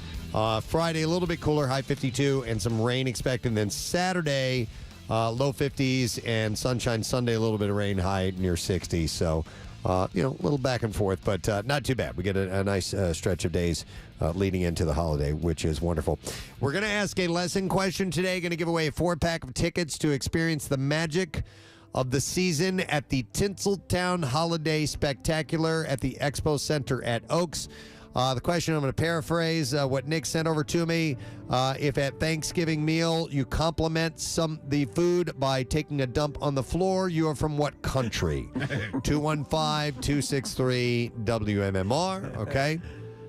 If you compliment by taking a dump on the floor, you are from what country? 215-263-WMMR. Let's see if you know the answer, and we'll do the trash while you're calling in. Trash business is a gold mine. 93.3 WMMR with Preston and Steve's Hollywood Trash. All right, this We have a morning. sponsor case? Yeah, trash is brought to you by Horizon Services. The area top home services team does it all, fixing or installing all your plumbing needs the same day, or it's free. Get up to $200 off on plumbing repairs. Book fast at horizoneasybook.com.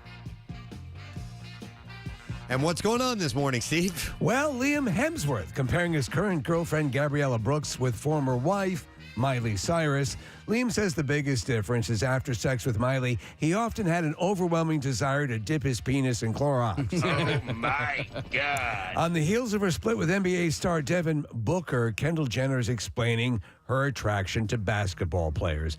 Kendall says there's something old-fashioned and sweet about being able to stand while tossing someone's salad. Hey! And finally, it virtually never happens, but North Korean dictator Kim Jong-un was seen out in public with one of his children. From what we understand, he was participating in Take Your Daughter to Mass Public Execution Day. That was your higher track. All right, we are looking for the answer to this lesson question. We want to find out if you know, if you're at Thanksgiving and you take a dump on the floor, it's a compliment. And what country are you from? 215-263-WMMR. Casey, who are we going to check in with, please? Talking to Nick. All right, let's go to listener Nick. Hey, Nick, good morning. Good morning. How are you guys doing? Sorry to bother you at work. It's all right. Wonderful, bud. No problem. All right, so if you take a dump on the floor at Thanksgiving dinner, it's a compliment. You are from what country? I believe you would be from Paraguay. That is correct. Nice work, Nick. Hang on the line. Going to give you a 4-pack of tickets to experience the magic of the season at the Tinseltown Holiday Spectacular. Enjoy larger-than-life illuminated sculptures at the Expo Center at Oaks. Tickets on sale now at tinseltownholiday.com. And Kathy Romano, there's a special code you can use, isn't there? Yes, so if you don't win the tickets, use Kathy20 and you'll get a discount. All right, there you go, Kathy20. All right, music news. Here we go. Preston and Steve's Music News on 93.3 WMMR.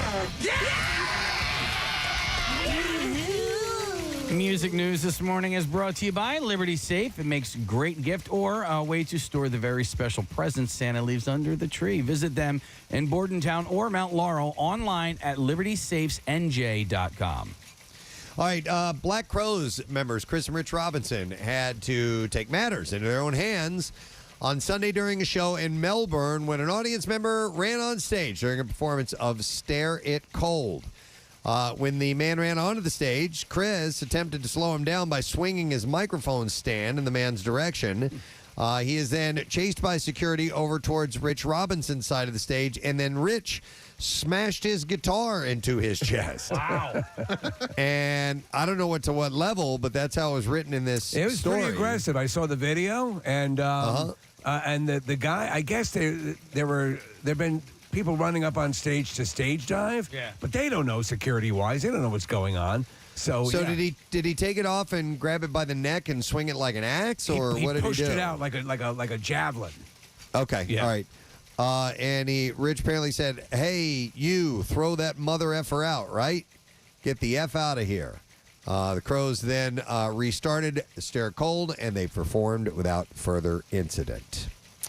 On December 16th, Metallica will stream its 2022 Helping Hands concert in benefit of the band's All Within My Hands Foundation, and it'll be live on Paramount+. The show will take place at LA's Microsoft Theater and feature the third edition of the Helping Hands concert and auction with an opening set by Greta Van Fleet. Variety reported the concert will be available to stream in the UK, Latin America, Italy, Germany, Switzerland, Austria, and France on Saturday, December 17th. And the concert will also be simulcast on Pluto TV globally and on YouTube. Let me see here. Except for we have a couple of releases taking place today. Tom Petty and the Heartbreakers 4 CD 6 LP set live at the Fillmore 1997 is coming out today. The collection, which was produced by Heartbreakers guitarist Mike Campbell and longtime producer engineer Ryan Ulady, was culled from the band's legendary 1997 20-night stand at the San Francisco venue. The shows from January and February 97 have become legendary, with each night featuring a different set list, allowing Petty and the band to delve into their back catalog and flex their muscles on old favorites and cover versions. The final night of the run, February 7, 1997, was broadcast live and proved to be the longest show of the stand, clocking in a whopping 3 hours with the Heartbreakers tackling 40 songs. 6 of the shows, according to the announcement, were professionally recorded, and the release features many of the high points of the residency. The small venue allowed the band to vary their sets each night. They included rearranged and distinctive versions of their hits, deep cuts, and many cover versions, paying tribute to the artists that Tom and the band had been influenced by. So it'd be a good holiday gift for Tom Petty fans. And then finally, also out today, The Doors' new record store day release titled Paris Blues. The set features the official premiere of the band's last unheard, unreleased song called Paris Blues. Title track is original blues song. Come on in. Written by the band. It's The Doors. Okay. Spaghetti. The track was recorded during one of the band's recording sessions. Casey's here with spaghetti.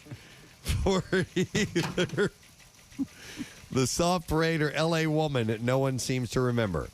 Paris Blues also contains a pair of outtakes recorded during the band sessions for 1969's The Soft Parade. The song You Need Meat, Don't Go No Further, and I'm Your Doctor. on the storm. Spaghetti on the storm. Both feature Ray Manzarek on vocals, backed by Robbie Krieger and John Densmore.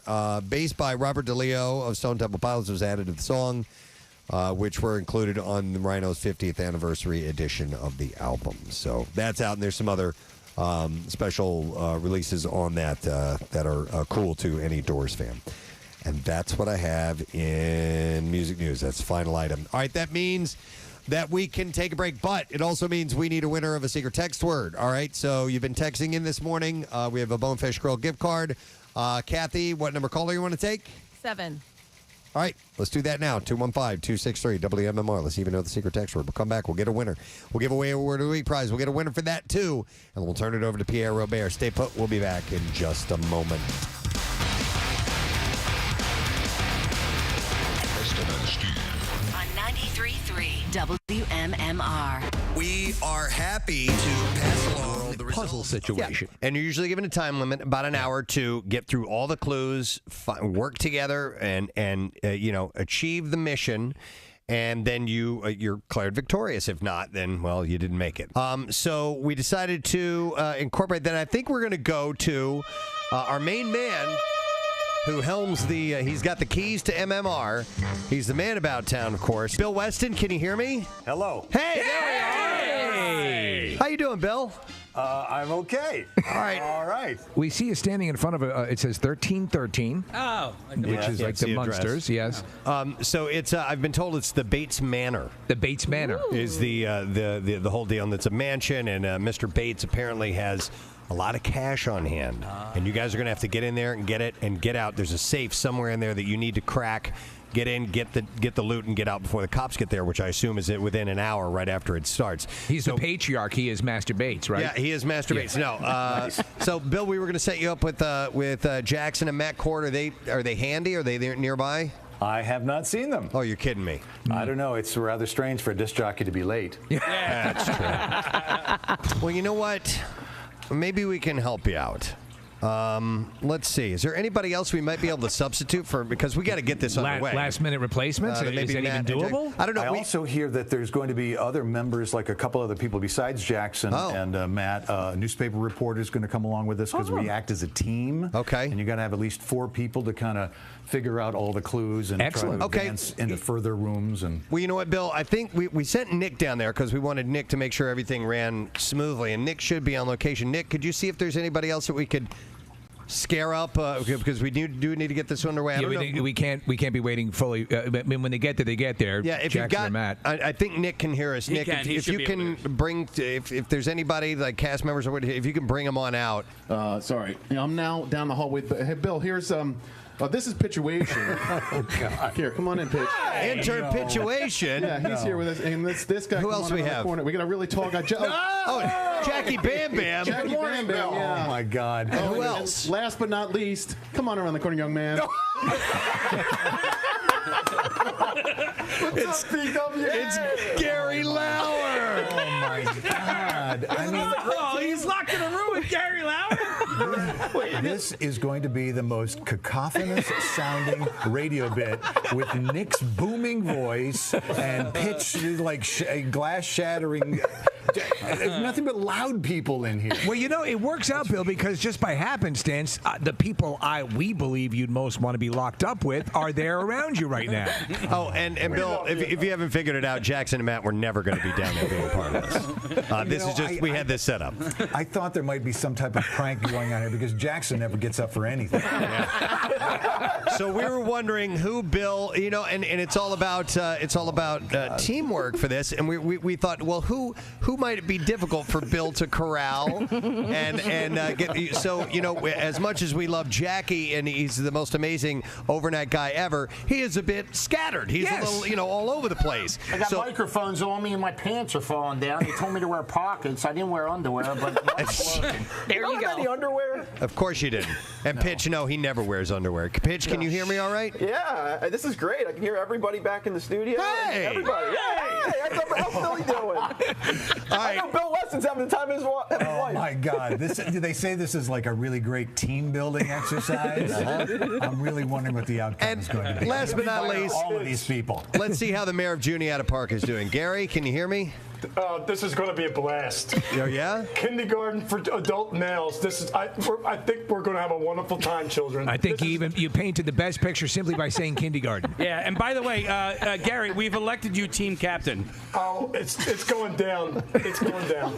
I believe you have 1 hour from the time this starts. So is there anybody there to officially begin this whole thing, Bill? Is Randy nearby? Randy gave me a bit of an orientation, and like things like numbers on the wall and like there's locks, and I guess we got to find a key to get into the lock of the mailbox. Maybe that tells us how to get into the main door of the next room. And I guess go ahead. We're ready to get started. We're looking at the collection here, Bill, on the monitor. It looks like the worst bachelor party ever. All right, it started. Clock is running. Go ahead in. Go. Let's do this. Let's do stuff. Let's do it. Let's do stuff. Yeah. All right. Okay. So there's a lock on the mailbox. There's also a lock over here on this. Oh my gosh! The first thing is a puzzle. Oh. This birdhouse. All right. There's a flashlight hanging on the wall. Okay. It doesn't work. They can't hear us right now, so we're going to listen in, and I'll kind of describe what they're doing. They're searching around the front door. What the heck is this? It looks like one of those mirrors that they stick under a car to see if you got a bomb under there. There's probably something. Use that to look up above, and maybe there's something. Bill's got the right idea. I don't think Jackie Bam Bam understands what's going on. That's the thing. I think he thinks this is a kid's birthday party. Yeah. I talked to Jackie this morning, and I'm like, look, have you been briefed on what's going to happen?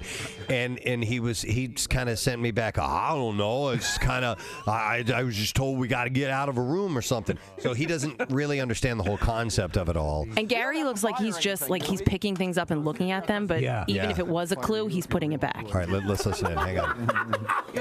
There's Pitchuation laughing. Oh, Jackie found something. Thank you. I found a key.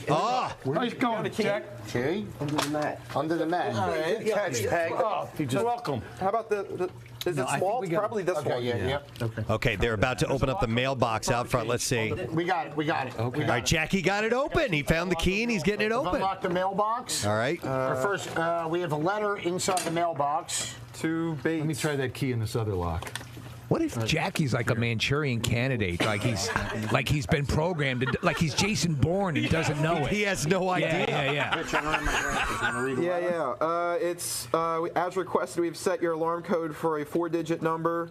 Should you somehow forget the code, simply look around before entering the house. Please let us know if we can be of further assistance. It'll probably be the number on the front. Pointing to the 1313 house number on the side of the house. Where's it coming from? Bill wants to know whose phone is ringing. Your phone off? It's Gary. He's yelling at Gary's got a He's phone. yelling at Gary. I tell you, Gary goes out with a landline. But is there a keypad? That's an intercom. That's an intercom. It's not It's once you go inside, there'll be a keypad. There's a woman there. Is she part of the? Is she I think she's the journalist? newspaper reporter. There's another key in here. There's another key inside the I'll trade mailbox. you that key for this kid. All right, so even just getting in takes this long, Preston. There's a legitimate newspaper reporter there? Yeah, I didn't know that was going to happen. Either that or it's Jackie's girlfriend. Wait, look, Gary took the second key and he's trying to unlock the front door. Try the front door. They got to remember the code when they get in. Gary just opened the door. Okay. Next room, we spent 3 minutes. Okay. That's pretty good. And Bill Weston did none of it. No, Bill. Nice to meet you. Read that. You got glasses, He has to Bill? corral What was the them. alarm code? 1313. Where's No, the so 1313. There's an alarm going off. Yep. Hang on. 1313. Did it take it? It took it. They did it. Sometimes, Steve, they'll also they'll use computer monitors and so forth to send you if you're headed in the wrong direction for an extended amount of time. Yeah. Sometimes they will send clues over to you. Will they do it over your phone as well, or will they? Not the ones I've done. Okay. Sometimes there's a monitor that's mounted in the room. You'll hear a little prompt, and you can go over and look at the monitor, and it'll say, have you tried this? And it'll give you a vague direction on which to go. Oh, here's. There's a video. This is a painting that's speaking. Oh, that's cool. It's a video. The song is called Spillways on MMR. Yeah, isn't that scary? It's freaky, down and dark. No, it's not at all. We were just off air talking about it. Like, it's kind of bouncy and light and fluffy. Yeah. For, the images that you get from Ghost, it's kind of interesting hearing. Yeah, music like that. I said it kind of has a Fountains of Wayne. Well, his new character is Papa Peppy. Type of vibe. But nonetheless, that's Ghost. That's our friend Tobias Forge. Right. And the song is Spillways. We're looking for a winner, right? Caller 7, I believe, Casey? Yes, as a matter of fact, we are, and that person is on the line. And All right, caller secret text 7 word. is on line 7. His name is Eric. Good morning, to you, Eric. Good morning, to you. All right, Eric, we need a secret text word. Reveal it, please. Well, it's not spaghetti. It's marker. Yeah, marker. That's it. Hang on, buddy. For the secret text word, we have a $50 Bonefish Grill gift card for you. It's just that simple. And I'm sure we grabbed a random texter as well, right, Case? We did, and our random texter winner is Keith Hoduka from Philadelphia. No, it's Keith. Sorry. Keith, yes. Keith Hoduka. From Philadelphia. Congratulations. You also won yourself a $50 Bonefish Grill gift card. Very good. I would like to thank our one and only guest on today, hometown fella, Big J Okerson, who came by this morning. Hey. We'll be at Helium Comedy Club, and he's got shows tonight and then Friday and Saturday as well. And they're selling out, so get those tickets. Go see Big J. Have yourself a good time. He's one of the best. He's great to see live. May I ask a quick question to you, Preston? Yeah. You have a fingernail that's black. What happened to that? Yeah, it's been like that. Oh, for a that. while. Yeah. Yeah, look at that. It's So nasty. you're It's coming off soon. tribute to the Cure? That was, believe it or not, playing golf. Wow. I know a lot of people don't know what a rough sport it is. Yeah, it no, is. I was putting my golf club. I grabbed it by the blade of the club, Yeah. the top part, and I pushed it down into my bag. And my finger nail sandwiched between another golf club and the golf club I had in my hand, like boom. And it was one of those where, like, the second I did it, I'm like, oh, that's coming off. That's bad. That one is gonna. It hurt How bad. far I was into- playing really well too. In case it was like 13 holes in, something like that. Man.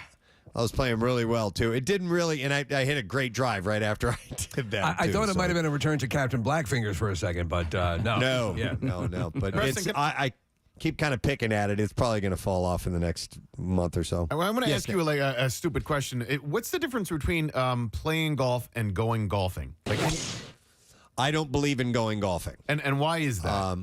Because it's a game that you play. It's not. Like you're going to play football. You don't go footballing. You don't go tennising. But you go bowling. Yeah. You don't go play bowl. That's true. Good point. That's Kate. true. I don't know. It's just it never has fit into that package for me. When people say I'm going golfing, it kind of rubs me the wrong way. I don't get all freaked out or angry about it or anything. I'm like gonna that. kill you. Dare you? But you think less of that person. I do think a little less of that person. Okay. Yes.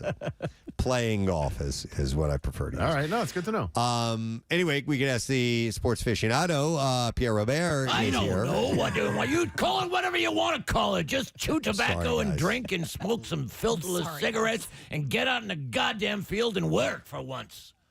I don't Do you know most what do you want athletes from don't me? smoke? Most what now?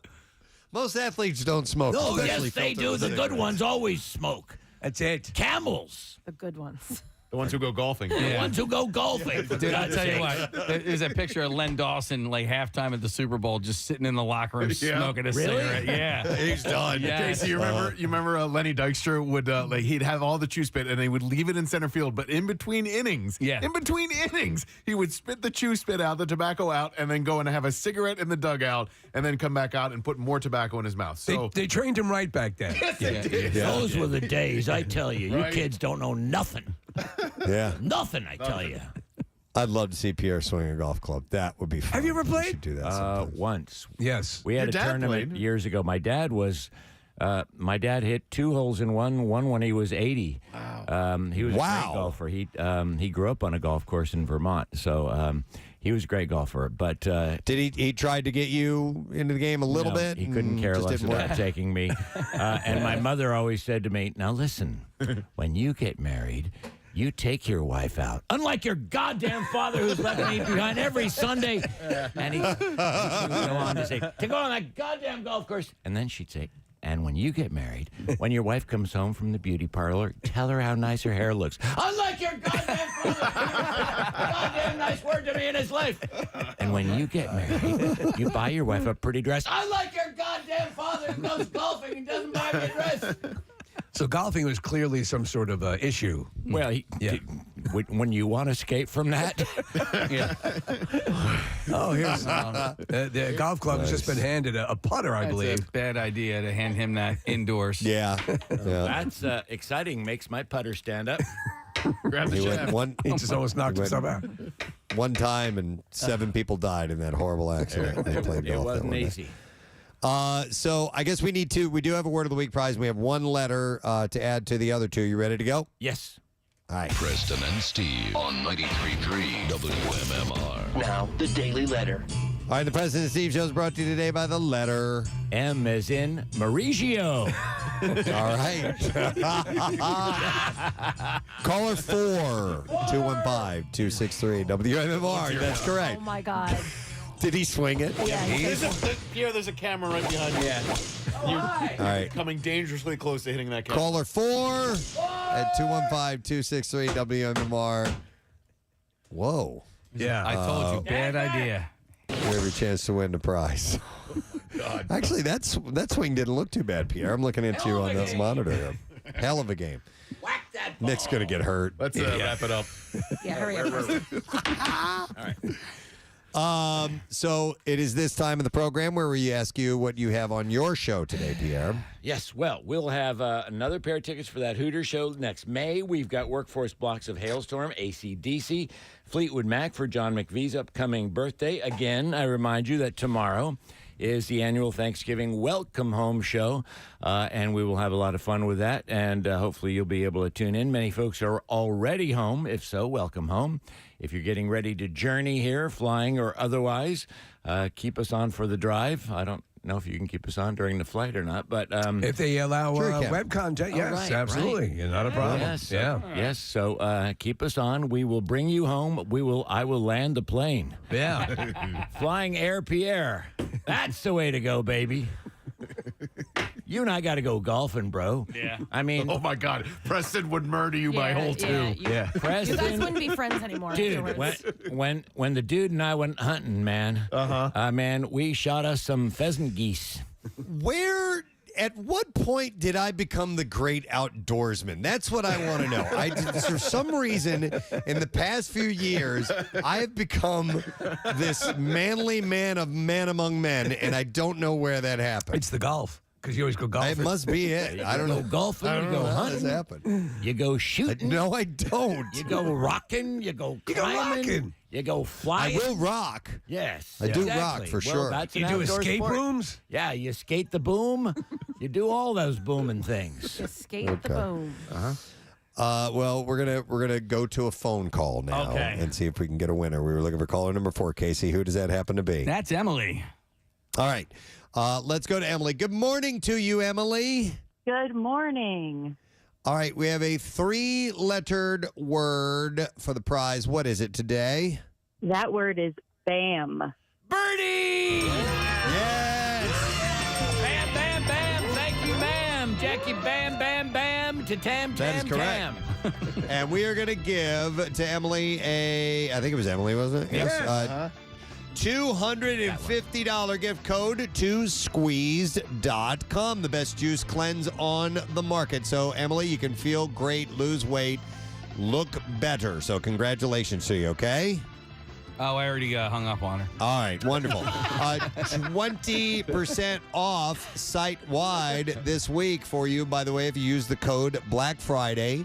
You can receive 2 free vegan meals, and that is squeezed.com. So we are good to go in that regard. We'll take a moment to thank our sponsors, I guess, Case, if you don't mind doing that. Yep, the Preston and Steve Show is brought to you today by Dunkin'. The Preston and Steve Show runs on Dunkin'. Also brought to you by Acme Markets, fresh foods, local flavors, and brought to you by Squeezed.com. Feel great and lose weight with Squeezed.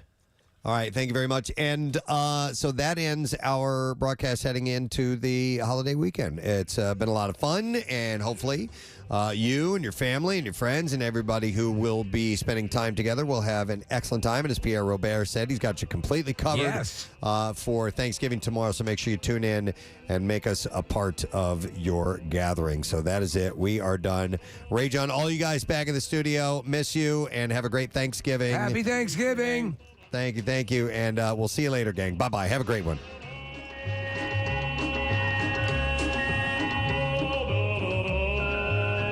Preston and Steve on 93.3 WMMR. Hey, everybody, it's good to have you on the